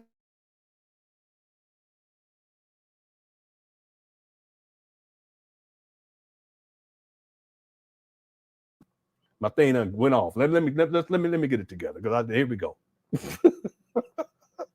My screen went black. That says, calm down. Get back to the video. All right. Thanks, Domo. Did it go off for you guys too, or was it just me? All right. We still got over 3,000 people in the building. And now he's asking for money from down south, or most struggling people. But it doesn't matter to Umar. It don't matter to Umar. See, wherever he goes, he's a leech. Wherever he goes, he starts to set the tone for, I want all these hugs and stuff. Well, that's just the sexual exploitation. But then all this is tied back to money too. And he goes around the world doing this. He goes over to Africa and do it. He gone to London, the UK, and done it. He's gone to Canada and done it. I interviewed this organization years ago. I still have it. I never released it, but this organization that planned to have Umar come out, and they put the flyers together and everything, and then he asked for an advance. So they sent it to him, even though they didn't want to. They sent it to him. He decided not to show up. And so they had asked him to give the money back. He wouldn't give the money back. He did the same thing to King Randall. And so they had to get a replacement. It was a guy named Irritated Genie who replaced him for that talk. But the thing is that Umar kept the money. So he's going all around sexually exploiting black women, but also financially exploiting black people. And it don't matter where it is around the world. He's going to do that, including down south. He don't care. He don't care at all. Thanks, A Sapphire. Tech and Peck says, we're his 5'5" thick in the finger, Alabama. Oh, no, not the fingers. I don't think Umar is ever going to live that down, because people have been talking about it and bringing it up over and over and over, and he doesn't like it. That's why he's so upset. See, part of Umar's scamability, if you will, it's predicated on the notion that he's some sort of an alpha male, but he lives inside his mama closet. He's an alpha male, but he don't have his own home. He's been homeless since 2019. He's an alpha male, but he don't even have his own car. He's an alpha male, but he sexually exploits black women. He's an alpha male, but he always begging for money. And he's an alpha male, but he's a scammer. He's an alpha male, but he don't take care of his kids. He's alpha male, but he ain't married not one time at the age of 50. He's an alpha male, but you ain't never heard Umar talk about being in a long-standing relationship with a woman. What kind of man at the age of 50? You can't talk about how you were in a relationship with a woman for an extended period of time. That's crazy to me. It's kind of weird, but I ain't going to go there. See? But that's an alpha male? Well, same thing right here. I don't mean to say too much, but based upon what Lenon was talking about, Umar don't want that to get out, because then people really start asking questions about this goofy. See? So every time, that's why he's so mad. He's so mad right now. He's upset. He did this video ranting and raging in the YouTube struggle with strawberries and blah, blah. No, you're just mad because Lenon told the business and you into some of that P. Diddy freak off type of behavior, and with all of that kind of thumb stuff and all of this, I don't know. I should laugh at him because he's watching right now. He mad. He getting even madder. Don't talk about.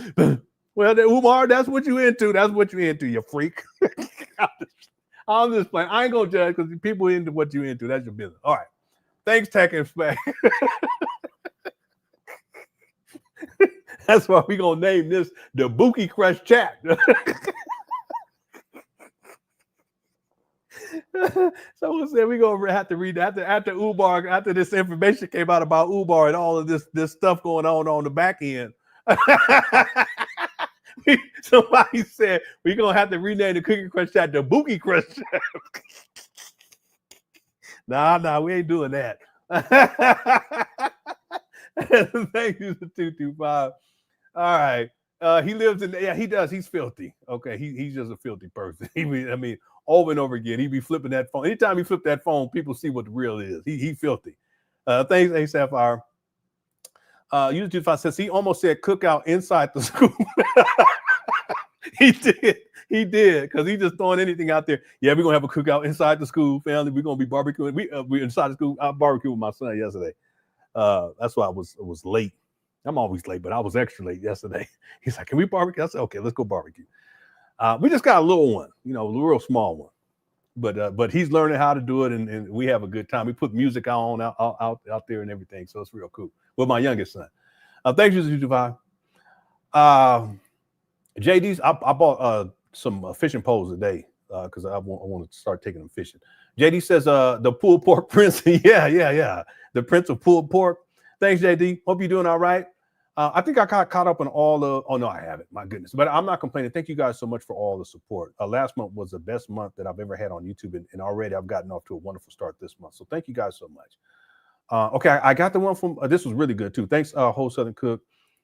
We got this one too with the black mode. One day we'll pull those videos back up because it was crazy. Umar was like, "Yeah, we'll clean it up like it's no big deal." People die from that stuff. What's up, Dave? Dave says, "Why don't any of his supporters recommend he have someone else handle the money? If you believe him, it's clear he has too many issues with banks and finances to run the school effectively." Yeah, really, there should be he should have someone, an accountant who handles all of the money.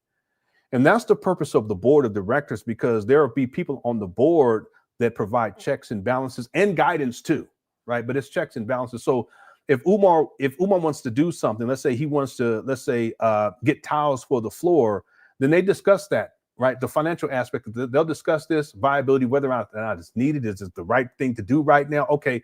But then they'll sit down in the meeting, everyone on the board, and they'll talk about, okay, well, how much is it going to cost? Is it something that we need to do right now, et cetera?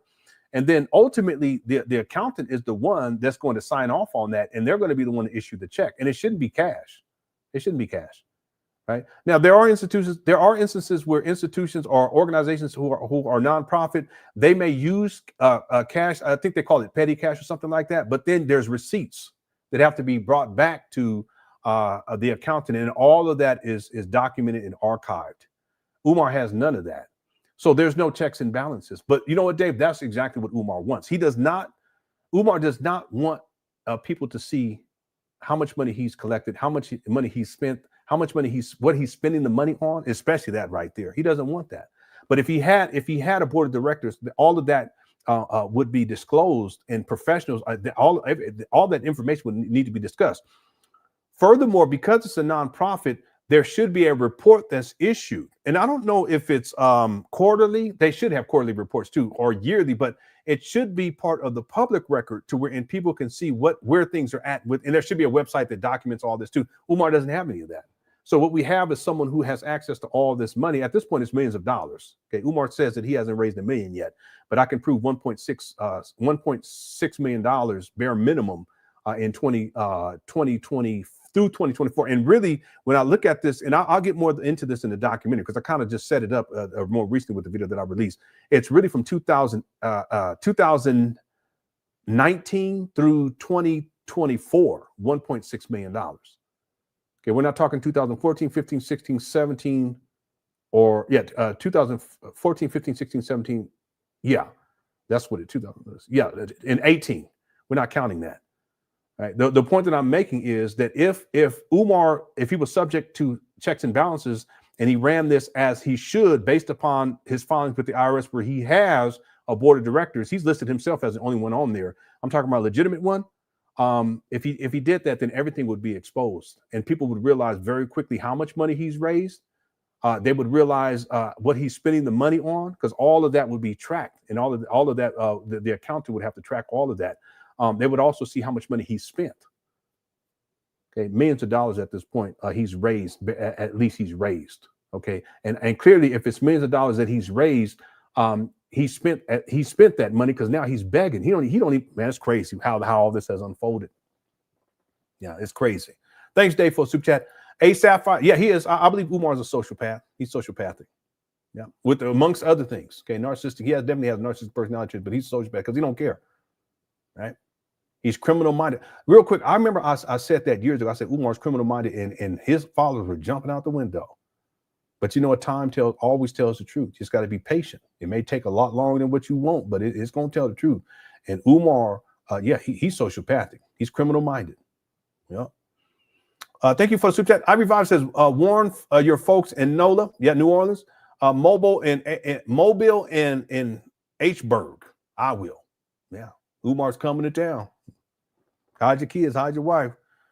Thanks, I Revive, for the super chat. And then Gamer Guy, how's it going? Gamer Guy says it's always someone else's fault with this guy. Yeah, it's always someone else's fault. He's always the victim, and he never ever holds himself accountable. That's the other thing, that if he had a board of directors, he would be held accountable, and not just with the finances, but also with his behavior. Because you got to operate as a business. And let's say if you have a lawyer, or you have a lawyer, or you're a politician, or you have a financial advisor, any type of professional on your board of directors, and you out here acting a damn fool, okay, they're going to have a problem with that too. And they probably won't want to have any association with you anymore. See, I'm talking about Umar. See? So yeah, it's always someone else's fault. And he always blames other people, and he never holds himself accountable. If he had a board of directors, they would hold him accountable. No. And real talk, that's really what I've been attempting to do, is just hold him accountable. See, there's nothing wrong with asking for help in times of need. I've done that myself, but it's another thing when you're just scamming, and it's just been going on now. There's people who said that they donated to FDMG back in 2007. I have someone on record saying 2009, and that makes sense because in 2010 he said the school was going to open September 11, 2013. You see what I'm saying? So that's something totally different. And he continues to do this with no real progress, and not one black child has been educated to date. That's telling in and of itself. He's not serious about opening up a school. It's just it's what you call a long con. And that's Umar. And then he blames everyone else. See, that's the difference. A real man is going to say, okay, listen, that was my fault. And that's real talk. My failures in life, my fault. Okay. I'm not proud about it. You see what I'm saying? There's something that I wish I could change. If I had a time machine, I would change, but I don't have the tech. We don't have that tech yet. I'm into Star Trek, Star Wars. I'm into the sci-fi. That's my thing. See, but we don't have that technology. So you have to live with the consequences of your decisions, but you don't blame other people. As a man, you hold yourself accountable, and then you get your shit together. And that's what I've done. So I've tried my best to hold Umar accountable, because in a way, it's like a big brother trying to hip him to the game to say, get your shit together. But Umar don't listen. See, there's no animosity there. So I don't hate the guy. He's pissed me off a couple of times, real talk. I'm honest. He pissed me off a couple of times. But I don't hate the guy. I would like to see him get his life together, And real talk, he don't have an excuse because it's not like he's taking care of no kids. See, it's not like he hasn't had the money to get shit together. People don't send him crazy amounts of money. Okay, it's on him, but he continues to blame everybody else. That's not manly. All right, thanks, gamer guy. I hope I didn't miss anybody. Okay, we're gonna finish this up right here. I hope I did not miss any super checks because there was a couple of them I missed yesterday, but that's because the thing wasn't up, and I gotta blame everybody else, Umar.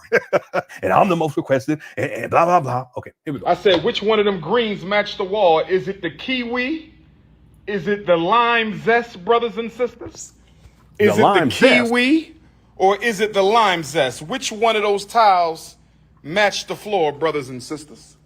Let's get it done. Let's get it done. It's time to stop playing games. Let's finish what we started. He's done this so many times. It's the same thing. Still tiles missing out the ceiling. You see this guy? I was looking away. Let me see what he says right here. It does say lime zest. What in the world? Match the wall. Is it the kiwi? Is it the lime zest, brothers and sisters? Is it the... This guy got a whole display out here. He's so goofy. Let me show you all this right quick because Umar, I want people to understand that Umar recycles shit.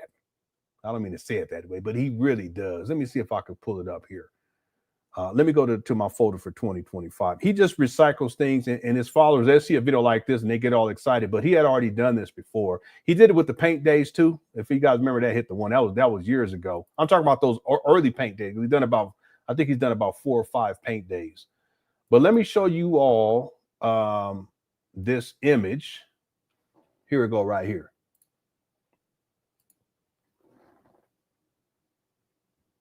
Here you go. See this? This is from 2 months ago. This is from June 6th of 2025. See this?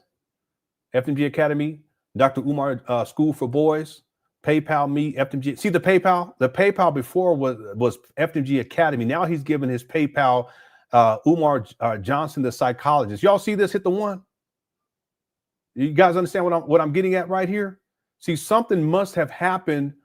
I'm talking seriously. Something has happened with this FDMG account because he used to use this PayPal, which is under FDMG Academy. Now he's given out his own personal PayPal. So something is definitely going on.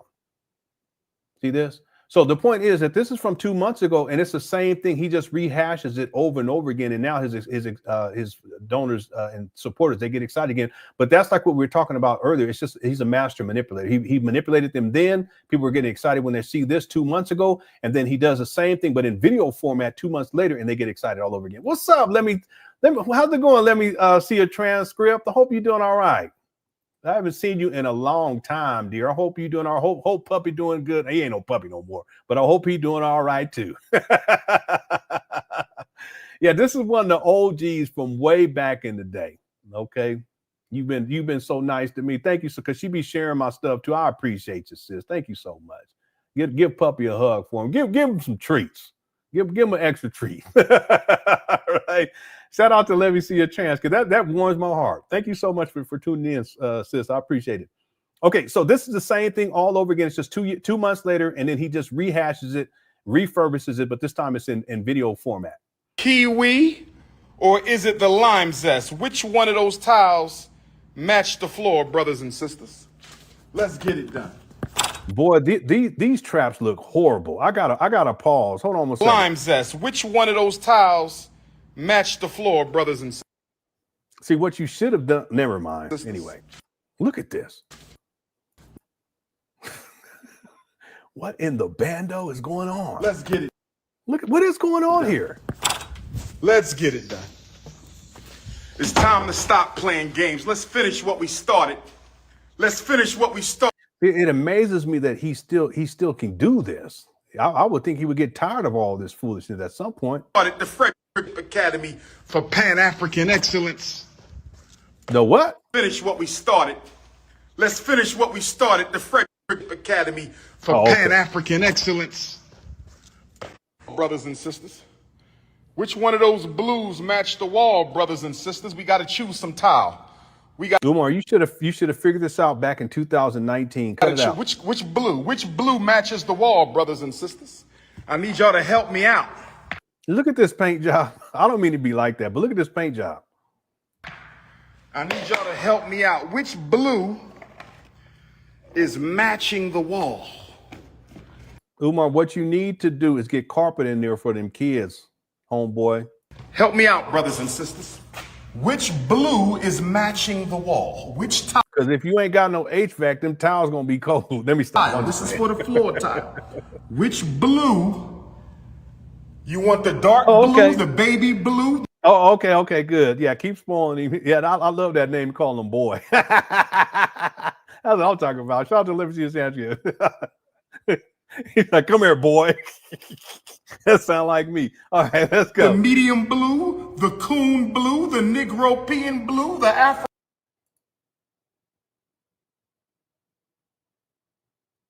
What you talking about, Umar? He tripping. African blue, the Neanderthal blue. Which blue matches? What is going on? This guy up here. What blue matches? Boy, I'm gonna tell you something. I don't like the tone, Umar. Neanderthal blue. Which blue matches?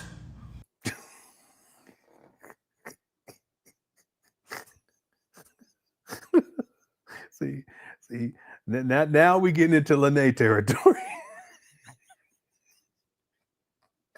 Now we done got crossed back over into the Lenon. Let me stop. This guy. The Neanderthal blue. Which blue matches the wall, brothers and sisters?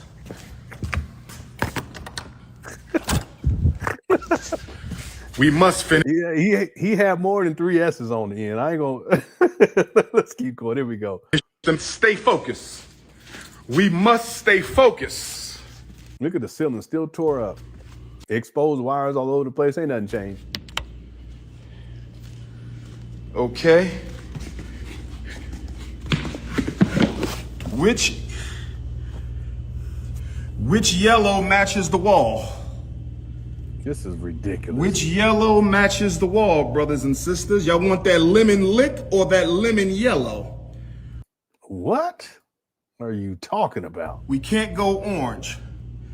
Do y'all want that lemon lick or that lemon yellow? Oh my God. That lemon lick or that lemon yellow? Okay, we heard you the first time, Umar, the first three or whatever. Come on, P. Diddy. My goodness, this is crazy. He up in here acting about as sassy as you want to be.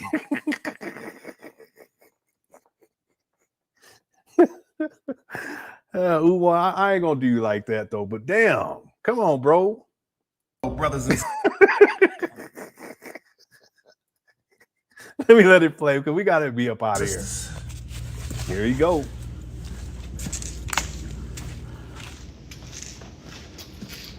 We must finish the mission. Here you go again. You can see that. You can see up through the thing. Let's match up the teacher's lounge, brothers and sisters. Uh-oh. The teacher's lounge. What colors for the teacher's lounge, brothers and sisters? What colors for the teacher's lounge, brothers and This is ridiculous. sisters? What colors for the teacher's lounge, brothers and sisters? Don't go with the lemon yellow. Don't go with the lemon yellow, brothers and sisters.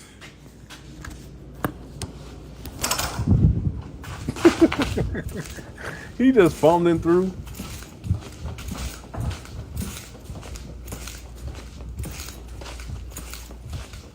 Yeah, he don't know what he's doing. It's like a soap opera. Reality show.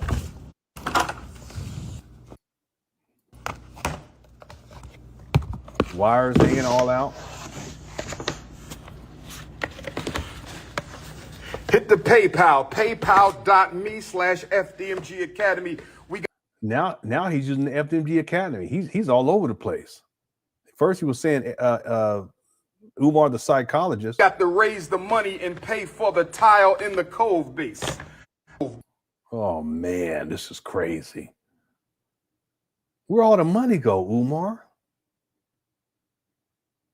Base.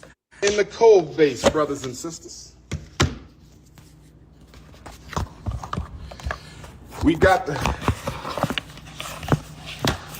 This is really sad. You can tell he don't know what he's doing. He's live streaming, holding it with one hand, holding the phone one hand, and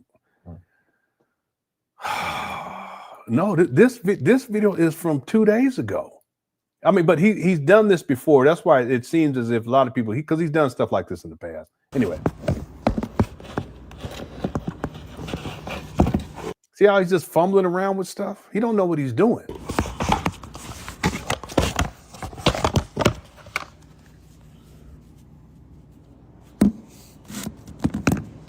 Look at the ceiling, Umar. You ain't got no shame. Look at that. Why are you dusting off? Oh my God, this is ridiculous. Why is he dusting this off? And there's dust coming all up off of it. Man, this is ridiculous.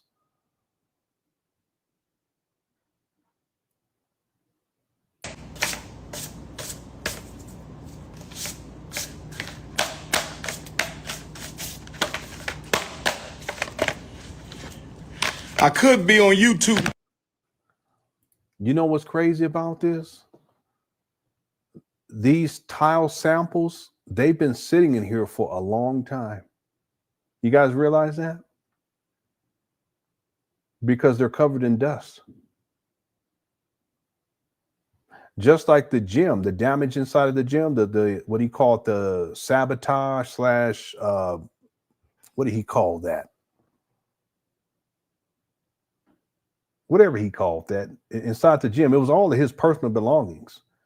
All of that there was dust covering, there was dust on top of all of his belongings, dust on top of the paint. That's because it had been sitting there for an extremely long years. The vandalism, same thing. Okay, so here he is. He's trying to spin this whole, we're trying to get the floor tile, but he's dusting off the little sample booklets. Look at this.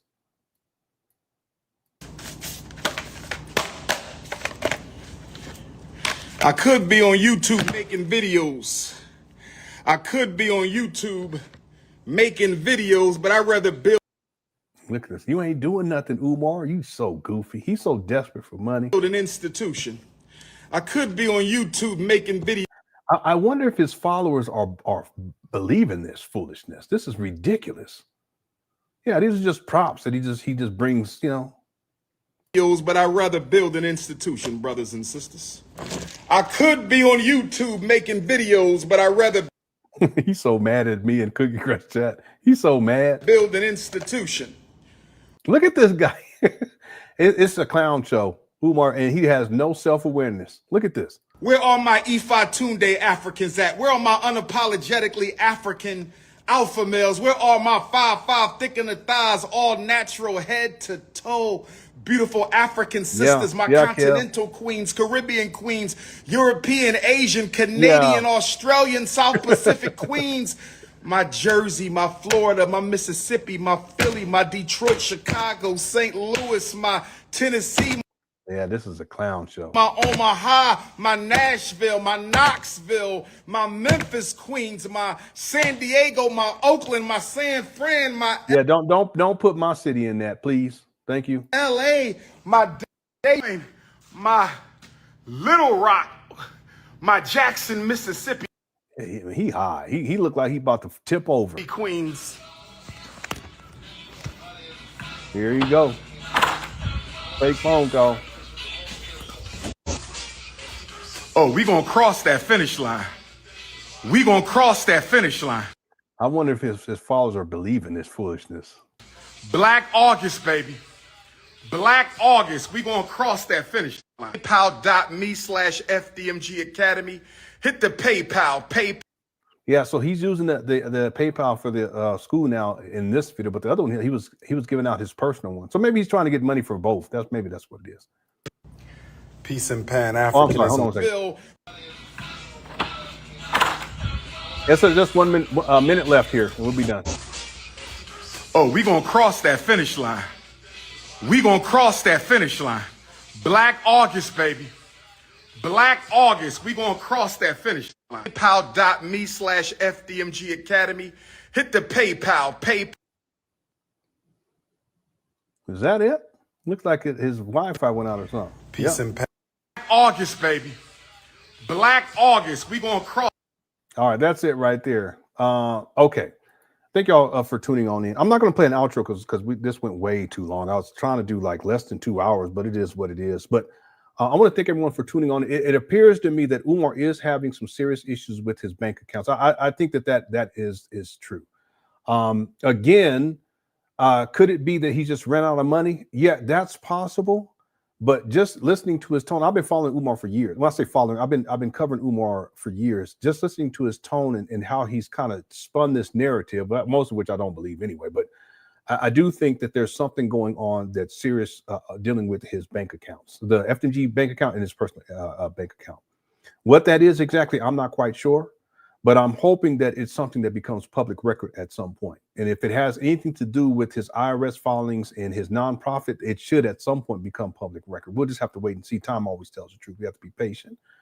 The other thing I want to say is that it's amazing to me that his followers, I don't think that it's gullibility, and I don't think that it's ignorance in most cases. I don't think that that's the case.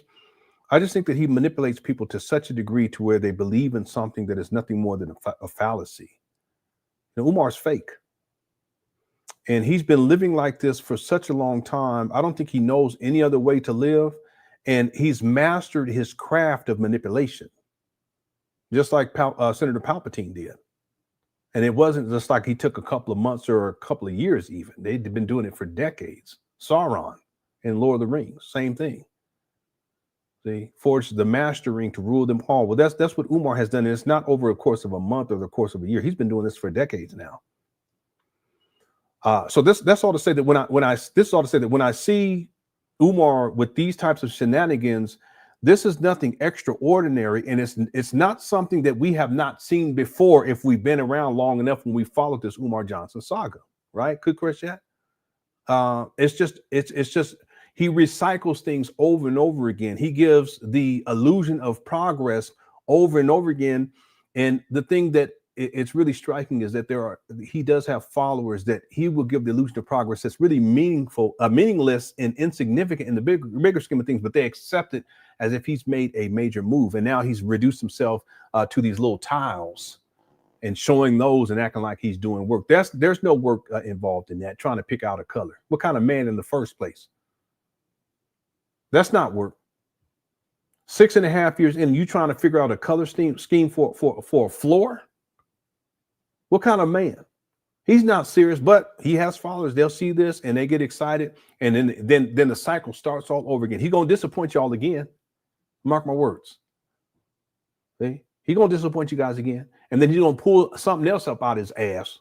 I shouldn't even use that. Let me take that back, because especially with the Lenon thing. He gonna pull something else out to give you guys the illusion of progress after he's let you down again, and then you're gonna get excited again, and then that cycle starts all over again. And I've seen it over again. And how is this possible, Cookie Crush Chat? Well, Umar is a master manipulator. Okay, and my job is to shine the light on his darkness so that people will see who he truly is. That's my job. And I will continue to do this. And I want to thank everyone so much for tuning on into these live streams. We're doing crazy numbers, and also thanks for the support. You know, I really do appreciate it. I don't take it for granted. Trust me. Okay. Tomorrow we'll be back tomorrow with another live stream, and I think what we'll do is unless Umar live streams again. Again, what happens? He'll live stream. People send him money, and then he goes off and does what he does. And then when the money runs out, he'll come back and live stream again to beg for money. So it may be a couple of days before he comes back, and maybe next week. We'll just have to wait and see. Once the money runs out, after his followers, his donors send him money for nothing, he'll be back. Okay. So if he does live stream tomorrow, we'll cover that. If not, what we're going to do is we're going to go in. We're going to look at a segment from the Don't Call Me White Girl podcast, because from what I heard, Umar was really being perverted towards the end of that podcast. And so that's something that we'll get into tomorrow. Okay. Let me get to these final super chats too as well. Thank you guys again. If you have enjoyed the show and you haven't hit that like button, go on and hit it. I want to thanks the mods for handling business. Shout out to the Cookware chats, undefeated as always. Let's see here. Daniel sent in a super sticker. Thank you so much, Daniel. Muscle March Fitness said FDMG finessing donors monthly guaranteed.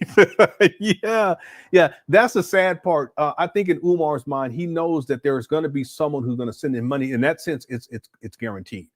He can get up here and act a fool in front of these abandoned buildings, or go inside and talk about how he's trying to find the right color for a tile. That's crazy. 6.5 years later, but it's still guaranteed, unfortunately, that someone's going to send this guy a donation. Okay, but he's been running this script for years now, since acquiring his abandoned building. 6.5 years. Bro been one ceiling tile away from greatness for a decade, and he hasn't done anything dealing with the ceiling. Part of the issue too, by the way, is that the HVAC, all of that stuff needs to be inspected. And the ductwork in particular, not just the unit that's on the roof. I'm talking about the ductwork that goes throughout. All of that has to be inspected and checked for any leakage or anything like that. So I think part of the reason why Umar hasn't even bothered to put ceiling tiles back up is because it'd be easier for whoever is going to come in to do that type of work. That's crazy. This is a failed project. That they'll have easier access, but even still, it looks horrible. And see, what a real man would have done way back in 2019 is focus on what needed to be focused on. And by now, all that should have been taken care of. There's no excuse. He's had the money. Where'd the money go? Thank you, Muscle March Fitness. And he keeps saying that he's dancing around the finish line. Okay. Thank you for the super chat. Diana Martinez says there's a Sharon Williams somewhere in Wilmington missing their sample swatches. That's another thing. I wonder where he got these samples from. Okay, because I showed you guys this receipt from 2 months ago, right? This is what he posted 2 months ago. So I wonder where he got these samples from. And by the way, remember when he took the little book that he picked up the book that had samples in it, it was dust all over it. So these things could have been sitting in here for months, at least months. It could have been a year. There's no telling. See? But he pulls it out when he really needs money. Just like he pulls out the vandalism that's years old. He pulls it out when he really needs money. He's a con man. People got to figure it out. I try my best to inform people. But people, you just come to the truth. The truth is the truth. He's a con man. Thank you, Diane Martinez. Miranda says, hey, Cookware, I'm late, but I still made it. All right, I appreciate that. We about to be up out of here, though, but we be back tomorrow, okay? Check out the archive. I appreciate you tuning in, even if it was late. I appreciate it, because I'm late all the time. Thank you. I appreciate the super chat. How's it going, Mixer's Model says, Umar is either associating race, sex, food, or drugs to stuff. You're right about that. So the colors for the school got to have an ethnicity. Just say the color. I did not understand that part because when he was given the colors, everything was derogatory. Why would he do that? That's just weird. That's one of the weirdest things. It makes no sense. He was calling the colors. I don't know. Something wrong with this guy because he associates color, skin color with food, and food with sex, and then sex with colors, and I mean he just go all over the place.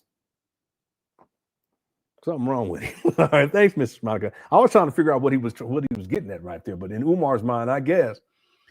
Thank you for the super chat. I appreciate it. Let's see. Natia says, "Is a job really worse than this?" I don't think so. I think that Umar has really reduced himself to nothing more than an e-beggar. He's a virtual vagrant, and it's sad. You know, like I said, if you're in a situation where you're in a time of need and you have to ask for help, okay, I get that. But this is something totally different than that. This is something where you have someone who he's received so much money for such a long period of time. He's so used to people just giving him money. The thing is that they've enabled him. And I'm not blaming the donors. I'm just saying that donors, you have to understand when you're dealing with people who have addictions, whatever they may be. In Umar's case, he has quite a few. Gambling, sex, food, drugs. You have to understand that when you send them money, it enables them to continue with that lifestyle. And at a certain point, they're so used to people giving them money for free, for nothing, basically, they have no real incentive to change. And that's Umar. And see, without that change, things just continue to get worse. That's the one thing that we can say in the Cookware chat. What we've observed with Umar over the years is that he's deteriorated. Yes or no? We can say that as a statement of fact. We can say that Umar has regressed, that Umar has devolved. And part of it is because he's been enabled to. Now, Real quick, Natia, if the money wasn't coming in freely and Umar doesn't have to do anything and he didn't have he had no other choice, yeah, he would have to go and get a job or start some legitimate business. But he's so lazy. And even starting a legitimate business, he's so criminal minded. He's always going to try to get over on people. You guys remember he was collecting pre-orders for his Rules of Romance book. Where's that book at? He was collecting donations for his documentary, which was supposed to premiere in 2014. And yet I found a video recently where he was still asking for donations for that. I thought it was 2020. In 2022, he was asking for donations for a documentary that was supposed to premiere in 2014. Where's the documentary at? And I go on and on and on. They've enabled him to live this type of a lifestyle, which is not to their benefit, and it's definitely not to Umar's benefit, because look at where he's at today. He's up here begging. He has to come up with some other, he's come up with something to beg for money. I need a legal fund so that I can sue LenonHonor and Lenon. Come on now. The vandalism, I need money because we got to get all this vandalism cleaned up and et cetera, et cetera. And there's people that send him money for it. My bank accounts got frozen. You see a pattern here? And people send him money for that. So now he's talking about tiles. Yeah, I need to get on your PayPal because we gotta get to finish line, blah, blah, blah. And he's reduced himself to he's a minstrel show. He gets up here, he does the bucket and shucking and jiving and acting a dog on food, and then he asks for money, and then they send him money, then he disappear, and then he come back after the money gone to do it all over again. So is getting a job really worse than this? No, I don't think so.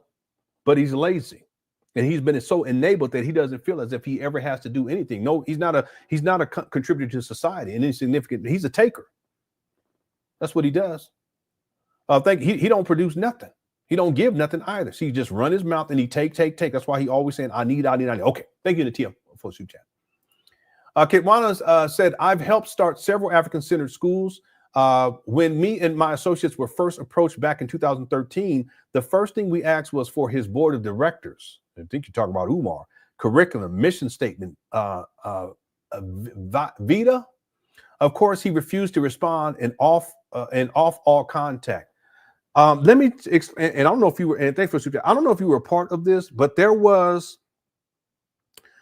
people who had an organization that they were interested in the St. Paul's College back in 2014 too. I don't know, a lot of people don't know about this. And so they were trying to work with Umar to kind of, I don't know how you would say this, to try to combine forces so that they can put themselves in a better position to be able to acquire that property. See? But one of the things that they talked about was that first of all, Umar, because he's a megalomaniac, he wants all power and control. But the other thing is that when they was talking with Umar wouldn't give them the type of information that a person would need in order to feel comfortable working with them on a professional level, which included things like a board of directors. Umar still doesn't have a board of directors. He still doesn't have a curriculum. He doesn't have a mission statement. I want people to think about that too. Why doesn't Umar have a website, a dedicated website in 2025 or 2024 or 2023 or 2022 or 2021 or 2020, etc., specifically for FDMG? See, because on that website, the mission statement should be posted there. Why doesn't he have that? Updates should be posted there. Why doesn't he have that? Financial statements should be posted there. Why doesn't he show that? Right? Quarterly reports should be posted there. Why doesn't he show that? In addition to that, there should be other people working with him, right? That have their credentials on the website that talk about what they do, their qualifications for all of this stuff, board of directors information. Where's all of that? And yeah, there should be some sort of it doesn't have to be a complete curriculum, but at least what do they call that? An overview of a curriculum, something to that effect. This is a specific term. I can't think of it right now. That should be on the website too. A timeline in terms of renovation should be on there. Who's working on the renovation work? This makes sense? Who's a general contractor? All that should be on the website and a whole lot more. And it may sound, but all you got to do is set it up one time. See? But Umar hasn't done any of that. And so people who are true professionals who've started African-centered schools in the past, when they see Umar, they already know what the deal is. Because they've already built schools, they have functional schools now, they're working in these schools now, right? They may be on the board of directors, they may have been part of the initial team that got the ball rolling, all this. So they know the process, But when they see Umar with what he's doing, they know automatically and right away that he's nothing more than a con man and a charlatan, because they know what the process is. And when they look at Umar, they realize that he's not in the process, he's in the scam. And there's a difference between the two. I have to say one other thing, and I don't want people to take this the wrong way, and I don't mean to be sexist, but one of the problems that I have with Umar is the lack of manhood and masculinity. Because when a man says that they're going to do something and he is of his word and he is of his character, he not only has a plan to get it done, but day by day he works to get it done. That's not what we see with Umar. Kitwana, I'm sure that as you've gone through these processes over dealing with what you've been dealing with, you know that there's a step-by-step process. You probably built the process in the process, and then you probably mastered the process as you've done the process over and over again, right? And then you have a team that's there with you, and you guys guide each other, you work with each other to get to the end. You go from A to Z, and you go step by step by step by step by step. You have a plan in the first place, and then you carry that plan out day by day. That's the manly thing to do. But with Umar, he doesn't have a plan. He don't know what he's doing. He's fun. Listen, 6.5 years later, he's trying to figure out the tile for the floor. Think about this. Where were you guys at 6.5 years ago? Where were your children 6.5 years ago? Because you know they grow up fast. You think about 6.5 years ago?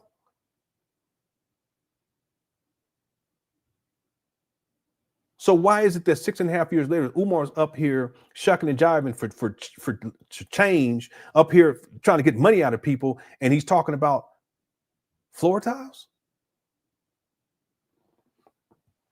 See, there's no plan, there's no process, and that's not manly. See, real talk, Umar should have been up there every single day for the last 6.5 years. I know that sounds crazy, working on something. He's not serious. And see, true people who are real serious, this is what they do. They have a board of directors, curriculum, a mission statement, et cetera, and they have a plan and they carry it out step by step. But that's not what we see with Umar. He's not manly. Thanks, Kitwana, for the super chat. I appreciate it. See, that's what I'm saying. The same thing with people, not only with people who have opened up schools and gone through that process, they know right away that Umar is a fraud because they see what he's doing. But furthermore, because I've seen these types of comments, people who are general contractors, you know, that these are the people that they know construction, this type of thing. They see what Umar's doing and they know right away that this guy's a con man. But that's because that's their expertise, and they can measure their expertise against what Umar's doing, just like Kitwana can measure his expertise versus what Umar's doing. Right away, they know that he's a con man, that he don't know what he's doing. And he don't have a plan, and he don't have a process, and he don't know how to get from A to point Z. Real talk, Umar doesn't care about getting from point A to point Z, because point Z would be opening up a fully functional school where he's educating children, right?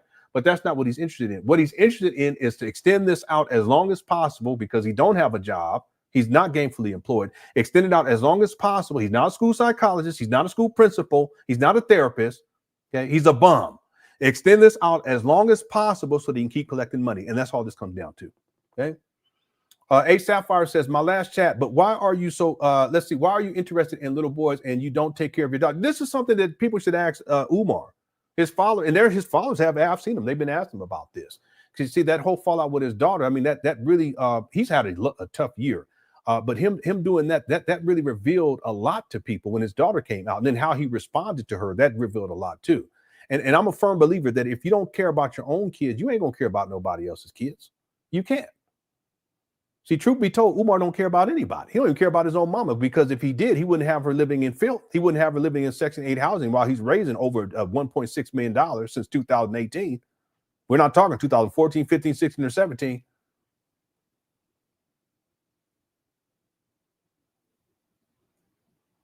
He don't care about nobody but himself.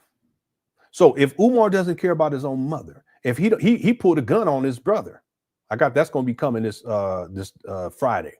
He put a gun on his own brother because he didn't want his brother to see this mama. You think he care about your kids? He's called for the murder of black boys. What y'all talking about? He care about your kids. He said we're going to have to kill 10% of them. These black boys, these black boy thugs. Huh? Who are you talking about? He's talking about black boys. See, he don't care about his mama. He don't care about you. He definitely don't care about you black women. He be running through you all. Give me them cookies and give me that money. Who does Umar care about? His wife? He don't got a wife. His daughter, he don't take care of his kids. He got at least 3 baby mamas. Don't even claim the third one because he impregnated her when he was in his early 40s and she was in her early 20s. What kind of man? You think he care about black boys? He care about your kids? He don't care about nobody but himself.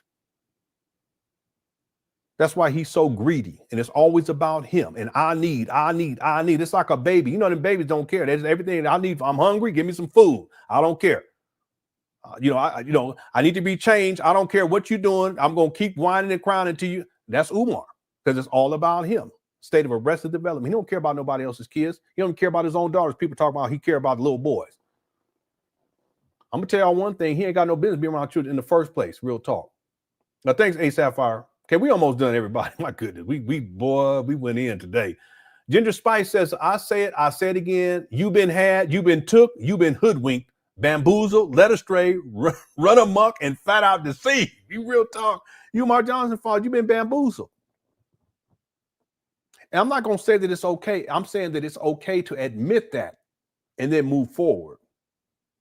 It's hard, though, because, it's hard when you believe in someone so vehemently, and then they show you who they are, and not only one time, they do it over and over and over again. When Umar went on Lenon, how he was talking fish tank and all this other stuff, I mean, how many times does Umar have to show you that he has no respect for black women? If he don't have respect for the black women that he's intimate with, why y'all think he'd have some respect for the ones that he's not intimate with? Think about that. Y'all been bamboozled. You've been hoodwinked. And like I said, I'm not saying that it's okay. What I'm saying is okay to admit that truth and then move forward in life. See, that's really what I put the information out there. I provide the receipts. I give my commentary and my analysis. And then I would hope that Umar Johnson followers who have been bamboozled and hoodwinked will simply say, okay, let me consider this information. It's called informed consent, right? You're going to consent to supporting Umar, but you're going to be informed about who Umar is in advance of consenting. See, but the problem is that so many of you Umar Johnson followers, you don't understand. You don't know who Umar is because he's bamboozled you. He's the great deceiver of our time in the black conscious space. No one takes the cake like Umar, literally and figuratively, because he's greedy, right? Yeah, real talk.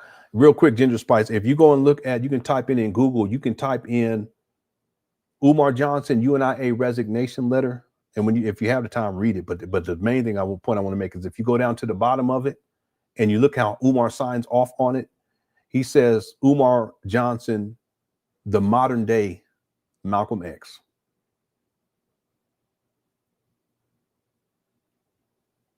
He's the great deceiver of our time. Thank you for super chat. Norman says, can you say finance crimes unit? Yeah, I know. yeah, they need to get on him on that, right? They need a special unit for Umar. See, it'd be amazing that if at some point that financial aspect of FDMG becomes public record, it would prove everything that I've said about Umar in terms of FDMG. It'd prove it conclusively. Even the people who still defend Umar after I provide receipt after receipt, if this ever came out public domain where he's actually been audited. He say that he has, but there's no record of him being audited. So never take anything Umar says at face value because he's a pathological liar. If in point of fact he's ever audited and it becomes public record, I'm talking about the financial aspect, that's it. That's going to be it. Thanks, Norman. User 225 says, keep San Fran out of your dusty mouth. yeah. He says San Diego too. Don't do that, Umar. Okay. Thanks, user 225. Texas Diva says, I picked out my color scheme on a Thursday and the job was done on a Saturday. There you go.